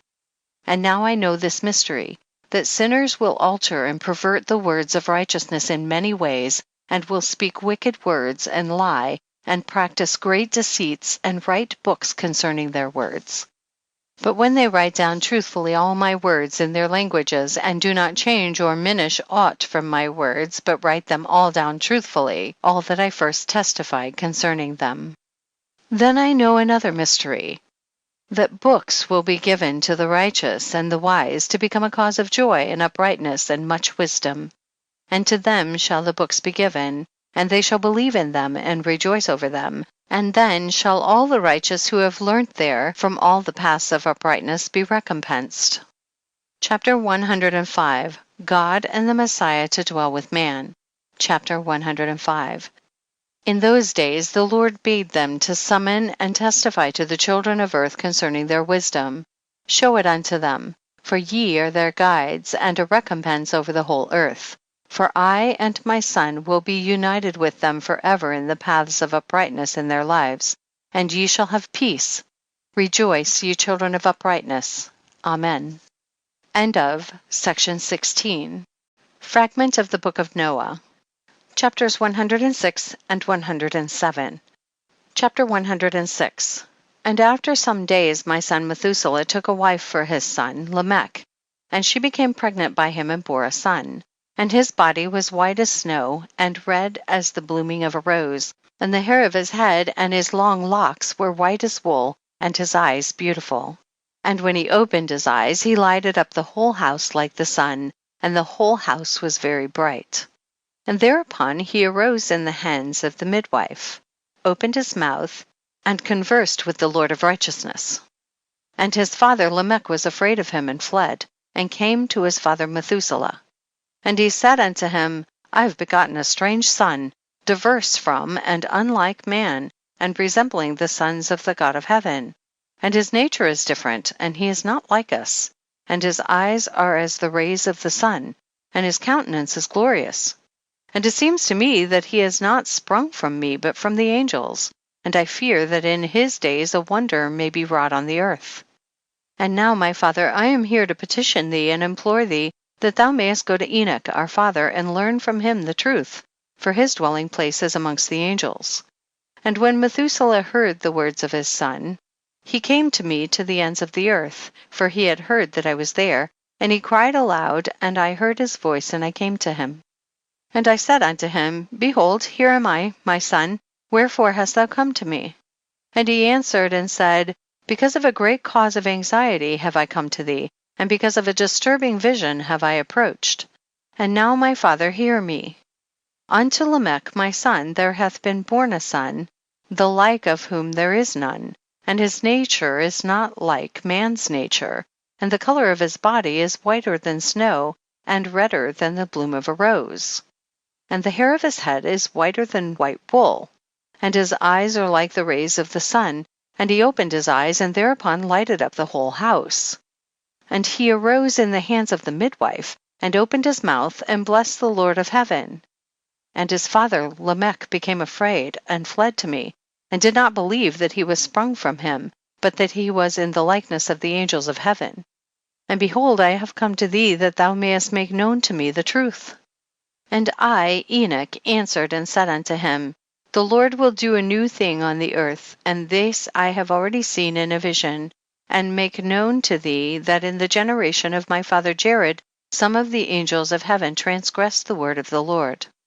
And behold, they commit sin and transgress the law, and have united themselves with women and commit sin with them, and have married some of them, and have begot children by them. And they shall produce on the earth giants, not according to the spirit, but according to the flesh. And there shall be a great punishment on the earth, and the earth shall be cleansed from all impurity. Yea, there shall come a great destruction over the whole earth, and there shall be a deluge and a great destruction for 1 year. And this son who has been born unto you shall be left on the earth, and his 3 children shall be saved with him. When all mankind that are on the earth shall die, he and his sons shall be saved. And now make known to thy son Lamech that he who has been born is in truth his son, and call his name Noah, for he shall be left to you. And he and his sons shall be saved from the destruction which shall come upon the earth on account of all the sin and all the unrighteousness which shall be consummated on the earth in his days. And after that there shall be still more unrighteousness than that which was first consummated on the earth. For I know the mysteries of the holy ones, for he, the Lord, has showed me and informed me, and I have read them in the heavenly tablets. Chapter 107. And I saw written on them that generation upon generation shall transgress, till a generation of righteousness arises, and transgression is destroyed, and sin passes away from the earth, and all manner of good comes upon it. And now, my son, go and make known to thy son Lamech that this son, which has been born, is in truth his son, and that this is no lie. And when Methuselah had heard the words of his father Enoch, for he had shown to him everything in secret, he returned and showed them to him, and called the name of that son Noah, for he will comfort the earth after all the destruction. Chapter 108. An appendix to the Book of Enoch. Chapter 108. Another book which Enoch wrote for his son Methuselah, and for those who will come after him and keep the law in the last days. Ye who have done good shall wait for those days till an end is made of those who work evil, and an end of the might of the transgressors. And wait ye indeed till sin has passed away, for their names shall be blotted out of the book of life, and out of the holy books, and their seed shall be destroyed forever, and their spirits shall be slain, and they shall cry and make lamentation in a place that is a chaotic wilderness.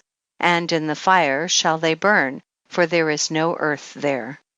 And I saw there something like an invisible cloud, for by reason of its depth I could not look over.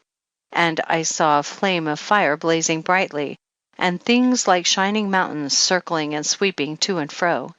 And I asked one of the holy angels who was with me, and said unto him, What is this shining thing? For it is not a heaven, but only the flame of a blazing fire, and the voice of weeping and crying and lamentation and strong pain. And he said unto me, This place which thou seest, here are cast the spirits of sinners and blasphemers, and of those who work wickedness, and of those who pervert everything that the Lord hath spoken through the mouth of the prophets, even the things that shall be. For some of them are written and inscribed above in the heaven, in order that the angels may read them, and know that which shall befall the sinners, and the spirits of the humble, and of those who have afflicted their bodies, and been recompensed by God, and of those who have been put to shame by wicked men, who love God, and loved neither gold nor silver, nor any of the good things which are in the world, but gave over their bodies to torture, who since they came into being longed not after earthly food, but regarded everything as a passing breath, and lived accordingly. And the Lord tried them much, and their spirits were found pure, so that they should bless his name. And all the blessings destined for them I have recounted in the books. And he hath assigned them their recompense, because they have been found to be such as loved heaven more than their life in the world. And though they were trodden under foot of wicked men, and experienced abuse and reviling from them, and were put to shame, yet they blessed me. And now I will summon the spirits of the good who belong to the generation of light, And I will transform those who were born in darkness, who in the flesh were not recompensed with such honor as their faithfulness deserved. And I will bring forth in shining light those who have loved my holy name, and I will seat each on the throne of his honor. And they shall be resplendent for times without number. For righteousness is the judgment of God. For to the faithful he will give faithfulness in the habitation of upright paths. And they shall see those who were born into darkness led into darkness, while the righteous shall be resplendent. And the sinners shall cry aloud and see them resplendent, and they indeed will go where days and seasons are prescribed for them. End of section 17.